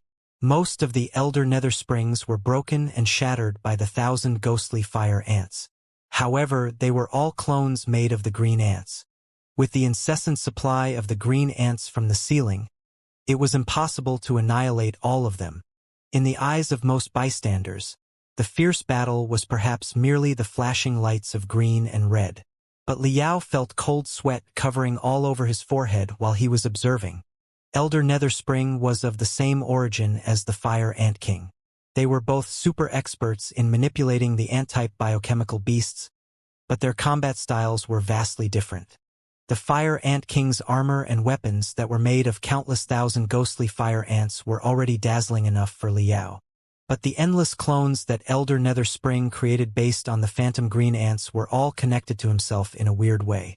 When a clone suffered an attack, he could even calculate the enormous data regarding the source of the attack and even gasp the essence of the weapon. Strong. That's too strong. Judging from the speed, strength, and reaction of every clone of Elder Nether Spring, Liao estimated that all of them boasted a combat ability above the middle level of the Demon King state. But 10 Elder Springs combined were far stronger than 10 middle-level Demon Kings. It was because one's mind was hard to predict. Even deeply connected twins could not guess every step that their sibling was going to make in the next second. Neat as their cooperation might be, there would certainly be tiny loopholes. However, all the clones there were manipulated by Elder Nether Spring, and they were essentially his 10 fingers. Their teamwork was flawless and marvelous. What was more critical was that Liao could not tell whether or not the real Elder Nether Spring was hiding among them. It was exactly what the Fire Ant King was wary of. With the immense capability of a demon emperor, he would not have been blocked by the clones. But he seemed to be bound by invisible chains. There were several times when he could have broken out of the siege or implement a destructive strike on one of the clones, but he simply retreated at the most crucial moment every time. Others might have thought that he was too timid, but Liao knew that he was making the most sensible choice. Elder Nether Spring's tactics were very similar to Xianxia's strategy in the end when he chose to hide himself among the Grand Illusionary soldiers. How come those super experts are all more cunning than me? Liao felt a splitting headache coming on because he discovered that he would not have too many options if he were in the Fire Ant King's place faced with such an unreasonable tactic. The total number of the Fire Ant King's 1,000 ghostly fire ants was finite after all. After multiple bombardments, the armor and the Giant of Flames were all getting much more lackluster than before. But Elder Nether Spring's clones were utterly unhurried, showing no intention to speed up the pace of attack. In the meantime, the Netherworld Watch behind him was lunging at the members of the Blade of Chaos like wolves and tigers. What should I do? Liao, who was observing the battle in the lower floor, thought quickly and calculated the speed and strength of all the soldiers of the Blade of Chaos and the Netherworld Watch in order to compare their overall combat ability. Almost 100 different changes of the situation popped up inside his brain at the same time. They were the most likely outcomes when he joined the battle at different timings. The Netherworld Watch is quite strong. After the enhancement of the Demon Cores, more than 10 of them have a combat ability equal to that of a Demon King. The members of the Blade of Chaos are no match for them at all. But they do not seem to be slaying the members of the Blade of Chaos, instead, knocking down and capturing them. Elder Nether Spring hasn't revealed his real capability yet. There's no telling whether or not he can summon more clones or perform an even more irresistible deadly skill. Right now, I have 3 options. Firstly, run away immediately without bothering anything. Secondly, join the battle and fight against Elder Nether Spring with the Fire Ant King. Thirdly, flee deep underground and lurk in the darkness while waiting for a better opportunity. Liao took a deep breath and entered the deep meditative state. In his mind, a translucent himself struggled out of his body and darted toward the depths of the darkness. He charged into the underground temple and rushed out through the holes in the dome, while Elder Nether Spring and the Fire Ant King were fiercely fighting. The soldiers of the Netherworld Watch were all greatly shocked and tried to block him, but according to the data on their speed and strength that Liao had collected a moment ago, their blockage would be far from flawless. In the star-swallowing sea outside of the holes, a few devilish warships that belonged to Elder Nether Spring were naturally docked. However, back when Liao was in the building foundation stage, he had already resisted a crystal warship by himself. Right now, his combat ability was close to the nascent soul stage. If he was determined to run away, were the few devilish warships enough to stop him? Who can really block me if I want to run away? Although the star-swallowing sea and the white-silver death desert were both terrible places, Liao had a lot of food, drugs, and clean water preserved inside his cosmos rings, which was an unchangeable habit wherever he went. In the boundless silver desert, nothing could grow. Determination would be the real critical factor. What could Elder Nether Spring really do about him? If Elder Nether Spring concentrates his forces, he won't be able to search in every direction of the white-silver death desert, and it is very likely that I will run away successfully. If he splits his forces for the search, I will simply swallow his subordinates one after another. After the comprehensive analysis, if I choose to run away right now, the success rate will be higher than 85%. However, if he made such a decision, Liao would never find out Elder Nether Spring's true goal. Elder Nether Spring, as one of the 4 giants of the Blood Demon sector, surprisingly knew that he was a chaotic blood a long time ago. But instead of joining the organization of the low-level rebellion named the Blade of Chaos, he stood on the opposite side of the rebels and even established an extremely secret Netherworld Watch. Back when Liao was in the Heaven's Origin sector, he had learned a thing or two about the toughest special forces of the Blood Demon sector, but he had never heard the name of Netherworld Watch before. Xianxia, as a saintess of the Pantheon of Demons, introduced the special forces and the secret legions in the entire Blood Demon sector to him in great details, too. But she did not mention anything about the Netherworld Watch, either. However, the Netherworld Watch, whose soldiers were all embedded with the demon cores, were certainly the most terrifying special forces that Liao had seen in his life, not even one of, forcing the extremely unsteady demon cores to output energy stably and melding them with the body of flesh and blood perfectly. Such a biotechnology is definitely among the most cutting-edge ones even in the Blood Demon sector. Such a biotechnology must be supported by an enormous organization. Elder Nether Spring was determined to explore the secrets of the Blade of Chaos and even established the Netherworld Watch in secret. What is he up to exactly? Liao recalled the words of Ning Zhongzi, an elder of the Blade of Chaos, again. It was said that the item they retrieved from Elder Nether Spring's laboratory could potentially change the fate of the Blood Demon sector and the Heaven's Origin sector. And Xianxia had turned from a demon into a human being after absorbing the mysterious liquids. What had Elder Nether Spring been studying and planning exactly? No. After going through all the trouble to get in touch with the core secrets, I cannot escape at this moment. If I don't seize a great opportunity such as right now, it will be practically impossible for me to uncover Elder Nether Spring's secrets in the future. Then what about fighting against Elder Nether Spring with the Fire Ant King? Liao thought quickly and ran another series of crazy calculations. Countless glass shadows exploded inside his brain, turning into the most brilliant diamond dust. For a moment he was about to rush out. However, Neltharion detected keenly that quite a few strong opponents were still lurking in unknown locations. The scent that slowly leaked out from the darkness stung Liao's pupils like needles. He narrowed his eyes to the minimum. Elder Nether Spring has backup plans. Even if I go out and fight side by side with the Fire Ant King right now, since we have never cooperated before and we don't understand each other's strengths, the odds of success are no higher than 11%. If the odds of success were above 30%, Liao might have decided to take his chances. However, according to the calculations based on Elder Nether Spring's current form, even if Liao showed up and butchered a lot of soldiers of the Netherworld Watch, the odds of success were only 11%. It was not a figure that was worth the risk. The smartest hunters and gamblers were often the most patient ones. Since the two options were both inappropriate, he could only choose the third approach. While the two demon emperors were fighting fiercely, Liao adjusted the position of Neltharion without alarming anybody, partly to observe the battle from a better angle, and partly to make preparations for his next move. A life-and-death battle between two demon emperors was not something that everybody had the privilege to appreciate. Every collision between the Fire Ant King and Elder Netherspring seemed to have turned into translucent data streams that flowed into Liao's brain through Neltharion. He felt that he was enjoying a great meal and could not have been more satisfied. Inside the underground temple, the charges of the Fire Ant King were all pushed back by the clones of Elder Netherspring.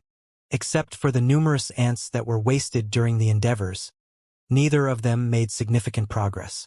However, the elites of the Blade of Chaos that the Fire Ant King had brought with him had almost been entirely suppressed by the Netherworld Watch.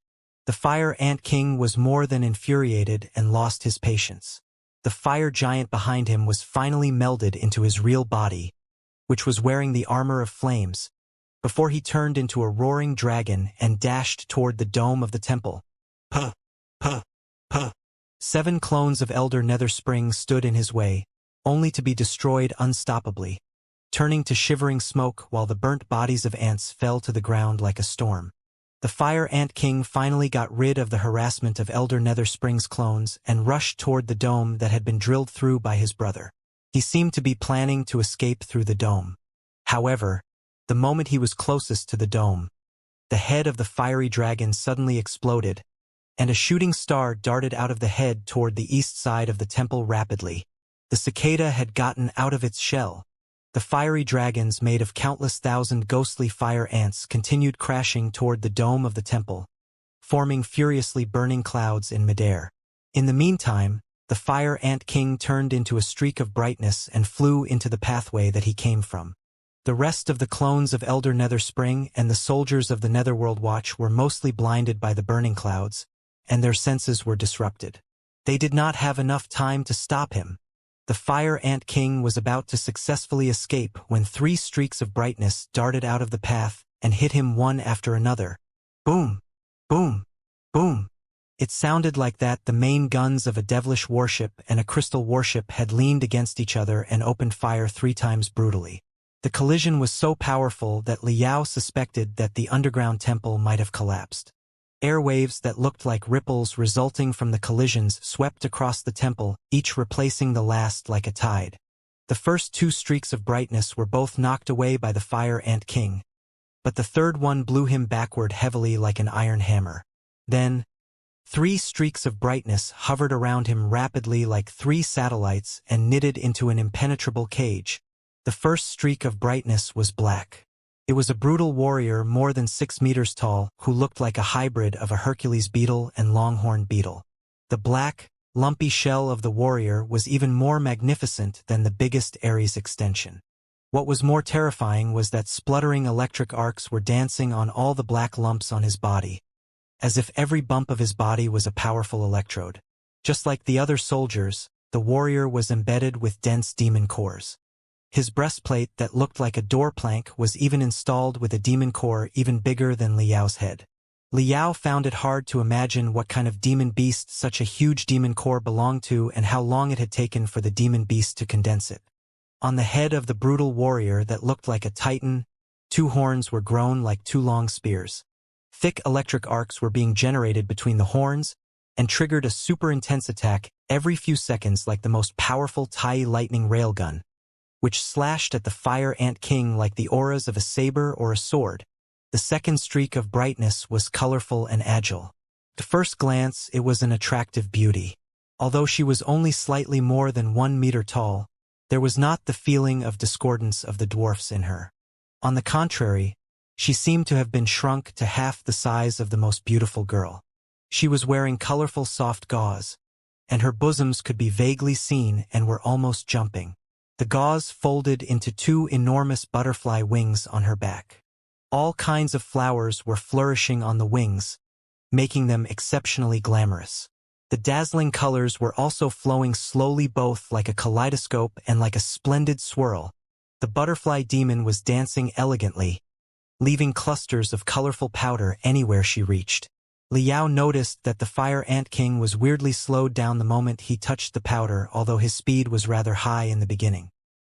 He also had an indescribable, fascinated expression on his face, as if he had been grasped by hallucinations.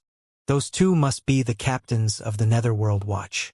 Judging from their speed and strength, they both boast the combat ability of beginning-level demon emperors. Besides, the teamwork of the two captains is quite neat. The bull-like warrior boasts tremendous physical strength and damaging abilities, but his speed and frequency of attacks are slightly low. Meanwhile, the butterfly demon is good at creating an environment with the powder where she could perform mental attacks. Even though the Fire Ant King could resist the mental attacks, he would still be slowed down and is more likely to be hit by the first captain. If I have to deal with the two captains of the Netherworld Watch, I will have to keep them apart and cannot fight against them at the same time. Liao only thought briefly about the plan before the third streak of brightness had hit the Fire Ant King hard. Without the enhancement of the 1,000 ghostly fire ants, and after fighting the clones of Elder Nether Spring for such a long time, the Fire Ant King was already reaching his limits. Besides, the capability of his enemy was higher than his in the first place. After the blow, all the fire on his body faded away. In midair, the streak of green brightness condensed into Elder Nether Spring's real body. He took a deep breath, and his eyes suddenly bulged as he blew out an overwhelming storm of green ants from his mouth toward the Fire Ant King. The moment the hurricane of the green ants blew out, more than 10 sharp electric arcs also spurted out of the two spear-like horns of the Hercules beetle, taking the shape of various kinds of blades in midair and bombarding the Fire Ant King non-stop. In the meantime, a large cluster of powder was shaken off the colorful wings of the butterfly demon and split into dozens of mirages that looked like agile ghosts, harassing the Fire Ant King. The Fire Ant King bellowed and focused whatever was left of his 1,000 ghostly fire ants on his hands. He then bashed the hurricane of green ants hard, breaking them apart. However, the split green ants simply tied up all the 1,000 ghostly fire ants as if they were branching vines. More than 10 marvelous weapons that were the lightnings of the Hercules beetle hit the Fire Ant King overwhelmingly. The mysterious shadows created by the powder of the butterfly demon covered the facial organs of the Fire Ant King like a haunting ghost. The Fire Ant King grunted and was slowed down. The antennae on his forehead were shaking at a lower and lower speed because of the corruption of the powder. Ho! The Hercules beetle opened his arms, the demon core on his breastplate that was even larger than Liao's head shining brilliantly like the main gun of a fully charged crystal warship. After an ear-splitting roar, a lead gray pillar of light suddenly burst out of his chest and darted toward the Fire Ant King straightly. Harassed by the mysterious illusions, the Fire Ant King sensed nothing of the incoming attack and was hit precisely. His skin and shell were all broken apart, burnt, and vaporized. In the meantime, Elder Nether Spring condensed 9 clones with the phantom green ants and dashed toward the Fire Ant King from various directions. The clones appeared to be ghosts without entities. They passed through the Fire Ant King time and time again. After every pierce, the aura of the Fire Ant King weakened a little bit. Not long later, the Fire Ant King was already riddled with holes and fell down from midair, barely recognizable. Lock! Elder Nether Spring's 10 fingers blossomed like a lotus and made dozens of hand seals within a breath. He snapped his fingers and sent almost 100 tiny seeds into the Fire Ant King's body. A moment later, the seeds rooted and sprouted, growing into bright green veins. The newly grown veins pierced through the Fire Ant King's internal organs and all his joints, especially the critical parts such as the shoulders and the knees. They even pierced in and out multiple times in order to tie up the Fire Ant King's limbs tightly. Some of the veins even climbed on the Fire Ant King's head like vipers and crawled into his mouth and nose. Along with the pace of Elder Nether Spring's breath, the veins were fluctuating with green liquids that could have been blood or poison. As a demon emperor, the Fire Ant King had extremely strong vitality. Despite the thunderous strike of the Hercules beetle and the repetitive piercing by Elder Nether Spring's clones, he was back to himself quickly.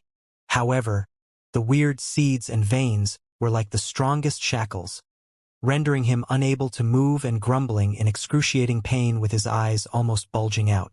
Liao felt that his blood was boiling while he observed the battle from the lower floor. This was the first time that he had ever observed two unparalleled experts in the Demon Emperor level fighting unreservedly. Compared to the Cultivators, the demons were utilizing the spiritual energy in a cunning and weird way. The eye-opening methods of attack and the bizarre-looking biochemical beasts were all unimaginable for Liao in the past. The seeds that Elder Netherspring shot out turned out to contain weird poison that could transform the Fire Ant King's blood into a lethal venomous liquid. The Fire Ant King would be restrained by himself. Liao secretly clicked his tongue. However, the mental devils imply sneered. Petty tricks, not worth mentioning at all. I would very much like to know the taste of the seeds right now. Liao immediately disapproved of the idea and concentrated all his computational ability on Neltharion. Neltharion stuck close to the wall of the temple and slithered upwards without anybody noticing. The capture of the Fire Ant King marked the end of the Blade of Chaos resistance. Very soon, the Netherworld Watch had the situation under control. His hands behind his back, Elder Netherspring glanced over the underground temple casually. His eyes were particularly deep and dark when he stopped at the magnificent statue of the Pangu clan at the center of the temple. Dozens of dark, green beetles were hovering around the two captains of the Netherworld Watch. The beetles all had translucent bellies that were embedded with crystals and carved with multiple neatly made serial rune arrays. The bellies of some of the beetles were uttering sounds, indicating that they were messengers. The Hercules beetle was issuing commands toward almost 10 communication bugs. Team A, you have 3 hours to clean up the entire Mausoleum of Chaos and search for the remnants of the Blade of Chaos to ensure the safety of the place. Team B, set up a camp in the southwest of the underground temple and lock up all the captives after identifying them. The Blade of Chaos kidnapped a lot of our specialists from Bone Sand City. Find out where the specialists are and make sure that they are properly treated. Team C, build a temporary floating island on the star-swallowing sea right now and search the water area and the white-silver death desert 500 square kilometers around us, in case the remnants of the Blade of Chaos are hiding in those places. Next to him, the butterfly demon also issued orders to the communication bugs calmly. Team D, set up temporary research rooms in the southeast corner of the underground temple and start analyzing and studying on the spot. Team E, follow Team A and excavate everything inside the Mausoleum of Chaos while making sure that you are safe. Team F, stick together with Team E. Note that active demonic artifacts and viruses might still exist in the Mausoleum of Chaos. Isolate and extinguish them immediately should you find any. Elder. After giving out the orders, the two captains bowed to Elder Netherspring respectfully. In 3 hours, the Mausoleum of Chaos will be ours. Excellent. Elder Netherspring nodded. Despot Swirl, job well done. Now escort the Fire Ant King to our warship. A lot of stuff in his head will prove to be very useful for us. Understood. Understood. The Hercules beetle named Despot and the butterfly demon addressed as Swirl moved the Fire Ant King, who was no better than a corpse, to a metal stretcher. They then imposed almost 20 chains carved with spiritual stripes upon the stretcher before personally carrying the Fire Ant King to the surface, one in the front and the other in the back. Now is the time.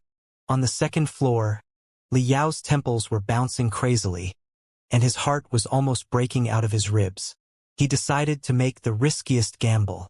He maneuvered Neltharion and tailed Despot and Swirl secretly. Despot and Swirl were not really two demon emperors. However, after the enhancement of the demon cores, they were very close to the stage, and their senses were extremely keen. He might have been discovered by them if he was careless for one moment. However, their attention was focused on the Fire Ant King, and their vigilance was lowered after a clean, crushing victory. They did not notice that they were being followed at all. Elder Netherspring also did not expect that a weirdo named Liao was hiding in the Blade of Chaos besides the Fire Ant King, who was a demon emperor, with a piece of magical equipment from the peak era of the Star Ocean Imperium named Neltharion. His whole computational ability was dedicated to his current plans. It also escaped his attention that a super tiny starship was slithering stealthily in the air. Despot and Swirl slowly ascended to the ground through the holes on the dome of the temple. Neltharion closely followed them like their shadow. The vertical holes only had limited space. There was no room for dodging at all. Although Neltharion was in the stealth mode, Despot and Swirl would certainly detect it if they sensed something wrong and blew out their demonic energy for scanning. Thankfully, as the captains of the Netherworld Watch, they were both occupied with administrative affairs. Communication bugs were flying to and from them all the way, carrying their subordinates' feedback and their instructions. While they were too busy sending out commands, they had no time to bother about their backs, which were supposed to be absolutely safe. At the end of the hole was a soft tube leaning upwards. Liao estimated that it was connected to a devilish warship. As he expected, a moment later, they appeared inside a devilish warship. The warship was more than 10 times larger than the sky-hunting warship of the Blade of Chaos, with endless pathways around that made it as complicated as a labyrinth. Following Despot and Swirl, Neltharion took multiple turns and passed through the solid defense lines made of the soldiers of the Netherworld Watch before it reached a specially made prison cell at the end of a pathway. The prison cell looked like the stomach of a certain enormous demon beast. It was sticky and damp, with green corrosive liquids filling up the lower part, blocked by rails that looked like tusks. Liao noticed that Swirl touched a piece of pinky meat that was next to the prison cell softly like a feather. Then, the tusks of the room immediately retracted themselves, revealing a hole that could only allow one individual to pass through. Is this prison cell a living creature? Liao memorized the special technique through which Swirl touched the soft meat. Despot and Swirl threw the Fire Ant King as well as the stretcher into the prison cell. Countless tentacles immediately grew out of the walls and held the stretcher in midair. The tentacles were similar to the synthesized nerves, with neurons all over them, which made them extremely sensitive. Anything that approached them would trigger their reactions. The lower half-body of the Fire Ant King was soaked in the acids.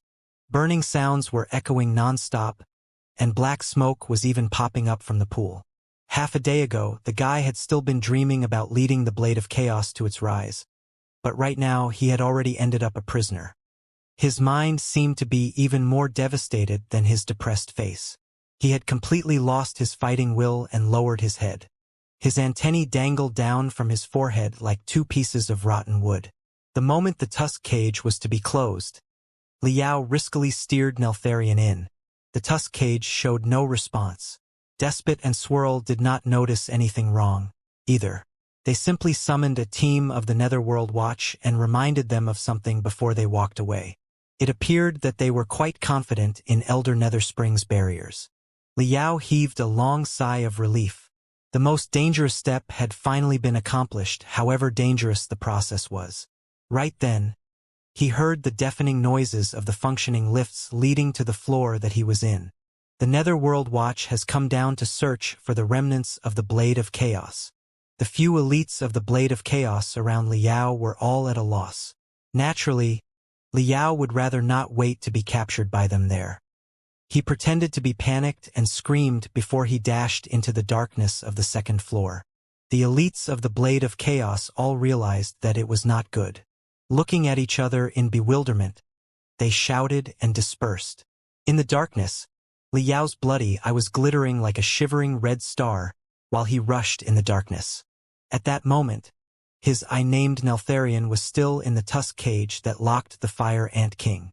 So, it was impossible for him to detect the situation inside the temple, but thankfully, the Fire Ant King had transmitted a large number of maps of the Mausoleum of Chaos over to him, which made him able to find his way. Maps? Not good. Liao thought quickly and soon realized that, since such a map was sent over to an ordinary member easily, it was certainly not the complete map. Besides, if Liao had access to such a map, the elites of the Blade of Chaos must have the same map, too. Since they had mostly been captured by the Netherworld Watch right now, as long as there were experts adept at mental attacks, the enemy would soon retrieve the map. Then, the Netherworld Watch only needed to follow the map if they wanted to clear every corner of the Mausoleum of Chaos easily.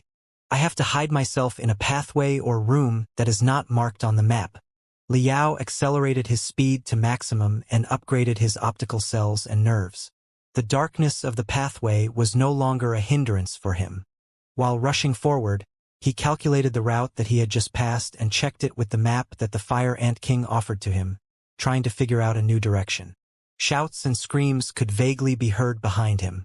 The few elites of the Blade of Chaos must have been discovered.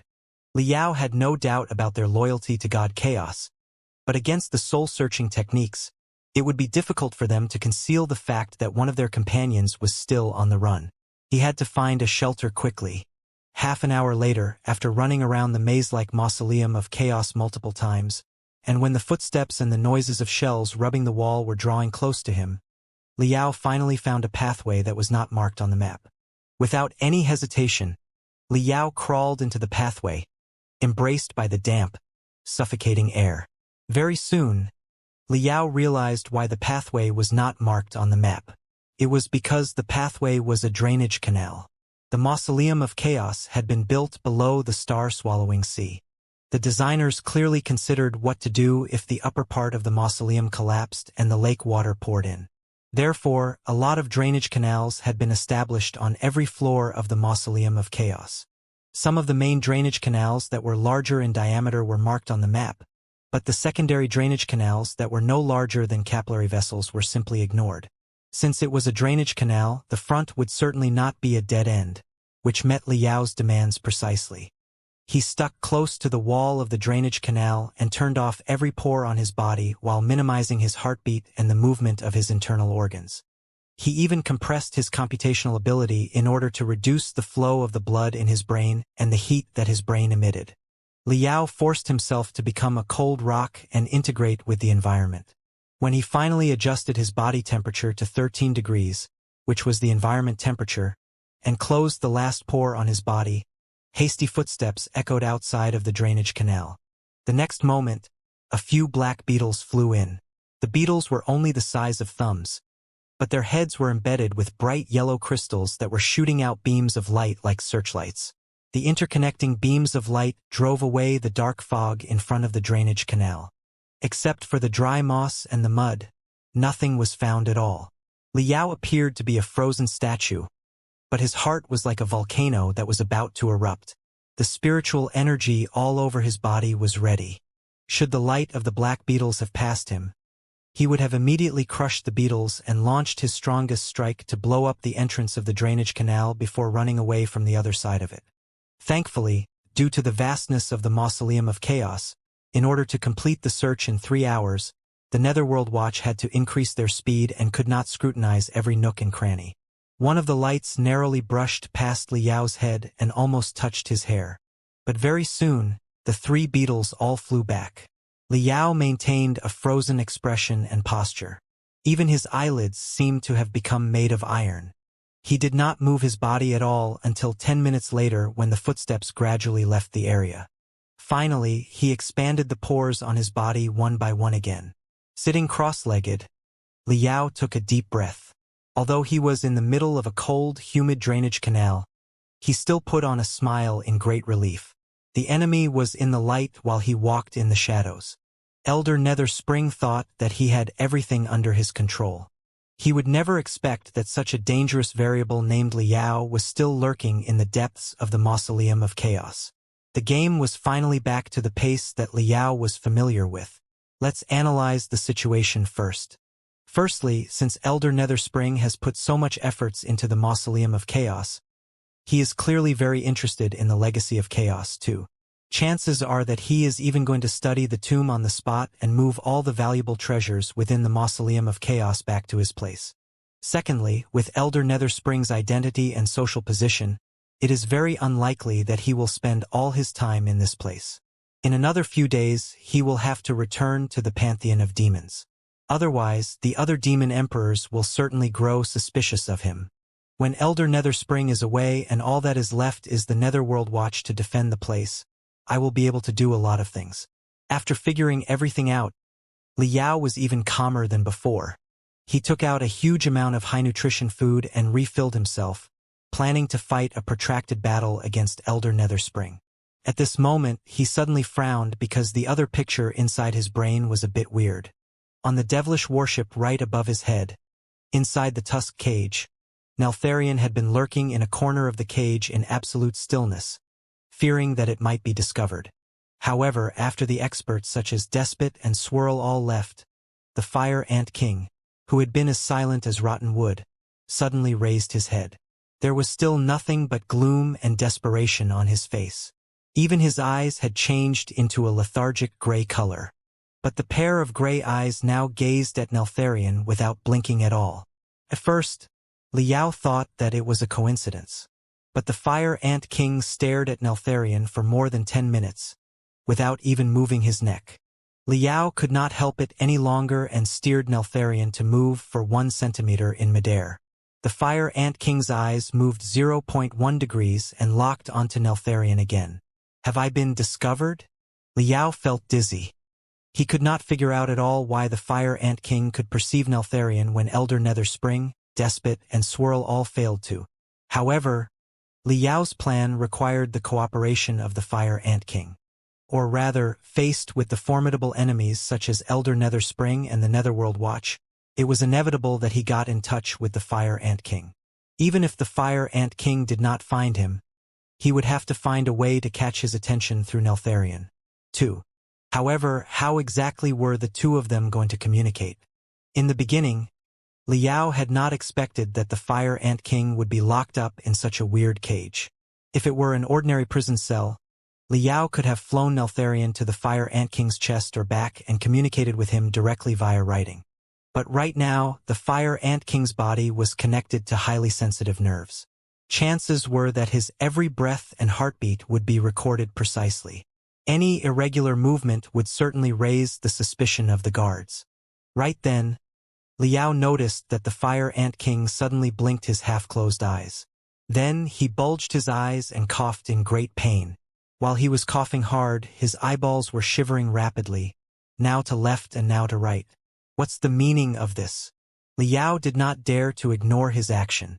After observing for a moment, Liao realized that the Fire Ant King's eyes were moving in a very special pattern. If his pupils were regarded as the point of a pen, every movement of his eyes was actually writing a stroke. Left, down, slash, backslash, dot. The closing of eyelids marked the end of a character. Although there were dozens of combinations of the same strokes, Liao was able to deduce all the possible results with his tremendous computational ability and assemble them.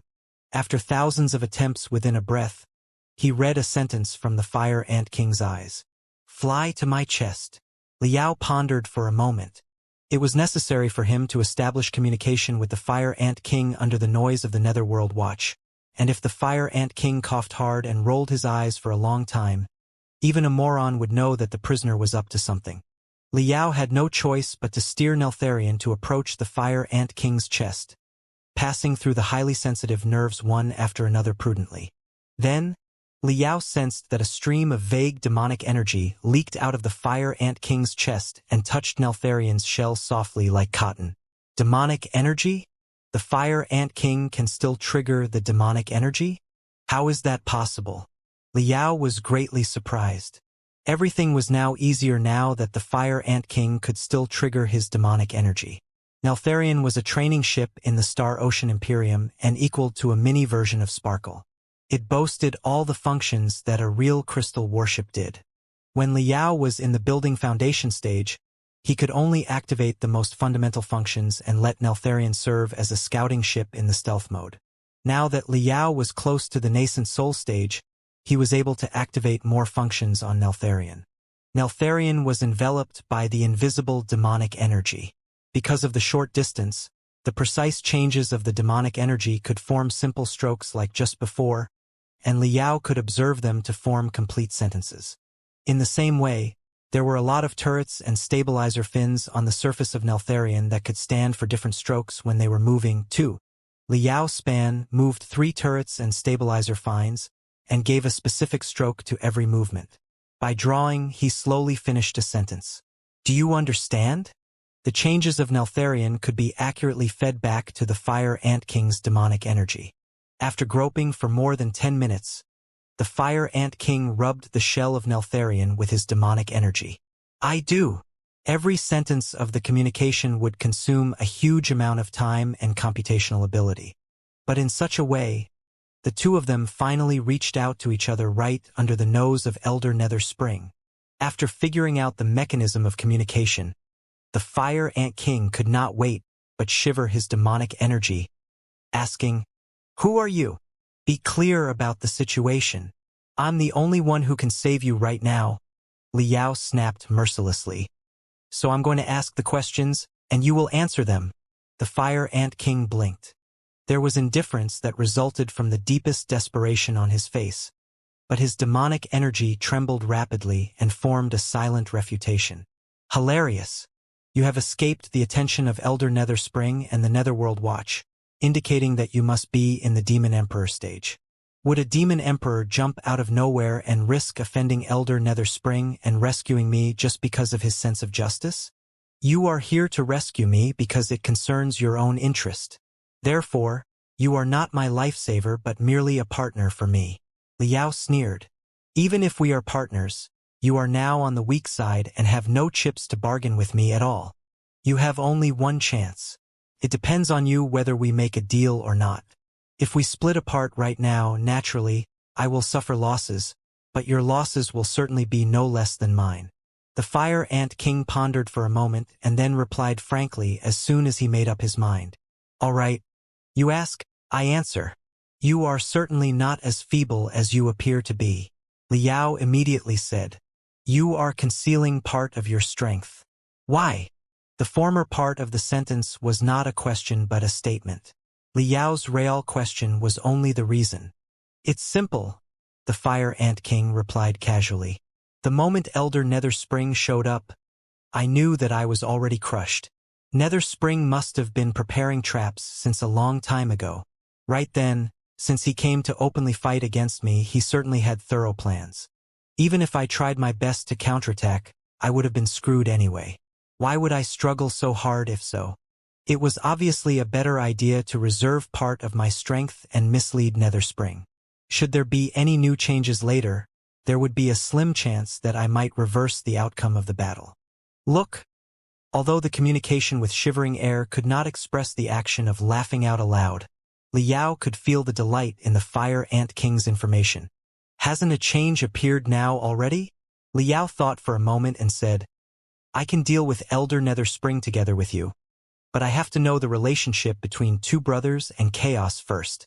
"It's too complicated," the Fire Ant King replied. "Where do I begin?" "From the very beginning. You are free to tell lies, as long as you are confident that your theory makes sense," Liao said coldly. The Fire Ant King pondered for a moment and sighed. "It all began a long, long time ago in a place far, far away. At that time, Nether Spring and I were not dominators of the insect clan yet, merely two generals fighting on the front line. In this world, the strong prey on the weak, and the final winner will be the king. Even without the total war against the Heaven's Origin sector, the internal strife has been unceasing, with blood shed everywhere. Nether Spring and I were silver blood demons on the surface, but we were the side descendants of a big family. Because of our distinguished capability, the main descendants were wary of us and even framed us up by assigning a suicidal mission to us. During the perilous mission, we were ambushed by the elites of the enemy, and our troops were entirely wiped out. Nether Spring and I managed to break out of the siege, but we were separated from each other because of the havoc of the battlefield. I was heavily wounded, surrounded, chased, and blocked by the enemy. I fled to a cliff by myself. Having nowhere to run to, I was unwilling to fall into the hands of the enemy because I knew that endless suffering would be waiting for me. Therefore, I simply jumped off the cliff, hoping to get a clean death. But I did not expect that weird winds and turbulence that looked like a giant swirl were right below the cliff. They brought me into a mysterious cave that was hidden inside the crags.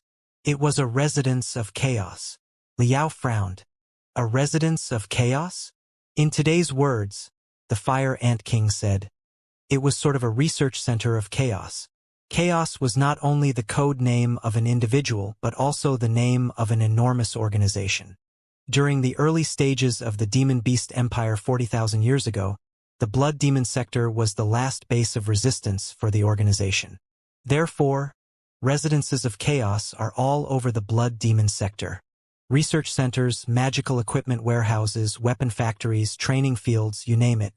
The Mausoleum of Chaos is just one of the residences that was the largest in scale, highest in level, and supervised by Chaos in person. Manipulating Neltharion, Liao slowly lowered the main gun of the warship, as if he were nodding his head, and gestured for the Fire Ant King to continue. This particular residence was not large, but the secret treasures inside the residence were great eye-openers for me. At that time I was heavily wounded, and my head was muddled. Remembering that my enemy was close behind me, I thought that I should look for a suitable weapon.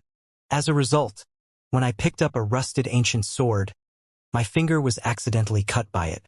My blood turned bright purple, mixed with a greasily smell, when it flowed out of the wound. I remember the smell clearly even to this day. The bright purple blood was soon absorbed by the ancient sword. It seemed to be connected to my mind and became an extension of my limbs. Moreover, a lot of brutal sword techniques were also sent over to me. Other than the secret training arts from 40,000 years ago, more importantly, I discovered a few dead bodies inside the residence and found the coordinates of a few other residences of chaos from them. Perhaps because the ancient sword had drained me, I fell into coma. When I was back to myself, I found myself floating inside the surging river right below the cliff and struggling hard. Ferocious demon beasts below the river were even biting my feet.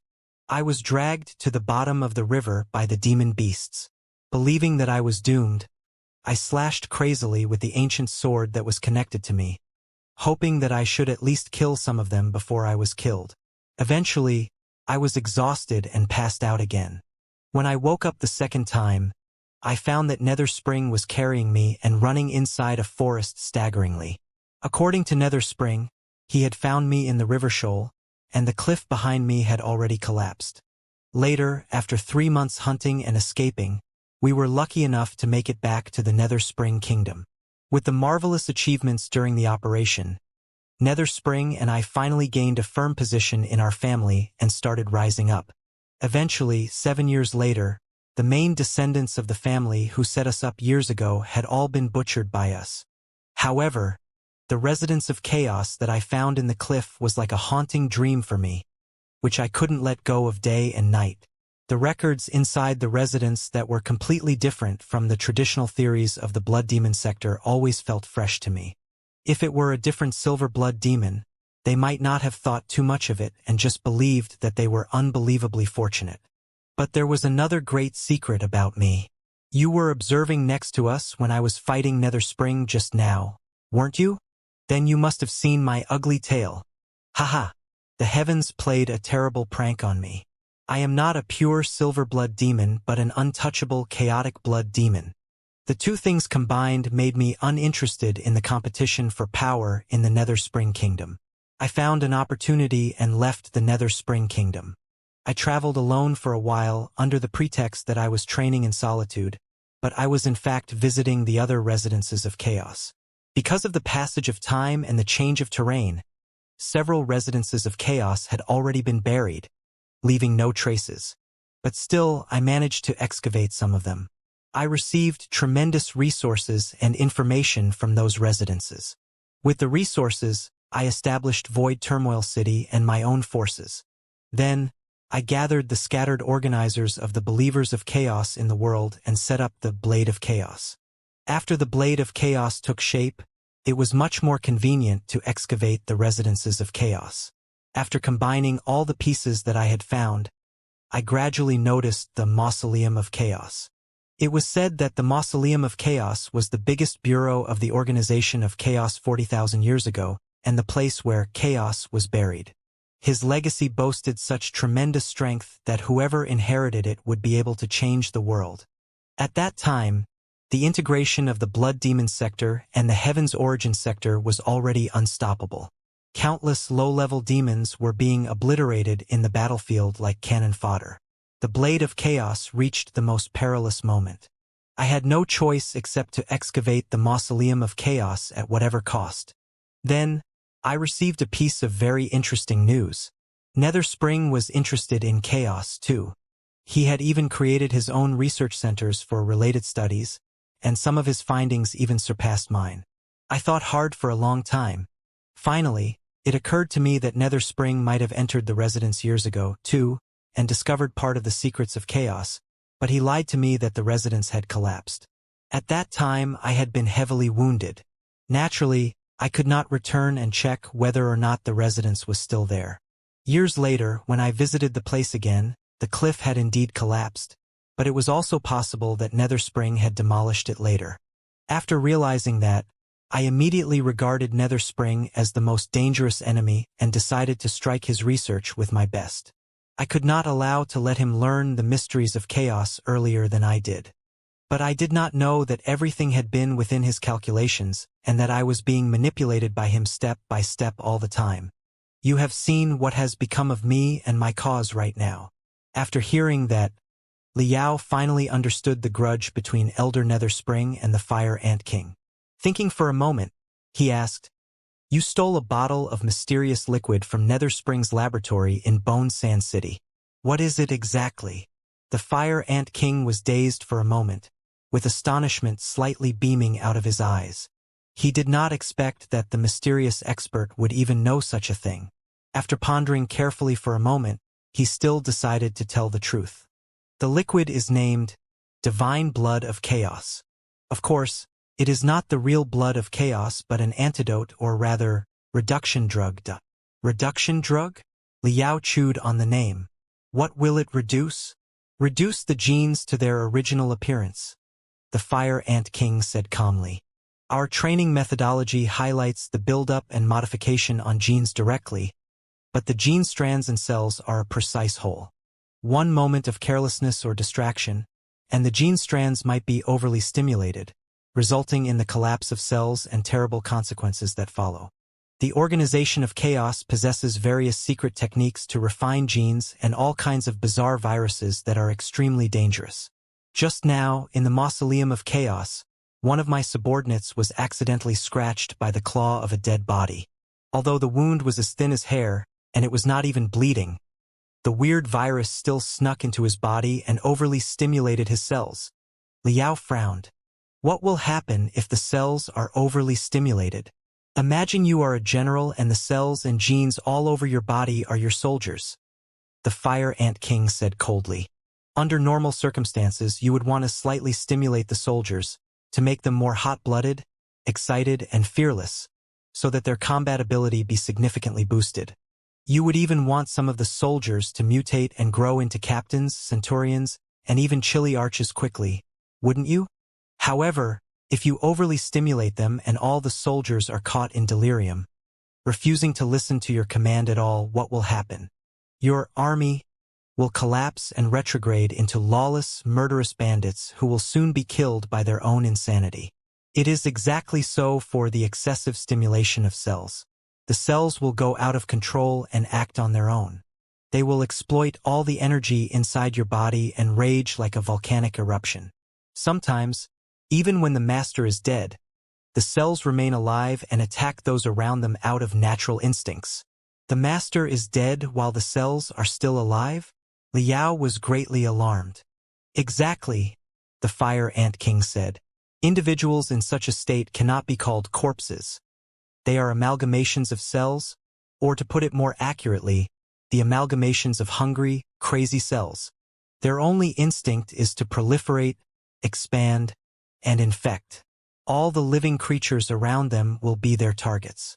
By biting the victims, they spread out the craziness as far away as possible. Liao gasped. And the reduction drug can suppress the cell mutations? Yes, the Fire Ant King said. The reduction drug can reduce the overly stimulated genes to their original status and pacify the simmering cells. Therefore, it is the antidote for all kinds of genetic mutations. To make poison, one must prepare an antidote first. Since the Organization of Chaos was running a large-scale research center in this place, they were naturally prepared for the loss of control of the virus and its infection. The reduction drugs had been produced in advance in case of such emergencies. I knew that we would run into a lot of unexpected dangers during the exploration of the Mausoleum of Chaos. Should anybody come into contact with the virus, only the reduction drug would be able to save their life. That was why I tried my best to steal the reduction drug from Netherspring's laboratory. However, it was looted halfway through the transportation. Liao's eyes were glittering. How much of the reduction drug is there? As far as I know, there is only one bottle, the Fire Ant King said. However, Netherspring seems to have been working on the synthesized reduction drug, although I don't know his progress. The good thing is, though, 1 gram of the reduction drug is enough to soothe simmer cells in most cases. Liao thought for a moment and spoke again. What if somebody absorbs an entire bottle of reduction drug? The Fire Ant King blinked and moved his demonic energy as he said slowly, their cells and genes will be completely restored to the original appearance. If a demon has an excessive dosage, they will probably turn into a human being. Just like you. If he were not in the darkness of dead silence, Liao would have let out an exclamation. Yet, he showed no response on the surface and shook Neltharion calmly. What do you mean? The Fire Ant King still appeared to be a burnt trunk. But Liao had felt his sense of satisfaction because he was taking over the situation through the shivering demonic energy. I've been curious since the very beginning. Even though you are an expert in the Demon Emperor stage, how could Netherspring not have noticed you? But now, I've finally figured out that, although Elder Netherspring was cautious enough to search for the spreading demonic energy nearby, it was not demonic energy but extremely feeble spiritual waves that you released. No wonder Netherspring overlooked you. Although I cannot see the real appearance of the magical equipment, it is now enveloped in my demonic energy, which allows me to feel its every detail. The general shape and refining style of the magical equipment are similar to those of crystal warships of human beings and nowhere close to the fashion of the demon race. The shell that looks like dragon scales is clearly the distinctive feature of the Star Ocean Imperium 10,000 years ago. If my guess is correct, it must be a piece of training magical equipment, isn't it? Although I can't tell its specific model, it is doubtlessly a certain multipurpose exploration starship of the Star Ocean Imperium. Liao was not moved. He said coldly, a piece of magical equipment from the Star Ocean Imperium, even if it is, cannot prove that I am a human being. Too many demons are using the magical equipment from mankind. Indeed. After a moment's thought, the Fire Ant King said slowly, magical equipment of mankind can be used by demons too. But your manipulation over the training starship is so marvelous that you are spinning the turrets and the stabilizer fins as if they are your fingers, which is certainly not doable for anybody. You must have received the highest control permissions of the training starship. Demons were the mortal enemies of mankind in the Star Ocean Imperium. There is no way that a training starship of the Star Ocean Imperium would allow a demon to get the highest clearances. Besides, impressive as your skills might be, you barely knew anything about the basic concepts that I intentionally threw out to you a moment ago, and you simply kept asking me. All things considered, I don't have a second guess on your identity now. Liao secretly spat. The Fire Ant King's mediocre performance during his fight against Elder Netherspring had misled him and made him underestimate the master of Void Turmoil City subconsciously. He did not notice the traps at all. The demonic energy of the Fire Ant King was still shivering. See? The exchange of information is always bidirectional. Those who seem to be raising questions are sometimes offering answers without them knowing. It's getting more and more interesting now. A human expert has successfully snuck into the Blood Demon sector and even joined the exploration of the Mausoleum of Chaos. What is it that you and the force that you represent want? Liao neither acknowledged his identity nor denied it. Taking a long breath, he asked the most important question for him. According to you, the divine blood of chaos can reduce demons into human beings, which means that the same origin theory is correct. Demons used to be human beings, or rather, they are mutations of human beings, right? Yes, the Fire Ant King admitted frankly. The demon did not evolve from demon beasts. We are mutations of human beings. That is the conclusion that I've made after decades of research. Netherspring must have drawn a similar conclusion, too. Liao's head was dizzy. The turrets and stabilizer finds of Neltharion shivered rapidly. Why? I would like to know the reason, too, the Fire Ant King replied. That's why I came to this place, to look for an answer. Do the members of the Blade of Chaos know the truth? Liao asked again. The Fire Ant King rolled his gray eyes and said, Not yet. I plan to publicize the truth to everybody after we excavated the sacred body of God Chaos and found the answer to the mutation tens of thousands years ago. Liao took a long breath and asked, If demons are really mutations of human beings and everybody is the same species, I don't see any reason why the Blood Demon sector and the Heaven's Origin sector must start a war that will destroy both worlds. With a hint of mockery in his eyes, the Fire Ant King replied casually, It is exactly because we are the same species, and we need air, water, land, minerals, and other resources at the same time, that a war will break out. If demons are really demons, a completely different life form different from mankind that feasts upon rocks or electromagnetic waves, a war will be highly unnecessary. Liao was lost for words. He pondered for a moment and asked, Will the Blade of Chaos stand against the Star Glory Federation? With a bitter smile, the Fire Ant King asked back, Is the Blade of Chaos qualified to stand against the Star Glory Federation? The answer was not within Liao's expectation. But on second thought, it was quite right.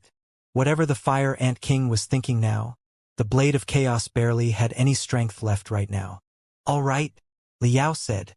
I can save you on the condition that you tell me everything you know, especially the information regarding the Mausoleum of Chaos. Then, we will discuss how we can better take advantage of Elder Nether Spring. Their conversation was conducted through the shivering demonic energy and the turning turrets. Every word required dozens of times shivers and turns. Besides, the Fire Ant King was tied up by highly sensitive synthesized nerves and, therefore, did not dare to shiver greatly at all. The speed of communication was extremely low. The dialogue just now seemed to be witty and brief, but it actually took them quite a few hours. Thankfully, Elder Nether Spring and the Netherworld Watch were too busy excavating and exploring the Mausoleum of Chaos to care about his dear brother. The two of them had plenty of time to talk with each other freely. However, after almost 20 hours of communication, they seemed to be running out of luck. Tremendous demonic energy approached the tusk cage. It's Nether Spring. The Fire Ant King immediately stopped shivering his demonic energy. His heart palpitating, Liao steered Neltharion to hide behind the Fire Ant King's back.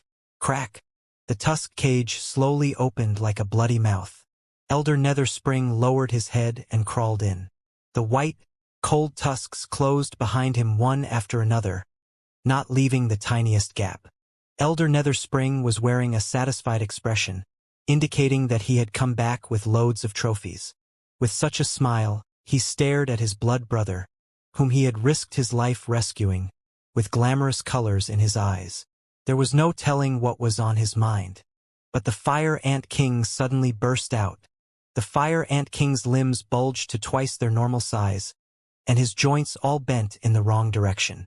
His thick tail whipped thunderously in midair, breaking the synthesized nerves that tied up his body apart.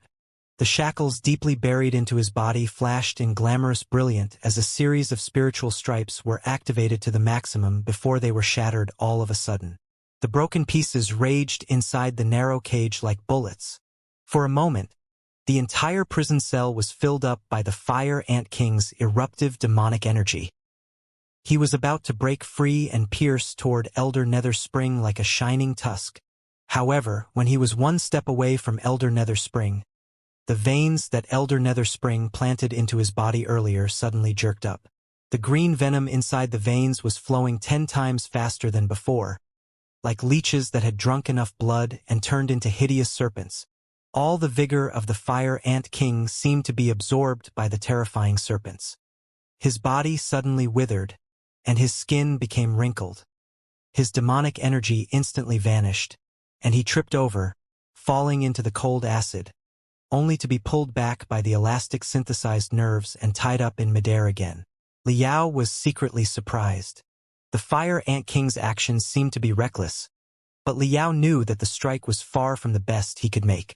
Judging from the delicate control over his demonic energy during their conversation, he was certainly reserving his strength.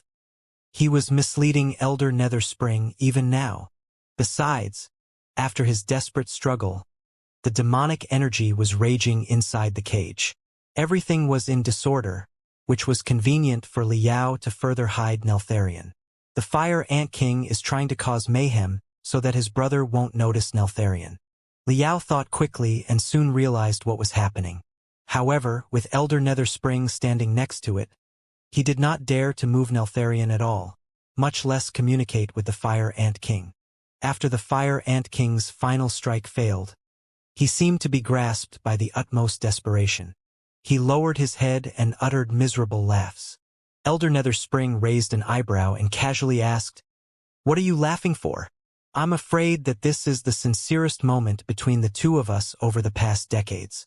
We are finally able to be frank without disguises and lies. Shouldn't I laugh?"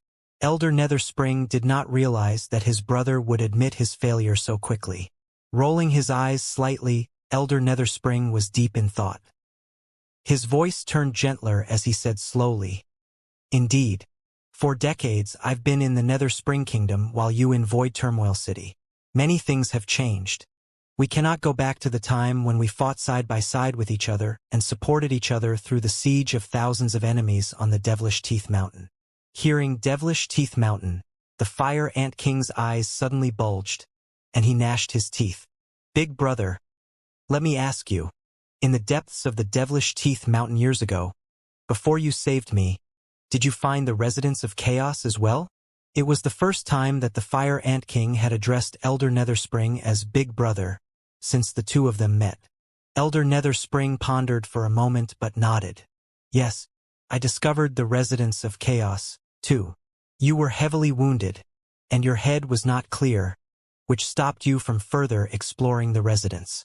I was in a much better status than you, and I made more discoveries in the residents. Most importantly, I found a secret door that led to an even more secret base below the residents. At that time, there was no time for me to explore the cave in the cave. I could only remember the coordinates and the terrain nearby. After we returned to the Netherspring Kingdom and everything was peaceful again, I snuck back into the Devilish Teeth Mountain in disguise by myself and opened the cave in the cave, receiving a lot of the legacy of chaos. Later, I blew up everything." The Fire Ant King sniffed. "That explains a lot. I should have guessed it earlier. No wonder you were uninterested in my flying sword that could suck blood. Turns out that you knew what it was all the time. Besides, you knew it a long time ago that you were not a pure silver blood demon but a well-concealed chaotic blood demon?" "Yes, I've known it all the time," Elder Netherspring said casually. "Then I really find it hard to understand." The Fire Ant King's eyes were red, as if he was feeling both baffled and wronged. "Big brother, since you found the legacy of chaos, too, you must know that the propaganda of the Pantheon of Demons is drivel. Besides, you also know that your real identity is a chaotic blood demon that is even lowlier than the servants in the system of the Pantheon of Demons. So, why were you still so greedy about everything in the Netherspring Kingdom, and why did you even become one of the 12 demon emperors of the Pantheon of Demons? If you had found out that I was the leader of the Blade of Chaos long ago, why didn't you work with me to shatter the 4-pillar system so that all the chaotic blood demons could master the blood demon sector rightfully? With the capabilities of us as demon emperors, together with the legacy of chaos and the great number of low-level demons, it would have been more than possible for us to succeed. Why didn't you do it?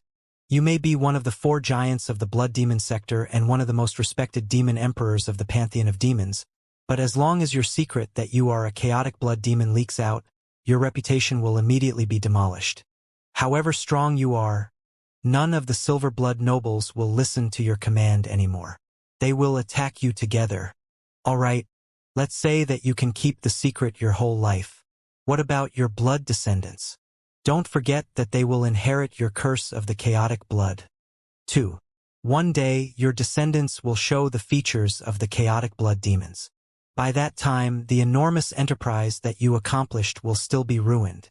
I don't believe that you are too short-sighted to see through such a simple logic. Then what do you want exactly by founding such a strong netherworld watch and forcefully occupying the mausoleum of chaos? His question made Elder Netherspring's eyes turn extremely hollow. Deep in thought, he gazed at the Fire Ant King for a long time before he suddenly asked, "Even if I told you the truth decades ago and we led the blade of chaos to rise together, so what? Could we defeat the pantheon of demons?" "Of course," the Fire Ant King affirmed proudly. "I believe that the pantheon of demons will definitely be blown to smithereens if we encourage all the low-level demons to stand up against them." "What then?" Elder Netherspring said coldly. "The four-pillar system has been implemented in the demon race for thousands of years. It has been deeply rooted into the veins of every demon. If we pluck it out completely, we are definitely going to pull out their veins, bones, and blood. Let me tell you, I have contemplated on what would happen if I joined the Blade of Chaos and fight against the pantheon of demons with you before. However, according to my deduction, even if all the low-level demons join our cause and the reign of the high-level demons is overturned in the end, the blood demon sector will still be heavily battered by the fire of war. It will take decades before the world recovers again." The Fire Ant King narrowed his eyes and said, "Change always comes with a price. It is just an insignificant throw." There was a hint of mockery in Elder Netherspring's smile. "I would agree with you if we were in any era of the past 10,000 years except right now. Don't forget that the Blood Demon sector and the Heaven's Origin sector have already started melding slowly. In the Heaven's Origin sector, there is a powerful Star Glory Federation that has been preparing for a war and coveting us. The Star Glory Federation is a nation of human beings that was only established 500 years ago. Seems rather young, but it actually boasts boundless potential. The speed of their development is unimaginably high. 500 years ago, they were hiding in the inland of the Heaven's Origin sector, most of which was governed by the Far East Demon Kingdom and the tribes of demons on the Grand Desolate Plateau. It was almost a world of demons just like the Blood Demon sector right now. However, it only took them 100 years to destroy the Far East Demon Kingdom that ruled over the ocean, and it was only another 100 years before all the demon tribes on the Grand Desolate Plateau were exterminated. This is an extremely horrifying country. It has been in the state of war for the past 100 years, with armed forces of a tremendous scale. The development of their technology has been much faster than ours, too. Hundreds of years ago, they could not even produce the simplest tube-type crystal processors or equip the plainest crystal shields.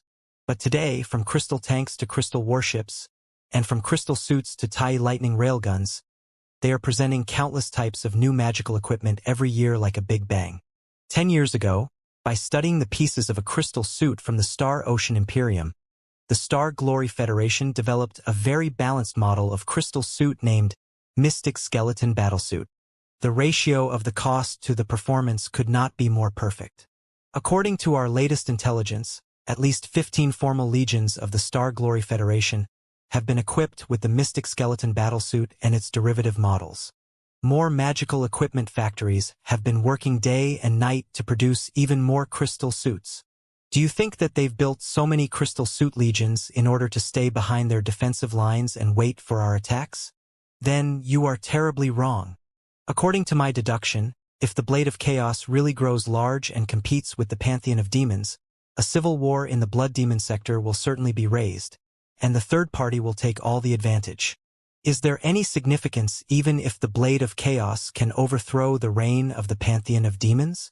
When the iron torrents of human beings flood on the boundless plateaus of the Blood Demon sector, their caterpillar tracks that are embedded with sharp thorns will not care whether you are a silver blood demon or a chaotic blood one. They will simply crush all of us. I didn't know that Big Brother thought so highly of the Star Glory Federation, the Fire Ant King said. Yes, I think very highly of the Star Glory Federation, Elder Netherspring said calmly. In fact, forget the civil war between the Blade of Chaos and the Pantheon of Demons. Even if the Blade of Chaos is completely suppressed and the Pantheon of Demons is able to concentrate all the forces of the Blood Demon sector to fight against the Star Glory Federation, I don't think we stand much chance at all. The Fire Ant King was truly shocked. Right now, there are indeed a lot of demons outside who are worried about the war to come and have been disseminating pessimistic predications. but I didn't know that you were one of them. Indeed I am. His eyes as clear as water, Elder Nether Spring observed casually. Since a long time ago I've been an unwavering pessimist. I firmly believe that the demons will fail, and mankind will win the ultimate war between the Blood Demon sector and the Heaven's Origin sector. The Fire Ant King was dumbfounded, his brain not functioning anymore. Liao even cursed in a low voice inside the dark drainage canal. He was so shocked that his surging telepathic thoughts almost exposed Neltharion. Are you kidding me? Elder Nether Spring is an unwavering pessimist? This is really a very bad joke. Liao found it absurd. It must be noted that, of the 4 superpowers of the Blood Demon sector, the Gold Crow Kingdom mastered the forces in the sky, the Sea Dominator controlled the forces in the ocean, and the Kingdom of Lion Butchers and the Nether Spring Kingdom commanded the forces on and below the ground respectively. The merging point of the Blood Demon sector and the Heaven's Origin sector was in the dark desolate domain deep inside the Grand Desolate Plateau. The place was far from the ocean with a lot of air turbulence. Also, the magnificent crystal warships of the Star Glory Federation were defending the place. Therefore, as far as Liao could recall, he had barely seen any forces of the Gold Crow Kingdom and the Sea Dominator Kingdom before. In the meantime, on the boundless Grand Desolate Plateau, any large-scale beast tides on the ground would certainly be barraged by the crystal warships the moment they showed up. Therefore, the rendezvous points of the beast tides were almost always below ground. They would gather without anybody knowing first before they suddenly jumped out of the soil and invaded the towns of human beings, raising alley battles so that the weapons of mass destruction such as the main guns of the crystal warships would hesitate. With such tactics, the underground forces of the demon race, or to wit, the insect clan, who were adept at digging holes and fighting below the earth, were of paramount importance. Therefore, the Nether Spring Kingdom had been the leading vanguard in the invasion of the Star Glory Federation. The first beast tide that Liao encountered on the train to the Grand Desolate War Institution was made of the ghost-faced silver mosquitoes, which belonged to the insect clan too. Elder Nether Spring, as the best expert of the insect clan and the real controller of the Nether Spring Kingdom, ranked at the top in the list of deadly demons of the Star Glory Federation. He was definitely the greatest troublemaker for the country.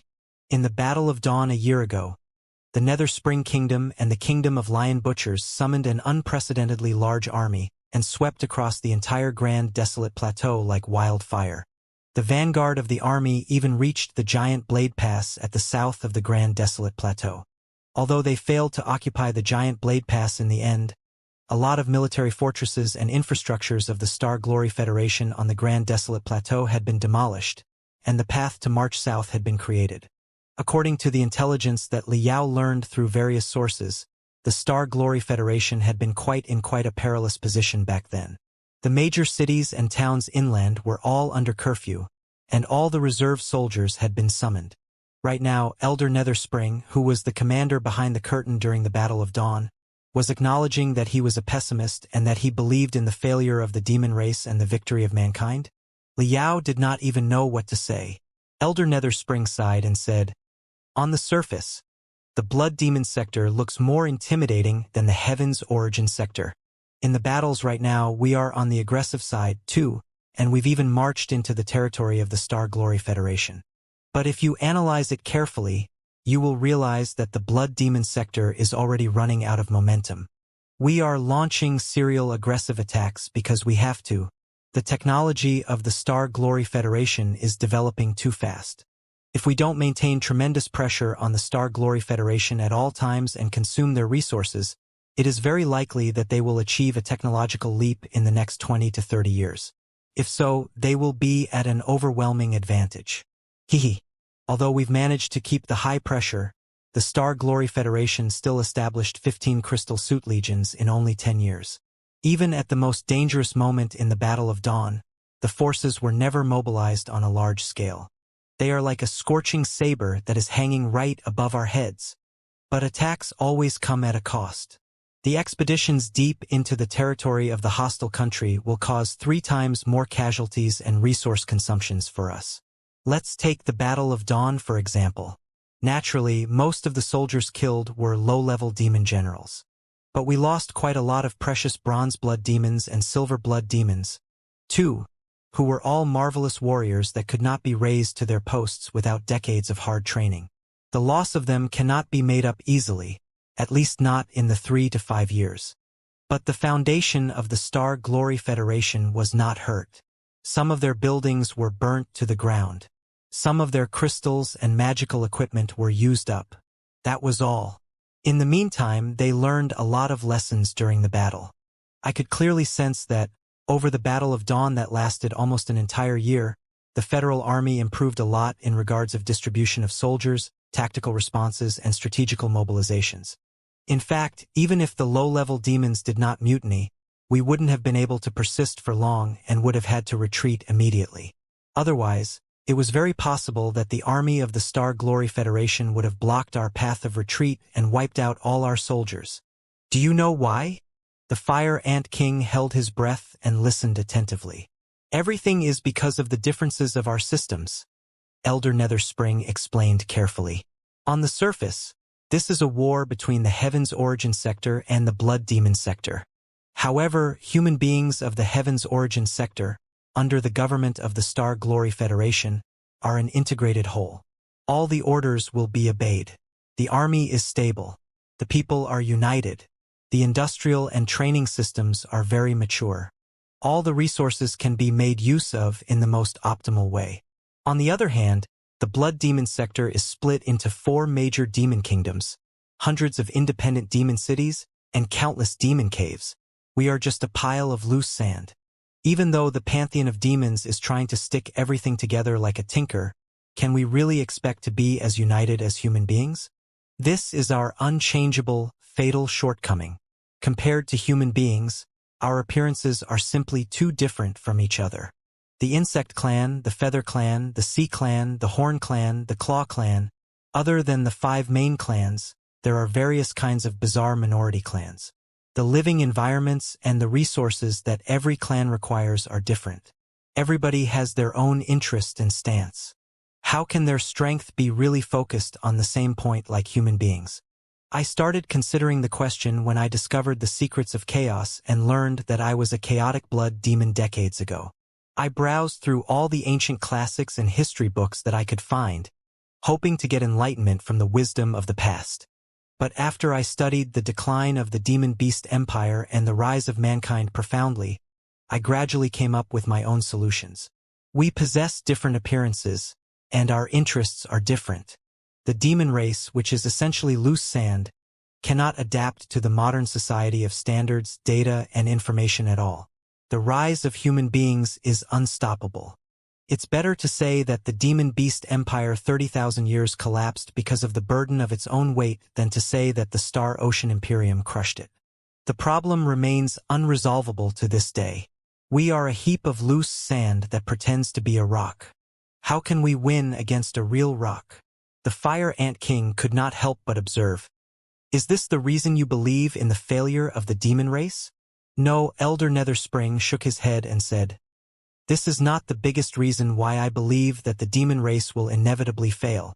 Although faced with tremendous difficulties, I believe that, in a war that concerns 2 vast worlds, a few heroes, or the invention of some new magical equipment or technology, will not be enough to change the outcome of the war. Therefore, even though the Star Glory Federation boasts endless potential, we have a good chance to suffocate them while they are still in the cradle and can't fulfill all their potential. However, does any of this mean anything to you? The Fire Ant King was dazed.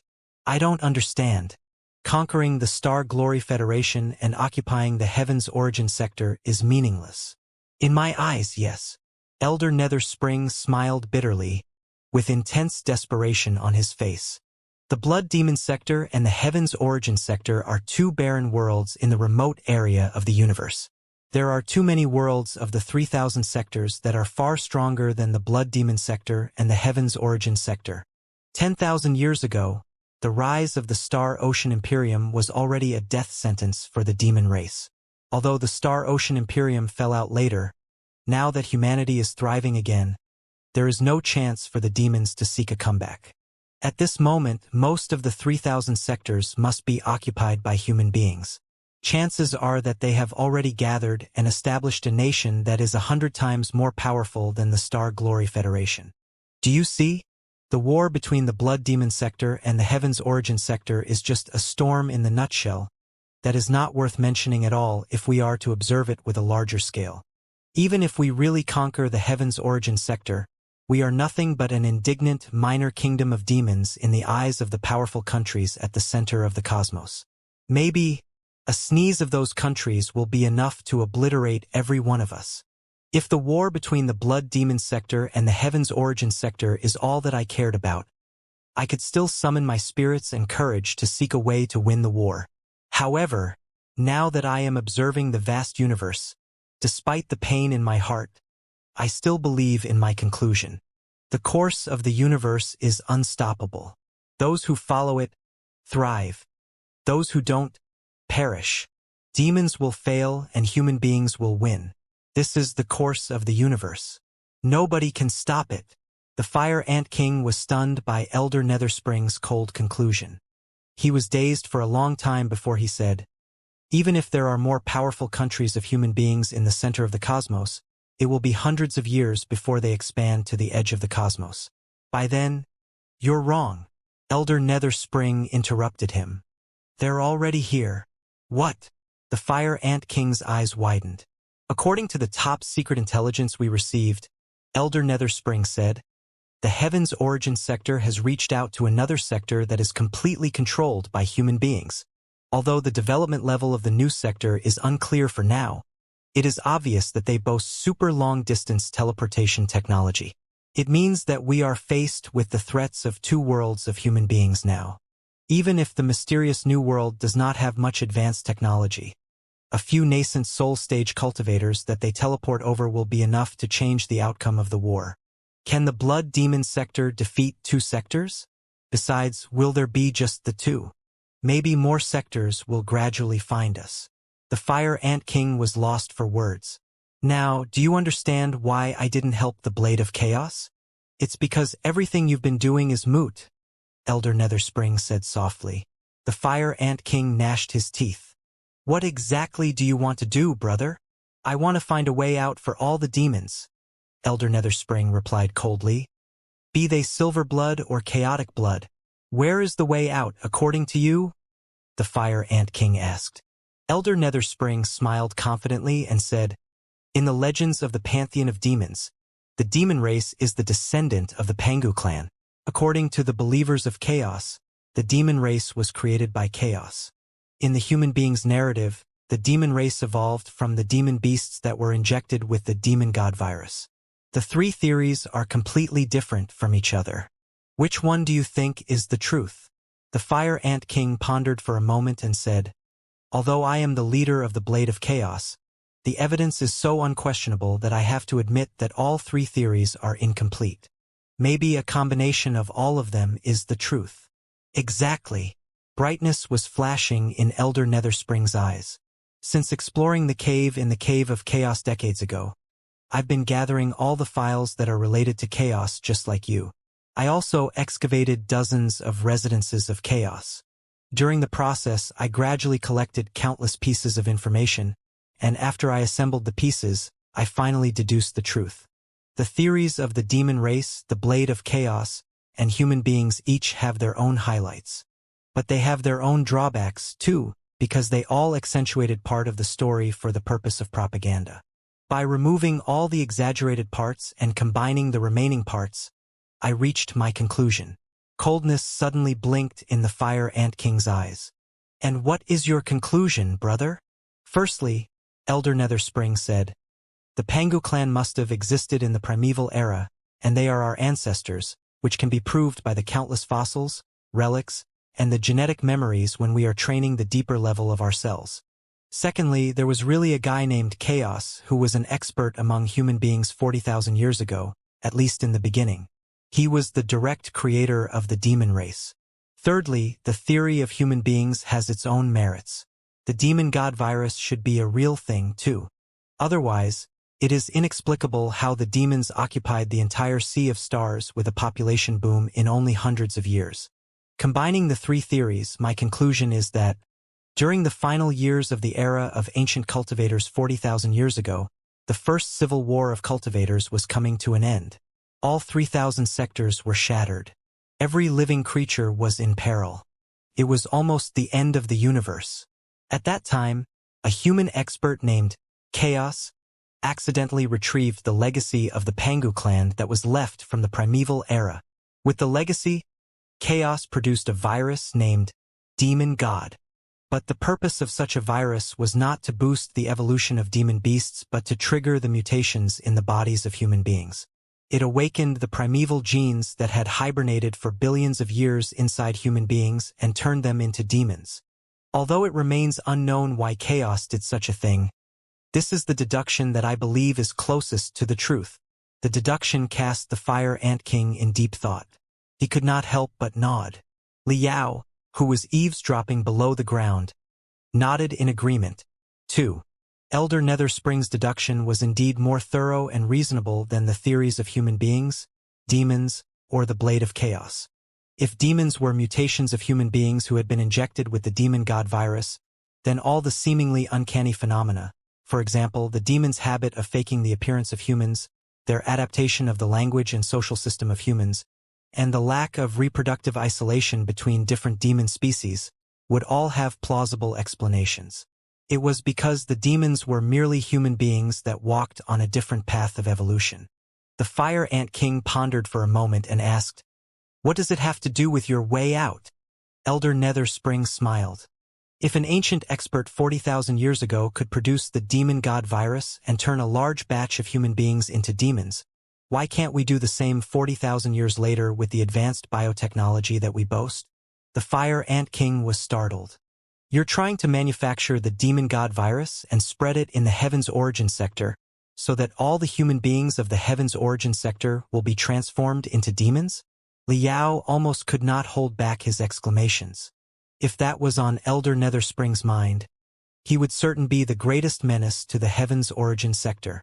But out of his expectation, Elder Netherspring shook his head again. No, that's not what I'm going to do. The Fire Ant King found it odd. Why? Elder Netherspring moved close to his brother and widened his eyes, staring at the Fire Ant King solemnly. Brother, I don't know whether or not you had similar experiences, but during my almost 100 years of training, I have strongly felt that we are imperfect. I'm not referring to the chaotic blood demons. I'm talking about all demons. We are all imperfect, or rather, seriously flawed. It's true that we can train our cells' direction and activate the primeval force deep inside our genes. But such a way of training also results in the unsteadiness of our strength. Our cells are much more likely to collapse, and sometimes a lot of useless organs or skills will be suddenly endowed to us. The longevity of most of the expert demons is shorter than that of cultivators. Most of the time, they will even turn extremely savage and bloodthirsty, driven by their genes, and they lose the ability to think normally and adopt appropriate tactics. Furthermore, our strength is often restricted to a certain domain. General members of the Feather Clan can never utilize the strength and combat patterns of the Insect Clan, and those of the Claw Clan are not able to make use of the experience of the Horn Clan either. In short, we are like tools that are built for a certain purpose. Our path of growth and advancement are locked, and we can know the peak of our training after a quick look. Human beings are vastly different from us. Although ordinary humans are extremely weak, as soon as their spiritual root is awakened, they are able to use their strength in a much more stable and efficient way, and they boast infinite possibilities. Most of the time, I'm even jealous of human beings. The methodology of our training is to awaken the long-forgotten force deep inside our cells. And as powerful as the primeval force is, it has its own limits. Even if we try our best in training, we will only end up being the second Pangu clan in the end. Is it something that we should be proud of? On the other hand, cultivators of human beings are striding forward and expanding new fields. They have boundless possibilities. Nobody knows what the cultivators who have reached the peak of cultivation look like. Naturally, human beings have their own drawbacks. The combat ability of the ordinary humans is too low, and the difficulty and price to awaken the spiritual root are too high. The demons are much more advantageous in this regard. Most of the demons, especially the bronze blood and the silver blood ones, boast tremendous physical strength congenially, and they can wield the strength easily after preliminary training. One might say that the demon race has abandoned possibilities in the future for formidability at present. The two paths of training have nothing similar. They have obvious advantages and disadvantages, but they are equally imperfect.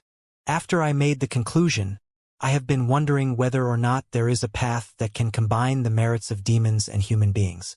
Imagine it.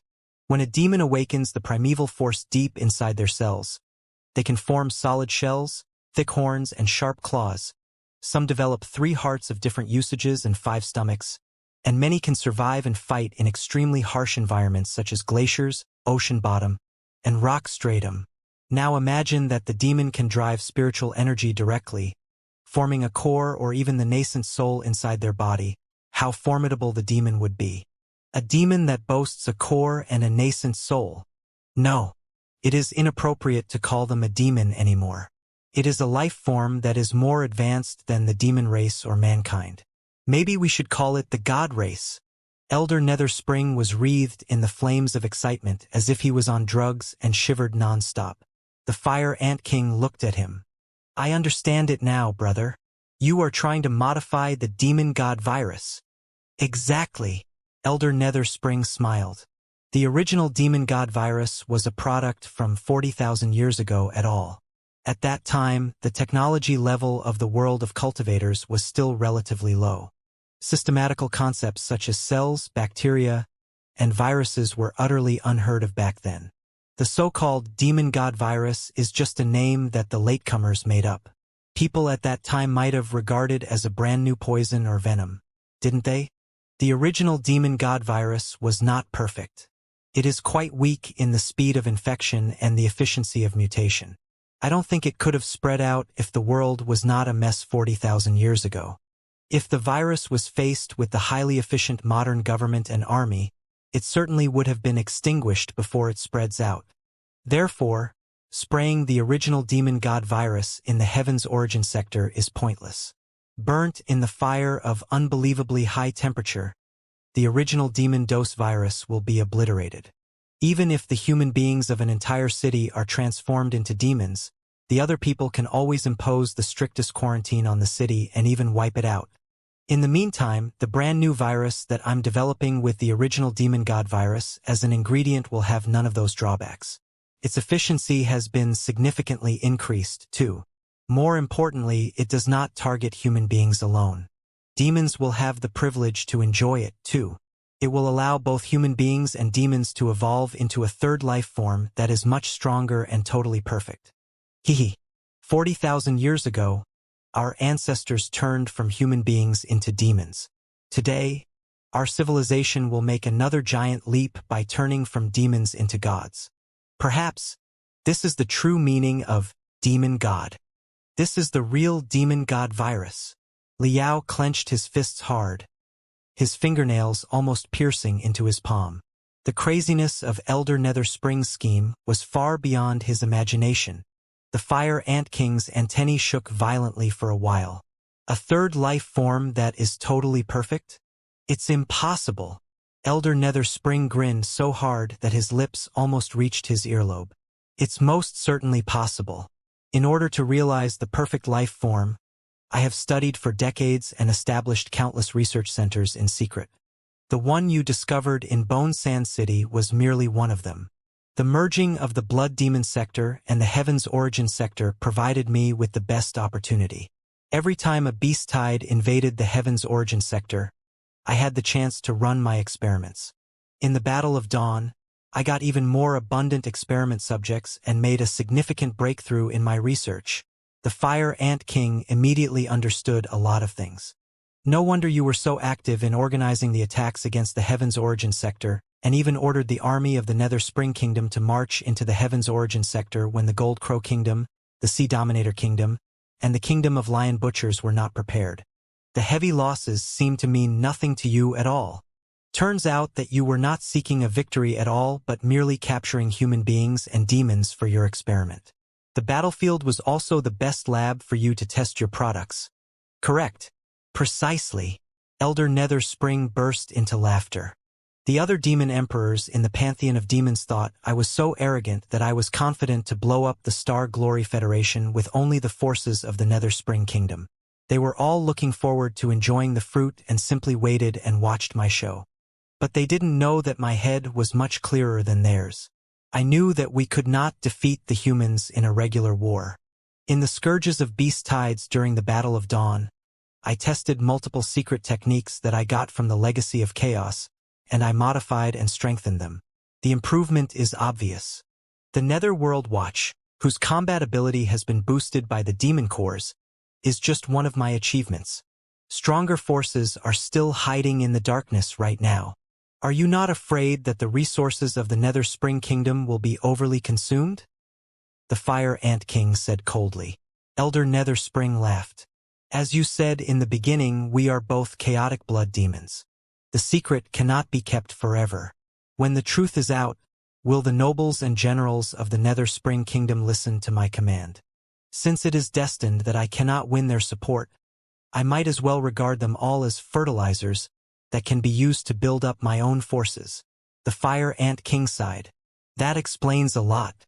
No wonder the officers that belonged to the Nether Spring Kingdom surrendered the leadership of the coalition army of the demon race without much struggling after the Battle of Dawn. I was also told that you made a deal with Jean Tui and agreed on his Red Tide plan. Before, it baffled me why you would compromise all of a sudden. Now I've realized it. Both the Battle of Dawn and the Red Tide plan, and maybe even the coalition army of the demon race, mean little to you. They are just your disguises. Exactly, Elder Nether Spring sneered. Jean Tui wants to be the commander-in-chief of the coalition army of the demon race. Then just let him be. He wants to implement the so-called Red Tide plan. Let him have it.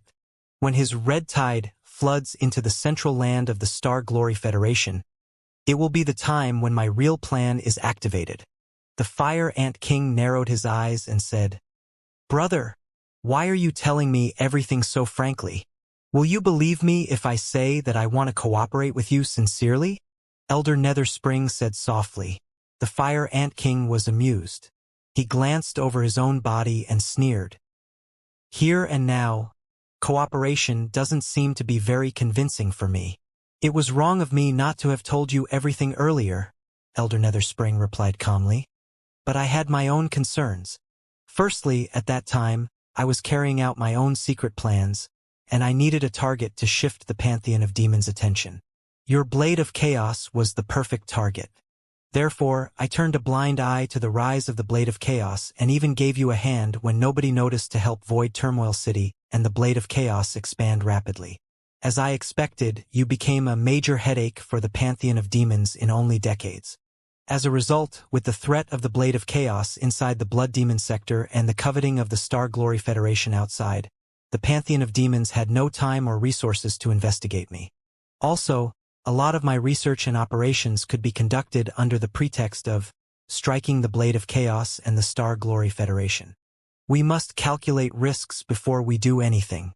If I cooperated with you decades ago, we would have been putting all our eggs in one basket. Should anything have gone wrong, all of our endeavors would have been in vain. Is that why you killed my subordinates? Beat me heavily, and even crippled me? How can we have a guileless conversation if not so? Elder Nether Spring said. I know you too well. Like me, you are ambitious and not willing to be below anybody. You won't agree to cooperate with me unless you don't have a second option. Moreover, most of your subordinates are not dead. They are merely captives for now. If you agree to cooperate with me, I will set them free immediately. When the real demon god virus is successfully produced, they can be the first batch to be injected and become the most perfect life form. You can have the privilege, too. You and I have stayed in the stage of Demon Emperor for many years. I know that you've tried countless kinds of strengthening drugs, yet you failed to improve your expertise to any higher level. Are you willing to be restricted to the insignificant Demon Emperor stage forever? Do you not want to grasp the strength that the Pangu clan once did in the primeval era, or even surpass the Pangu clan and march into the ultimate level that nobody has ever set foot in? The Fire Ant King was breathing heavily, his voice coarse. What do you want? Elder Netherspring licked his lips and said, I want the secret techniques through which you developed your demonic plants in Void Turmoil City and your formulas to produce the strengthening drugs. I know that the Blade of Chaos has countless secret bureaus and spies in every place of the Blood Demon sector. Tell of all the information. I also know that you had a secret research center outside of Void Turmoil City, which was perhaps your real nest. I want the coordinates of the place and your latest research progress. Of course, I will not be taking away your belongings for nothing. You will have my own research products, too. It will do us both good if we exchange the information we know. The Fire Ant King stared at Elder Netherspring for a long time. He shook the chains on his body and said, My current appearance is not suitable for negotiations. Naturally, Elder Netherspring said, I cannot unlock the venom chains, but you can clear the shackles carved with spiritual stripes yourself. While talking, he snapped his fingers, and the tentacles that were brimming with neurons were loosened from the Fire Ant King and retreated to the corners of the prison cell. The Fire Ant King heaved a long sigh in relief and took off the remaining shackles on this body before he hesitated and said, Everything you said is too unbelievable. I need to think about it for a while. Of course. Elder Netherspring agreed quickly. I'll have to spend another few days in the Mausoleum of Chaos until the corpse of Chaos is dug out. I believe that there should be enough time for you to consider everything carefully. As long as you are open to cooperate, I'm willing to share all our discoveries on the body of Chaos. Haven't you been craving to find out the reason Chaos created the demon race? The Fire Ant King looked at him. What if I say no after I consider everything carefully? Elder Netherspring smiled. The elites of the Blade of Chaos you brought with you are among the best experts of the chaotic blood demons. They will be the perfect test subjects for me. You too. I have never used an experiment subject in the Demon Emperor stage before. I almost can't wait to find out what a marvelous weapon I can make based on such a test subject like you. You are quite straightforward, the Fire Ant King observed. Because there is no need for lies now. The tusk cage behind him opened again. Elder Netherspring bowed with a smile and walked out without looking back. His lower half-body still soaked in the acids. The Fire Ant King warmed up his arms and legs that had been paralyzed for a long time, deep in thought. Liao was quite anxious. If the Fire Ant King decided to work with Elder Netherspring, it would certainly be not good news for the Heaven's Origin sector. But he was more worried that Elder Netherspring had not really gone away yet. Neltharion kept hidden for more than an hour before it flew to the Fire Ant King's face carefully. A cluster of vague demonic energy immediately enveloped Neltharion. The tentacles of neurons that tied the Fire Ant King up had been loosened, allowing him to move and manipulate his demonic energy more conveniently. Liao hurried to ask, Do you believe in Elder Netherspring? He must have been speaking the truth. Making up such a quirky lie brings him no benefits. The face of the Fire Ant King was solemn, and his eyes were flickering fast. He was obviously improving his computational ability to the peak. Are you planning to cooperate with him? Liao was suddenly alarmed. Just because he was speaking the truth doesn't mean he was speaking the whole truth, the Fire Ant King said calmly. The most brilliant lie is to make 100 true statements after swapping the sequences of 2 of them. The conclusion made might be the opposite of the truth. Liao was confused. What do you mean? It's simple. If Netherspring really wants to cooperate with me, he does not need to make it so complicated at all. He knows that I am willing to pay everything for the survival of the chaotic blood demons. Then why did we have to attack each other? As long as he tells me that he has been developing a new demon god virus that can significantly enhance the combat ability of the chaotic blood demons, is there any reason why I wouldn't cooperate with him? He has clarified all the details but did not explain the reason of our conflict in a convincing way. Therefore, my conclusion is that he kept several pieces of key information to himself, some facts that I would definitely not cooperate with him if I knew. Therefore, he does not mean to cooperate with me at all. He merely wants to get the files of the Blade of Chaos and my research products. That's all. I believe that if I was fooled by him and offered all my secret techniques and files to him for communication, My subordinates and I would end up being his experiment subjects immediately. Liao thought quickly and asked, "Therefore, we can still cooperate." "Whether or not we can cooperate depends on what you want exactly," the Fire Ant King said coldly. "If you've snuck into the Blood Demon sector for the purpose of conquering my homeland and smearing the brains of the demons on your tracks and sabers, is there any particular reason why I should cooperate with you? I will still be killed when the army of human beings marches close. Also, please cut the crap like you are helping the chaotic blood demons to fight against the high-level demons due to your sense of justice. The demon race is a whole. If all the high-level demons are butchers, the low-level demons are still meat on the chopper block that is completely at the mercy of you." Liao sighed and said, "You won't believe it even if I say that I have no ill intentions for the Blood Demon sector. However, since both the Blood Demon sector and the Heaven's Origin sector are capable and boast great potential, the ultimate war between the two sectors will last decades, and no matter which side wins the war in the end, it will suffer billions of casualties. The surviving civilization will even regress to hundreds of years ago. Do you agree?" The Fire Ant King thought for a moment and replied, "I do. But an apocalypse is coming within 10 years, the Fire Ant King was shocked. "What? Believe it or not, in 10 years at most, or 3 to 5 years if it is fast, an apocalypse will fall upon us," said Liao. "The apocalypse will only be a scout. 100 years later, an apocalypse that is larger in scale and can potentially destroy an entire world will arrive. Or rather, it is already on the trajectory of attack right now, and its target is the Heaven's Origin sector and the Blood Demon sector. You want your compatriots, the chaotic blood demons, to survive. I also want my compatriots, people of the Heaven's Origin sector and all human beings, to survive. This is why I am here in the Blood Demon sector." The Fire Ant King was silent for such a long time that Liao almost thought that the guy did not believe him at all. Then, he suddenly said, "Tell me more about the apocalypse." Liao did not reveal his identity, nor did he mention the name of the Imperium of True Human Beings. However, he compressed the entire story into a few critical, concise points and told them to the Fire Ant King. The Fire Ant King did not care about the details. Maybe it was because he knew that Liao would not answer his questions honestly even if he asked. Instead, he inquired on the technical and crucial issues. Their communication went on for a whole night. The indifference on the Fire Ant King's face finally changed. "If we are to cooperate, I must be freed from the cage at first," the Fire Ant King said. "But more importantly, we must find out the information that Nether Spring did not tell us. I have a feeling that his plan to create a third perfect life form that is above the demon race and human beings has a certain dangerous air to it. It is certainly not as wonderful as his description." Deep inside the underground world, Liao pressed his left temple, his crimson left eye shining non-stop. Elder Nether Spring will be preparing to excavate the body of chaos in the coming days. I have a plan. 3 days later, the underground temple of the Mausoleum of Chaos had become vastly different after extensive exploration and excavation.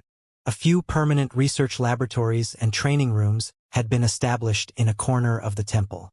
Elder Nether Spring's most loyal researchers would stay there and continue their studies of the legacy of chaos in the future. A portion of the magical equipment, relics, and research files, on the other hand, had been divided, packed, and delivered to the devilish warship above the star-swallowing sea through the soft tubes. They were going to be transported to the more advanced research centers. The capability of the Netherworld Watch was much higher than the elites of the Blade of Chaos. Their efficiency in exploring the underground world was much higher, too. In less than 3 days, they had completed the preliminary survey of the entire Mausoleum of Chaos. As they expected, they also discovered the secret chamber deep below the temple and far away from the main body of the mausoleum. "Master Chu, according to your studies, that will be the place where chaos was buried, right?" Elder Nether Spring asked Chu Zhengqing rather respectfully. Chu Zhengqing and his daughter Chu Fein were 2 researchers in Elder Nether Spring's research centers in the first place. They were all pure scholars in the academic world who were dedicated to the exploration of the mysteries of chaos, and it did not seem to bother them who their employer was. After they were rescued, they went back to work without any hesitation. "Yes, Chu Zhengqing scanned the detailed picture of the fault that had just been drawn on his retina. Flames seemed to be dripping from his eyes as he mumbled to himself. According to legend, Chaos suffered heavy wounds during battle and had to hide deep below the ground where there was no sunlight or radiation. This secret chamber in the abyss should be the place of his burial. Excellent.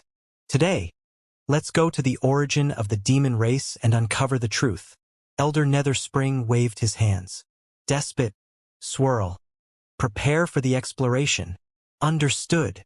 Despot and Swirl, two captains of the Netherworld Watch, immediately issued a series of commands to their subordinates. The exploration team, made of professional soldiers, was soon gathered, too. The main force of the exploration team was naturally the soldiers of the Netherworld Watch, who had been strengthened by the demon cores. To avoid the possible poison and venom deep inside the Mausoleum of Chaos, they were all wearing fully enclosed protective suits that were similar to the garments of the elites of the Blade of Chaos but much more advanced. They were also carrying the oxygen cylinders from the Heaven's Origin sector that would prevent them from inhaling the dirty air inside the tomb. Other than that, they were manipulating a large batch of snakes, bugs, rats, mosquitoes, and even some beast puppets from the Heaven's Origin sector. The lifeless beast puppets that were purely made of metals and crystals were naturally the best choices to explore the ancient tomb. Even so, Elder Netherspring was still not relieved. He asked Despot and Swirl to pick out 30 captives and force them to walk in front of the soldiers of the Netherworld Watch. It was also one of the reasons Elder Netherspring had kept so many captives alive. An hour later, the 100 members of the exploration team entered the center of the third floor of the Mausoleum of Chaos. The third floor was filled with black rocks that seemed to be able to absorb all light. Even the brightness of the extremely penetrative searchlights and the fireflies was devoured by the wall. All the members of the exploration team were soaked in a dim fog. They had to keep an eye on their companions all the time, or they might lose their way and fall into the endless darkness. The center of the darkness was a square that was not large in scale. The ground of the square seemed to have been made by an enormous black rock hundreds of meters in length and width. There was not the tiniest joint on it. The ground of the square was embedded with a huge, round, bronze gate that was approximately 10 meters in diameter, carved with complicated spiritual stripes and patterns. A lot of the pictures were rather eerie and gloomy. The pathway leading to the Tomb of Chaos should be past the bronze gate. The spiritual stripes on the gate are partly the password to open the gate and partly the rune arrays to prevent the radiation and telepathic thoughts of the outside world from leaking in. Chu Zhengqing and his daughter, along with several other experts, crouched before the bronze gate and touched it carefully. A moment later, they duplicated all the pictures on the bronze gate. The pictures were similar to the wall paintings inside the underground temple. Several of them were telling a whole story. However, after they analyzed the story, everybody felt creepy. The first picture carved on the bronze gate was a human being who had stretched out his arms and legs. A drop of a bright golden liquid was about to fall upon his head, and the man opened his mouth wide, apparently trying to swallow the liquid. Many other individuals who were much smaller were kneeling on the ground around him and worshipping him. If the place below was indeed Chaos Tomb, the hero in the pictures carved on the gate of the tomb was doubtlessly Chaos himself. Chu Zhengqing explained to Elder Netherspring. The first picture seems to depict Chaos as a human being, swallowing a kind of mysterious liquid. It seems to be a very important experiment or ritual. In the second picture, there was still a human being whose limbs were all stretched out.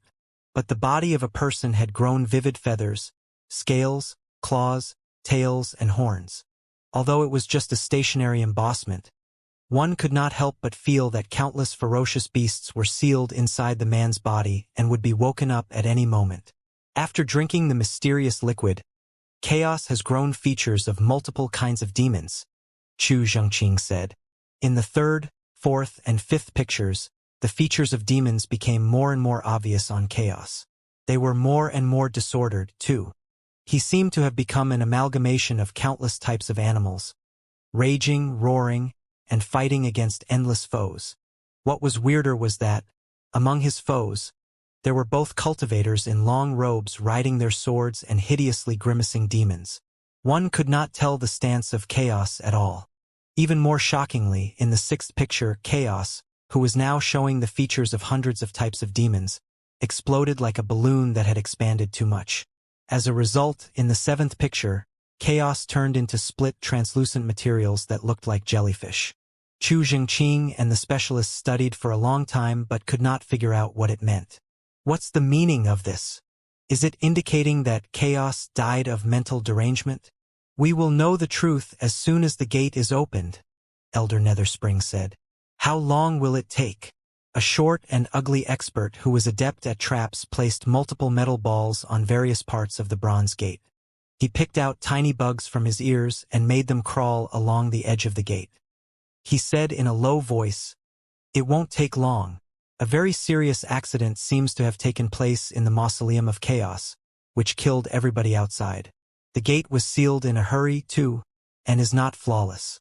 Such barriers have been found in many tombs over the past 40,000 years.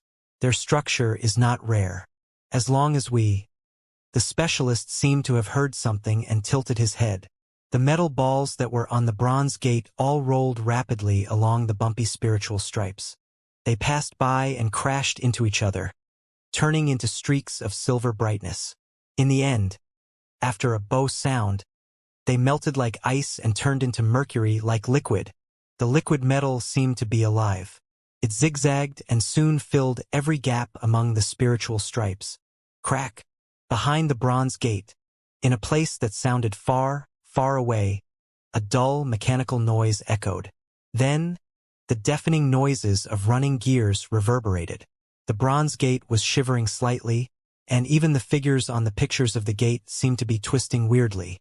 The anomaly of the bronze gate raised the wariness of all the soldiers of the Netherworld Watch. Even Elder Netherspring, one of the best experts of the Blood Demon sector, was also gazing at the twisted embossments without blinking. The tombs and relics of ancient experts were the favorites for both cultivators and demons. If they could find a few legacies inside the bomb, they might be able to make a significant breakthrough in their training. However, such places were mostly full of traps, and the explorers might get killed should they be careless. However, the studies of the specialists and the prospecting over the last few days had reached the same conclusion. The Mausoleum of Chaos was closed because of an extremely gory accident in which everybody inside the mausoleum was instantly killed. Maybe it was because the leakage of a very tough virus that caused the mental derangement and mutation of the researchers, who killed each other until none remained. Under such circumstances, Chaos died a rather hasty death, and there were not many followers who could finish setting up the traps for him. It was also one of the reasons why Elder Netherspring dared explore the place in person. Crack, crack, crack. The sounds of spinning gears and rubbing chains behind the bronze gate sounded closer and closer. At first, they seemed to be from the core of the planet, but right now, they were echoing right inside everybody's ears, making the explorers feel that it was not just the bronze gate that was being twisted but also their internal organs. Before the gate was fully opened, some of the relatively weak specialists were already gagging. Voila! The next second, the bronze gate suddenly collapsed. Aim all the fireflies and searchlights at the bronze gate. Everybody, retreat 10 meters. Elder Netherspring commanded. Dozens of searchlights captured and smuggled from the Heaven's Origin sector, with crystals as cores and enhanced by hundreds of light-concentrating rune arrays, were aimed at the bronze gate at the same time. In the meantime, countless bugs that were much larger than normal fireflies and had crystals embedded in their heads and bottoms flew to the top of the bronze gate. 2. The radiance generated by them illuminated their surroundings like daylight. Even so, the brightness was still heavily refrained above the bronze gate, as if the black fog that was flowing out of the bronze gate was devouring all of it. With the help of the light that had been suppressed to the minimum, one could vaguely see that the bronze gate had descended about 5 meters. Then, it revolved anti-clockwise 3 times and clockwise 2.5 times. In the end, after a clang sound, the pivot of the gate seemed to have opened, and the bronze gate split apart like a blossoming flower, retreating into the depths of the rocks. The bronze gate was no more. The pathway below the gate extended deep underground, vertically like a shaft. Naturally, nobody was able to tell what was down there when they were standing aside. 100 feet, Explore the environment, shrieked Swirl, the butterfly demon. One of the soldiers of the Netherworld Watch immediately walked out of the team. There were barely any features of human beings on his body. He was more like a hybrid of an enormous spider and a centipede. He had 2 long limbs in front of his body, and more than 10 red, complex eyes were grown among the villus and the end of the limbs. 100 feet extended his limbs. They seemed to have been refined by special genes for the purpose of reconnaissance. When his limbs, which were almost 3 meters long at first, were fully unfolded, they became more than 10 meters long. Connected by more than 10 joints, he could move his limbs freely in the most complicated tunnels. 100 feet extended his limbs that were brimming with complex eyes into the dark hole on the ground. Despot and Swirl, the 2 captains of the Netherworld Watch, both placed their hands near the head of 100 feet and connected to his brain with synthesized neurons, sharing his vision. Judging from the soundwave detection in the beginning, the pathway is at least 20 kilometers long, with many footholds on the wall to help everybody go in and out. But the wall of the hole is extremely smooth. It is impossible for ordinary people to go inside without the help of tools. Dark fog is everywhere inside the pathway. Although the complex eyes of 100 feet have been specially refined and trained, it is impossible to see more than 100 meters away. Ha! What's that sound? At the end of the pathway, deep down the underground, deafening noises that sounded like a surging hurricane suddenly flooded up like a spring. Watch out! Don't get hurt! Swirl tackled 100 feet to the ground while a cluster of ball lightning was quickly expanding between the 2 enormous horns on the head of Despot. Almost at the same time, the sound of the hurricane had already reached the entrance of the hole. After a boom, a large cluster of black gas charged out like a volcanic eruption. Ah! The last section of the limbs of 100 feet had not been pulled out of the shaft yet, which was hit precisely by the black gas. He screamed miserably, and his complex eyes suddenly bulged like abnormal tumors, only to explode one by one a moment later. 100 feet screamed in the excruciating pain. Swirl was quick enough to react. She waved her butterfly wings, and a stream of colorful brilliance circled around the swollen limbs of 100 feet. The limbs were immediately cut off, but like vipers whose heads had been chopped off, they writhed violently on the ground before they finally melted into a pool of pus. The black gas soared up and enshrouded most of the fluorescent fireflies. The brightness of half the fireflies immediately died down while they withered and fell into the shaft like hailstones. In the meantime, the other half of the fireflies were shining even more brightly than before. Amid hissing sounds, their wings and limbs grew crazily, and they significantly expanded in scale, turning from the size of a thumb to the size of almost a palm. The enlarged fluorescence fireflies were like flash bombs that had grown wings. They turned extremely brutal, bloodthirsty, and hungry. With ear-splitting shrieks, they dashed to the soldiers of the Netherworld Watch through various directions. "The fireflies are out of control," one of the explorers exclaimed. Most of the subordinates of Elder Netherspring belonged to the insect clan. As their name suggested, they were all experts in manipulating insects. All the insect-type demon beasts were like arms and fingers under their control. But right now, the fluorescent fireflies, which were refined with the blood of the soldiers of the Netherworld Army and were essentially part of their organs, would not listen to their commands. At the critical moment, Despot, the Hercules beetle, bellowed and blew out a ball of lightning between his horns. It was then detonated in the middle of the mutated fluorescent fireflies, turning into an enormous electric web, more than 10 square meters large. The mysterious blue electric arcs confined all the fluorescence fireflies inside. Z, Z, Z, Z. Despite the boundary of the intense electric arcs, the fluorescence fireflies were not killed instantly. They were still struggling hard and almost tore apart the electric web several times. Ha! Despot's shell was shaking and producing rattling noises. The demon cores that were embedded into his body were glittering, and the electric arcs that he released turned from deep blue into crimson. Under the surging crimson electric arcs, most of the fluorescence fireflies were finally electrocuted into dry corpses and blown into ash, But some 10 fireflies that were particularly vigorous were not electrocuted. Instead, they further mutated in the electric arcs, with sharp thorns growing out of their body and their mouthparts expanding into what seemed to be shining caltrops. What? Despot seemed to feel humiliated. Bloody steam was popping up from his face that was covered in black armor. His arms bashed each other brutally like two rushing crystal trains. The super demon core at the center of his breastplate that looked like a mirror suddenly shinned, changing the electric arcs that he was letting out from crimson into pale white. Finally, all the mutated fluorescent fireflies were killed. "Spray the stabilizing drugs now," Swirl commanded anxiously. A few soldiers of the Netherworld Watch that were like rice puddings quickly moved forward. They were all wearing multiple layers of fully enclosed protective suits, even including the anti-poison equipment from the Heaven's Origin sector. They were also carrying several huge, silver, high-pressure bottles on which a lot of rune arrays were shining brilliantly. Pooh! Pooh! Pooh! Pooh! Dark green foam spurted out of the high-pressure bottles and formed a solid barrier around the black gas. The moment the dark green foam touched the black gas, it immediately simmered and enveloped the black gas, neutralizing it and generating a huge amount of harmless, bright green gas that was spreading afar in the room.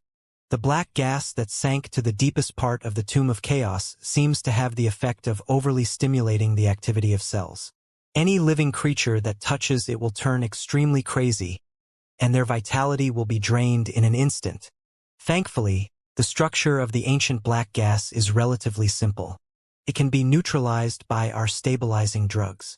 One of the poison specialists was operating a few local artifacts of the Blood Demon sector and several pieces of air examination magical equipment from the Heaven's Origin sector, while he observed quickly, "The black gas has been sealed inside the Tomb of Chaos for 40,000 years. During the 40,000 years, because of the tectonic movement, the air pressure inside the tomb changed a lot. That's why it is spurting out. I estimate that it will all disperse in 5 minutes. However, inside the Tomb of Chaos, there might be residue of the black gas. It is suggested that we spray stabilizing drugs into the cave and neutralize the gas before our exploration." As he predicted, 3 minutes later, the black gas was spurting much less forcefully, like a spring that had lost pressure. 5 minutes later, there was no more black gas. Even so, Elder Netherspring still asked the Netherworld Watch to wait half an hour, and he told the specialist to send a piece of air examination magical equipment deep into the shaft with a long, narrow rope. The rope was 10 kilometers long. The result was that no constituents of lethal poisons were detected 10,000 meters into the hole. Since the tomb had been sealed for 40,000 years, the air was naturally not suitable for breathing. However, since the demons did not have a high demand on the air quality like humans did, and they were all carrying highly compressed oxygen cylinders, there would not be a problem. During the half hour while the black gas was being mediated, the Netherworld Watch worked on the shaft and established a temporary lift with a solid chain. However, due to the restriction of the hardness of the material, the chain was only 5,000 meters long. If it were any longer, it would collapse because of its own weight. Many experts of the Netherworld Watch could fly and float in midair. Those who could not were mostly able to slither on the wall of the cave like lizards. The lift was mainly prepared to deliver assets. They planned to establish such a lift every 5,000 meters below the shaft. With such a relay system, they would be able to extract all the items of value inside the tomb. Hum, hum, hum, hum. Half an hour later, the first batch of scouting insect-type demon beasts were thrown into the shaft. The batch of insect-type demon beasts had been specially refined and all boasted advanced optical and sensory organs. Their complex eyes were glittering in the darkness. 100 meters, 200 meters, 300 meters, manipulated by the experts through their secret arts, the insect-type demon beasts dived deeper and deeper. However, when they were below 5,000 meters, all the insect-type demon beasts lost connection with their masters, who could not sense their existence at all anymore. The same happened to the second batch of insect-type demon beasts. The demon beasts could have been projected to at least 100 kilometers away while maintaining a feeble connection with their masters. However, in the weird shaft, the connection was always cut off when they reached no deeper than 7,000 meters. No secret arts that enhanced the connection helped. The third batch to be tossed in were the beast puppets from the Heaven's Origin sector. But the magical equipment made purely of mechanics, crystals, and rune arrays was the same.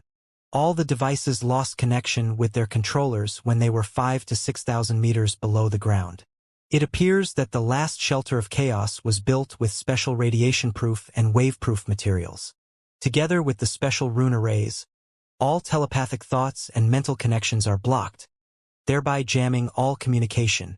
A few traps and architecture specialists studied for a long time after they sent a few pieces of probe magical equipment into the shaft.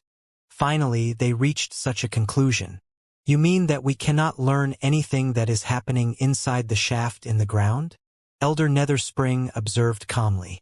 Then we will have to send someone down for exploration in person. Despot, the Hercules beetle, was the first to stand up and requested in a deep voice, "Elder, let me. Your body is too huge. You alone will take up almost half of the room of the shaft. Should there be anything wrong, it will be difficult for you to run away." Swirl, the butterfly demon, said casually, "Let me go instead."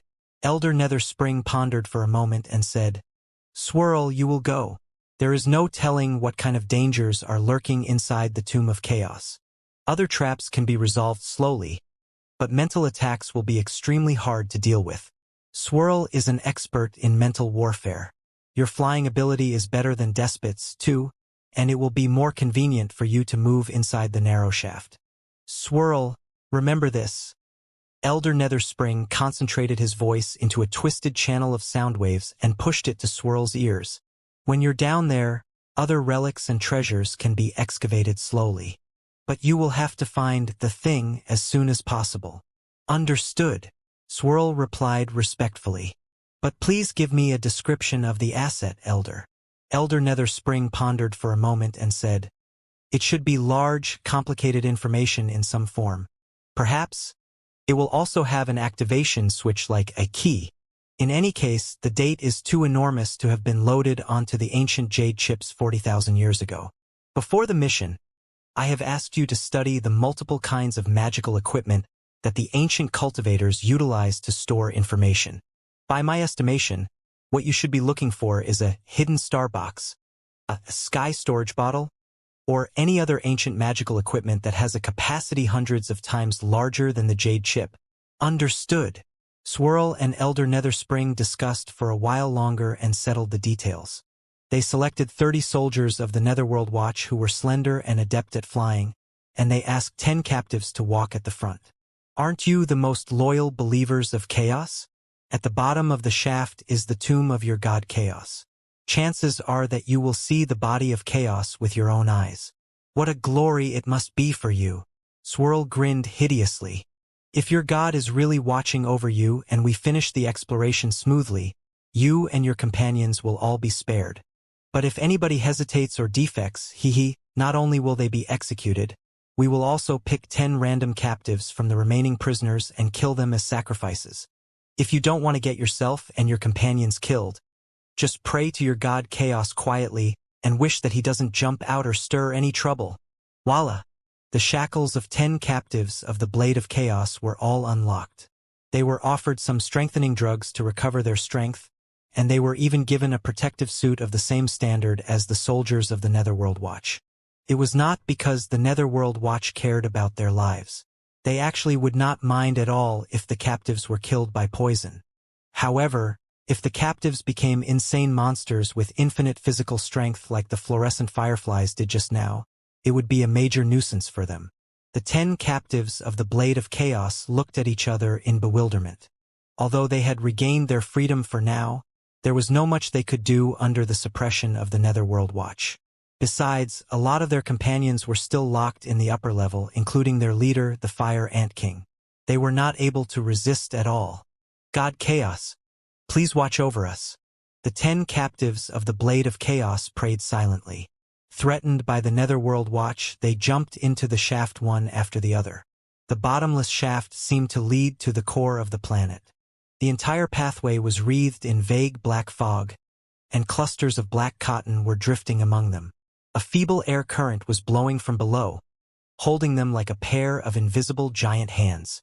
Both the captives from the Blade of Chaos and the elites of the Netherworld Watch were adept at the swiftness skills.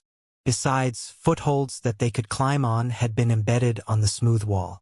Therefore, it was not difficult for them to descend.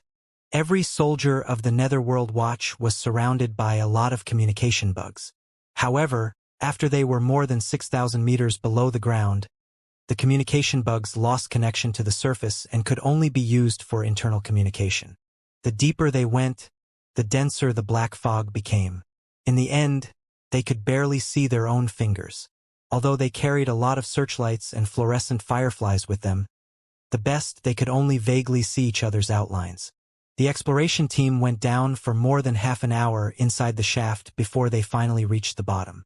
Humming sounds were echoing nearby non-stop. The brightness of the searchlights turned dim. When they aimed the searchlights at the source of sound, they found that the scouting insect-type demon beasts that were projected into the shaft earlier were all flying aimlessly like headless chickens. Seeing the brightness of the searchlights, a lot of the insects crashed toward the source of the light crazily, leaving a lot of scattered shadows behind them. The electromagnetic field here is extremely chaotic. It is impossible to tell the direction. No wonder all the demon beasts went out of control.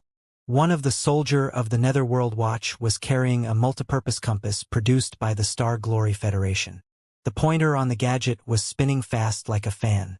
The air quality is acceptable. Although the percentage of oxygen is merely 2.5%, no constituents of fatal poisons have been detected. Another soldier of the Netherworld Watch was operating a crystal processor skillfully. Wars were always the best means of communication between two civilizations. After years of battles against the Heaven's Origin sector, a lot of magical equipment and technology of the Cultivators had been introduced into the Blood Demon sector and become quite popular. Survey the terrain with the soundwave detectors first and then explore the area anti-clockwise. It's extremely hazy here. Everybody stick close to each other. Including the captives, have a head count every 5 minutes, so that nobody drops behind. Swirl commanded quickly. There was nothing but darkness around them. The searchlights could only reach 10 meters away before their brightness was consumed by the black fog. The fluorescent fireflies went out of control, too, and hovered around their heads without listening to commands. Their glow fluctuated. Not only was it unhelpful in illuminating the place, it was also adding to the anxious vibe. Bo! Bo! Bo! Dull sound waves echoed more than 20,000 meters below the surface of the planet. Very soon, the environment nearby was outlined and fed back to the biochemical chips that the explorers wore on their eyeballs.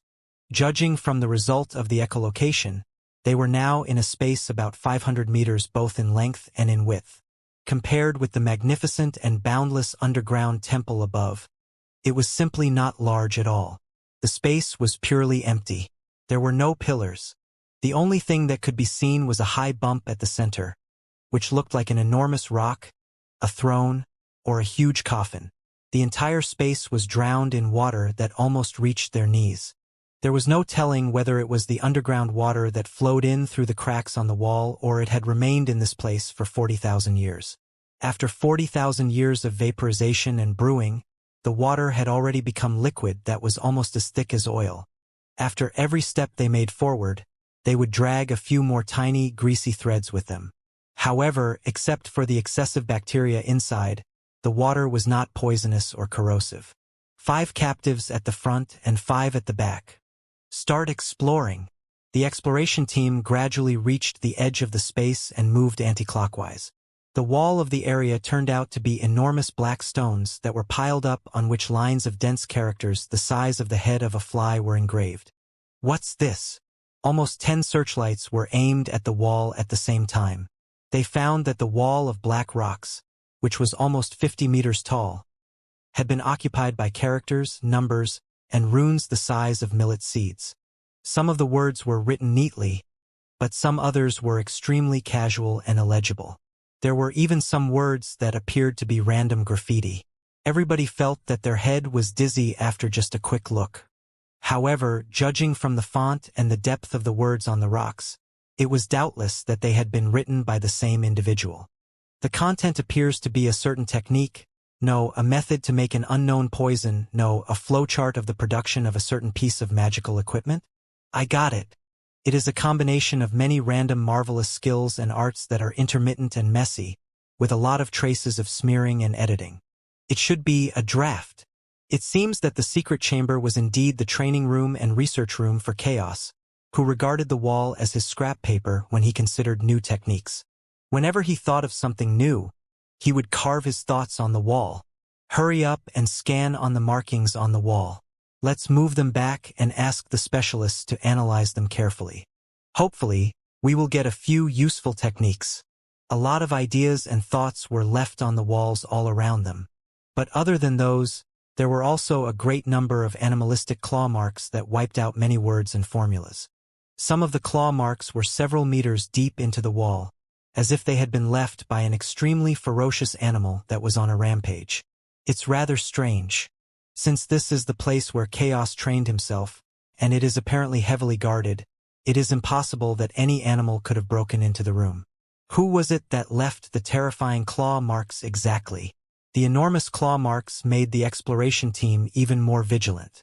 Took them more than 2 hours for them to examine all 4 walls. In the meantime, they sent 2 messengers back to the ground for communication and were reinforced by another 10 tough soldiers of the Netherworld Watch, who brought even more artifacts, magical equipment, and surveying tools with them. Then they marched toward the center of the Tomb of Chaos. Without the wall to guide them, they were caught in a black ocean after only 10 meters. Every other direction was covered in the black fog that was not dispersing at all. The only thing that could be seen were the ripples that were spreading out on the water that was up to their knees. Z, Z, Z, Z. All the soldiers of the Netherworld Watch activated the demon cores that were embedded in their bodies. Demonic energy, electric arcs, and flames were vaguely flowing inside the demon cores. Be careful. We're only 200 meters away from the monolithic object at the center. There are no obstructions in front of us. Stay in a line and march forward at the lowest speed. Do not leave anybody behind. Swirl was an expert in mental attacks. The powder that was released from her body spread out like colorful airwaves. Everybody felt relatively relaxed. At that moment, walla, walla, weird noises suddenly echoed inside the water. There's something in the water. Along with an exclamation, dozens of mysterious, black shadows sprang out of the water and darted toward everybody like bolts of lightning. They turned out to be the blood-sucking flying swords that Liao had met before. The flying swords seemed to have never sucked any real blood in the past 40,000 years. Their veins were withered, out of shape, and dangled down from the body of the flying swords like dried earthworms. It was exactly because of their hunger for blood that they were shrieking and attacking so furiously. Stop them! Swirl snapped her fingers. Dozens of streams of powder spurted out of her fingertips and turned into colorful rainbows in midair. From moving through the air at a high speed, the friction caused them to burst into flames. The colorful flames interweaved into an impregnable web that went toward the incoming flying swords and trapped them. The other soldiers of the Netherworld Watch all showed their own skills, too. They slightly opened their fully enclosed protective suits, revealing the demon cores on their bodies. The demon cores were triggered, forming shields of spiritual energy and long sabers of flames near them. They slashed the blood-sucking flying swords with the hundreds of blade auras. The blood-sucking flying swords, after 40,000 years of hibernation, were already running low on energy. Under the attack of the soldiers of the Netherworld Watch, they all broke apart and fell back to the water helplessly. Hissing sounds echoed within the water, as if it were boiling. But one of the captives of the Blade of Chaos left the battle formation in panic and was scratched by one of the broken blood-sucking flying swords. A shallow wound was cut open on his arm. The blood-sucking flying sword crawled into the body of the captive like a parasite. Very soon, half of the body was already dried up. However, before the blood-sucking flying sword darted out again, dozens of blade auras had already arrived overwhelmingly, slashing both the captive and the sword into pieces. It appears that your god Chaos rather cares about you, Swirl mocked. But another abrupt change already took place. In the water near everybody, A few giants that looked like iron towers suddenly sat straight. Under the searchlights, they appeared to be metal puppets that were made of bronze and carved with dense spiritual stripes on their bodies. The puppet giants had been shattered. Their upper halves were separated from their lower halves, and they were soaked deep inside the water. That was why they had not been detected earlier. Even without their lower halves, they were still more than 2 meters tall, and their arms were almost 10 meters long when stretched out. Countless weapons and pieces of magical equipment were hidden inside their cylindric, black arms. The puppet giants were driven by the crystals that were embedded to their chests and their joints. They had probably been woken up from the hibernation state because they sensed the scent of living creatures just like the blood-sucking flying sword did. They were roaring deeply and twisting their rusted joints hard. Opening their coldly blinking hands, they lunged toward the soldiers of the Netherworld Watch. "Don't panic. Attack their crystals," Swirl bellowed quickly. The speed of her fingers increased significantly, transforming the powder into dancing butterflies that danced around the puppet giants and eventually stopped on the shining crystals. The powder butterflies leaked into the crystals immediately. The shining crystals seemed to have been mixed with a lot of impurities and lost their brilliance, turning dirty and obscure. The broken puppet giants stopped functioning again. The last hollow sigh echoed inside their body that had almost been fully corroded. The other few puppet giants were cut into pieces by the soldiers of the Netherworld Watch, too. Except for one heavily wounded soldier, most of the teammates were safe and sound. After examining the multiple kinds of magical equipment hidden in the body of the puppet giants, Swirl concluded, "Those beast puppets do not look like designated guards. They are more like servants and acolytes of chaos." Most of the magical equipment was not aggressive but designed to dissect, refine, maintain objects, and run experiments. The episodes did not interrupt their exploration. After a moment of rest, the exploration team continued to move forward while they paid close attention to the water on their way. They did not meet much trouble on the rest of the way. Instead, they collected a lot of debris of jade chips and magical equipment from the water. 15 minutes later, they finally reached the huge coffin at the center of the space. Both the soldiers of the Netherworld Watch and the captives of the Blade of Chaos held their breath and aimed their searchlights at the object. Outside their expectations, what appeared in front of them was not a splendid throne, not a creepy coffin, but a facility that looked like a pool. The pool was made of the purest and most flawless crystals. It was about 3 meters above the ground and almost 10 meters in length and width. Dense, elegant spiritual stripes had been carved on the object, forming what appeared to be an extremely complicated rune array whose purpose nobody was aware of. Above the pool, there was a cover that was made of the same material. It was connected to the pool with tracks so that the pool could be closed with the minimal strength. After it was closed, the pool and the cover were fully integrated without the tiniest gap. Around the crystal pool were a lot of huge tanks, some of which were directly linked to the crystal pool while some others were docked to the crystal pool through soft tubes. After such a long time, the soft tubes made of the stomachs of demon beasts had all decayed. At first glance, the crystal pool was very similar to the biochemical culture slots that were popular among the demons. But it was purely empty. Except for the transparent liquids, there was absolutely nothing, not even any bones, much less the intact body of chaos. This is rather uncanny. All the evidence suggests that this is the place of chaos death. Why are there no bones at all? Swirl frowned. Where will the thing that Elder demanded be put if the body does not exist? Right then, illuminated by one of the searchlights, Swirl discovered something resembling an agate glimmering inside the crystal pool. What is that? Swirl was interested and moved closer, observing the item against the edge of the pool. Right then, a miserable scream echoed behind Swirl. A captive of the Blade of Chaos seemed to have been possessed by a devil, and his wrists and ankles twisted unnaturally as he suddenly jerked up. Out of the bronze gate, Despot had been pacing back and forth anxiously for several hours. There's no need to be nervous, Despot. I've asked Swirl to send a messenger back every 10 minutes. Everything was still on track 10 minutes ago. Elder Netherspring was rather at ease. He was even in the mood of a cup of good tea while he sat and talked with Chu Zhengqing, the specialist of the studies of chaos. Right then, a weird shriek suddenly echoed deep below the ground.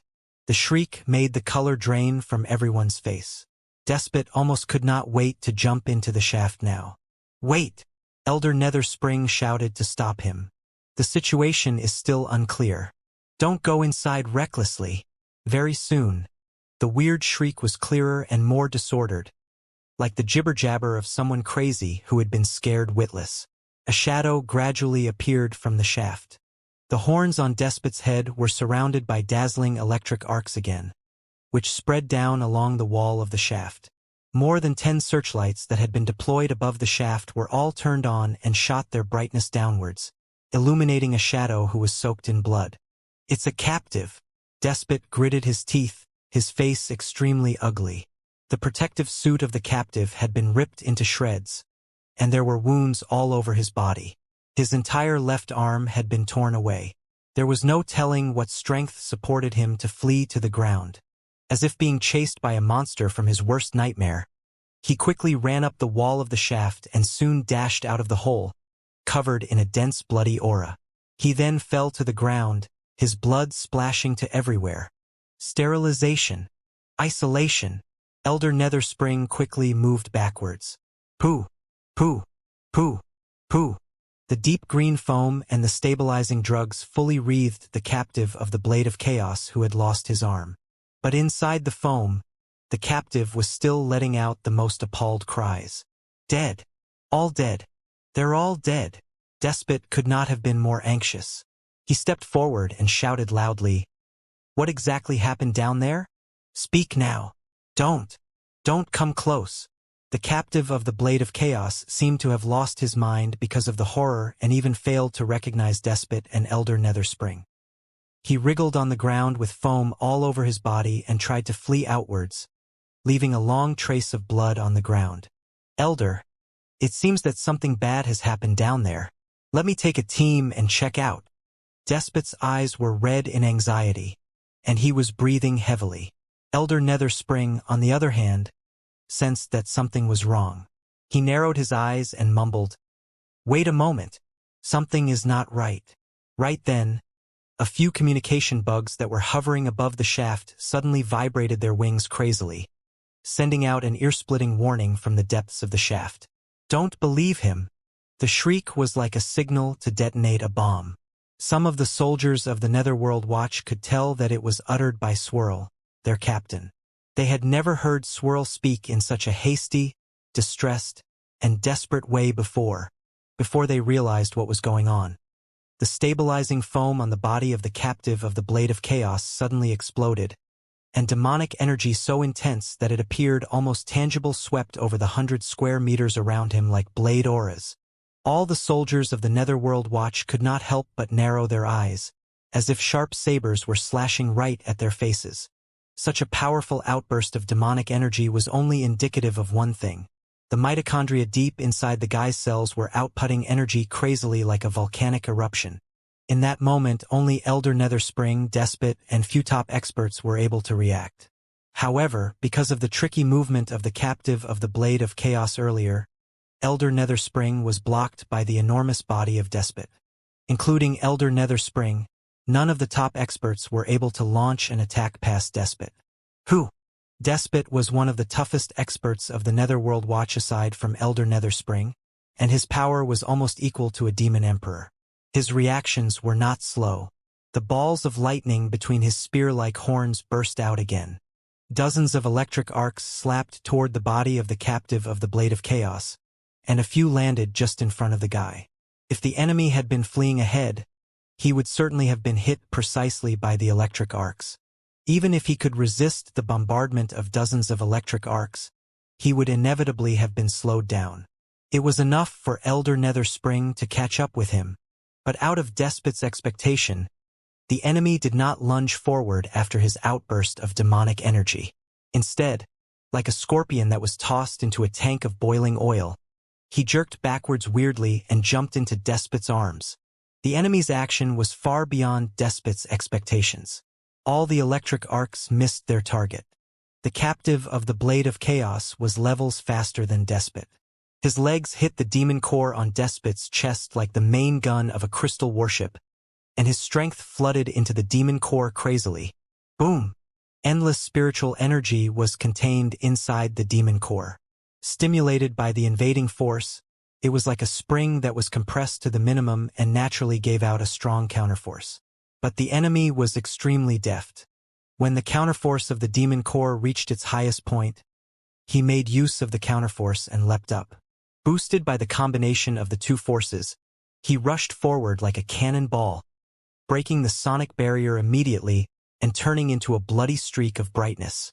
Starting from the shriek down the shaft, to the outburst of the enemy's demonic energy, to the bombardment of Despot's electric arcs, to the enemy moving backwards instead of forward and eventually dashing out with the counterforce of the demonic core on Despot's chest.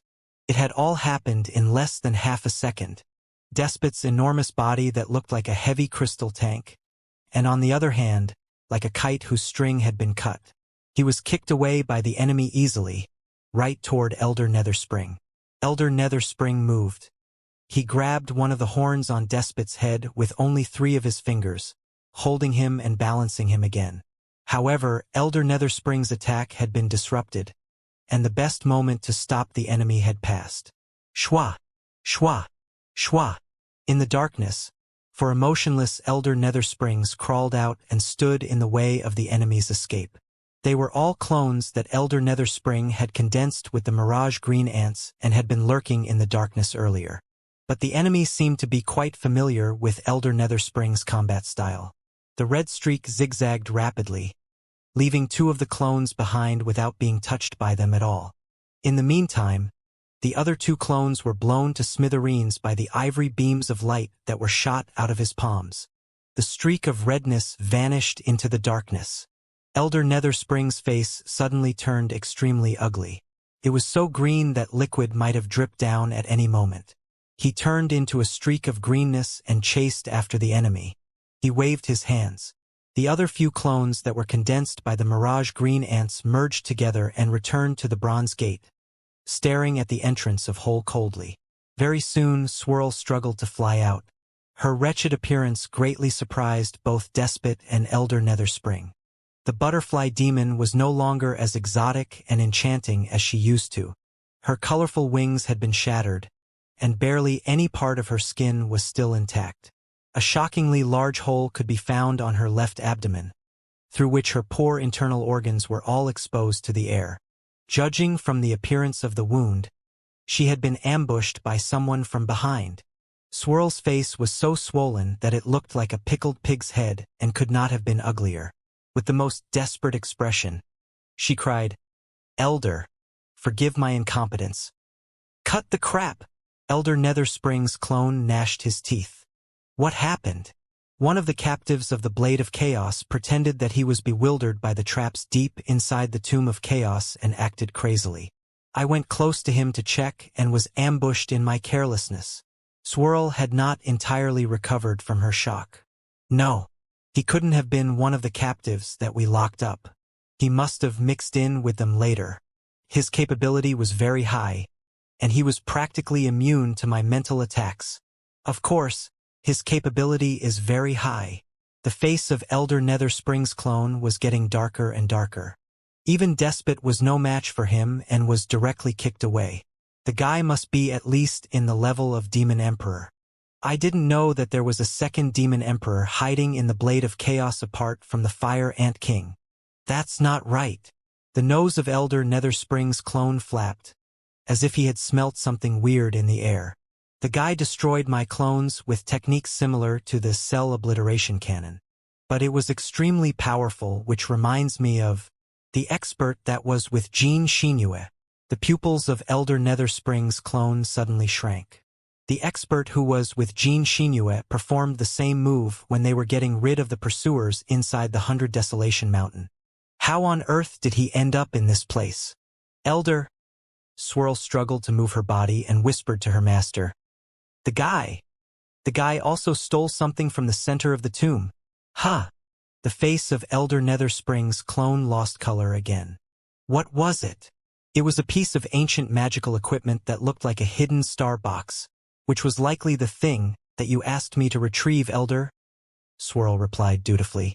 The guy hid among the captives and did not go on a rampage until the hidden star box was discovered.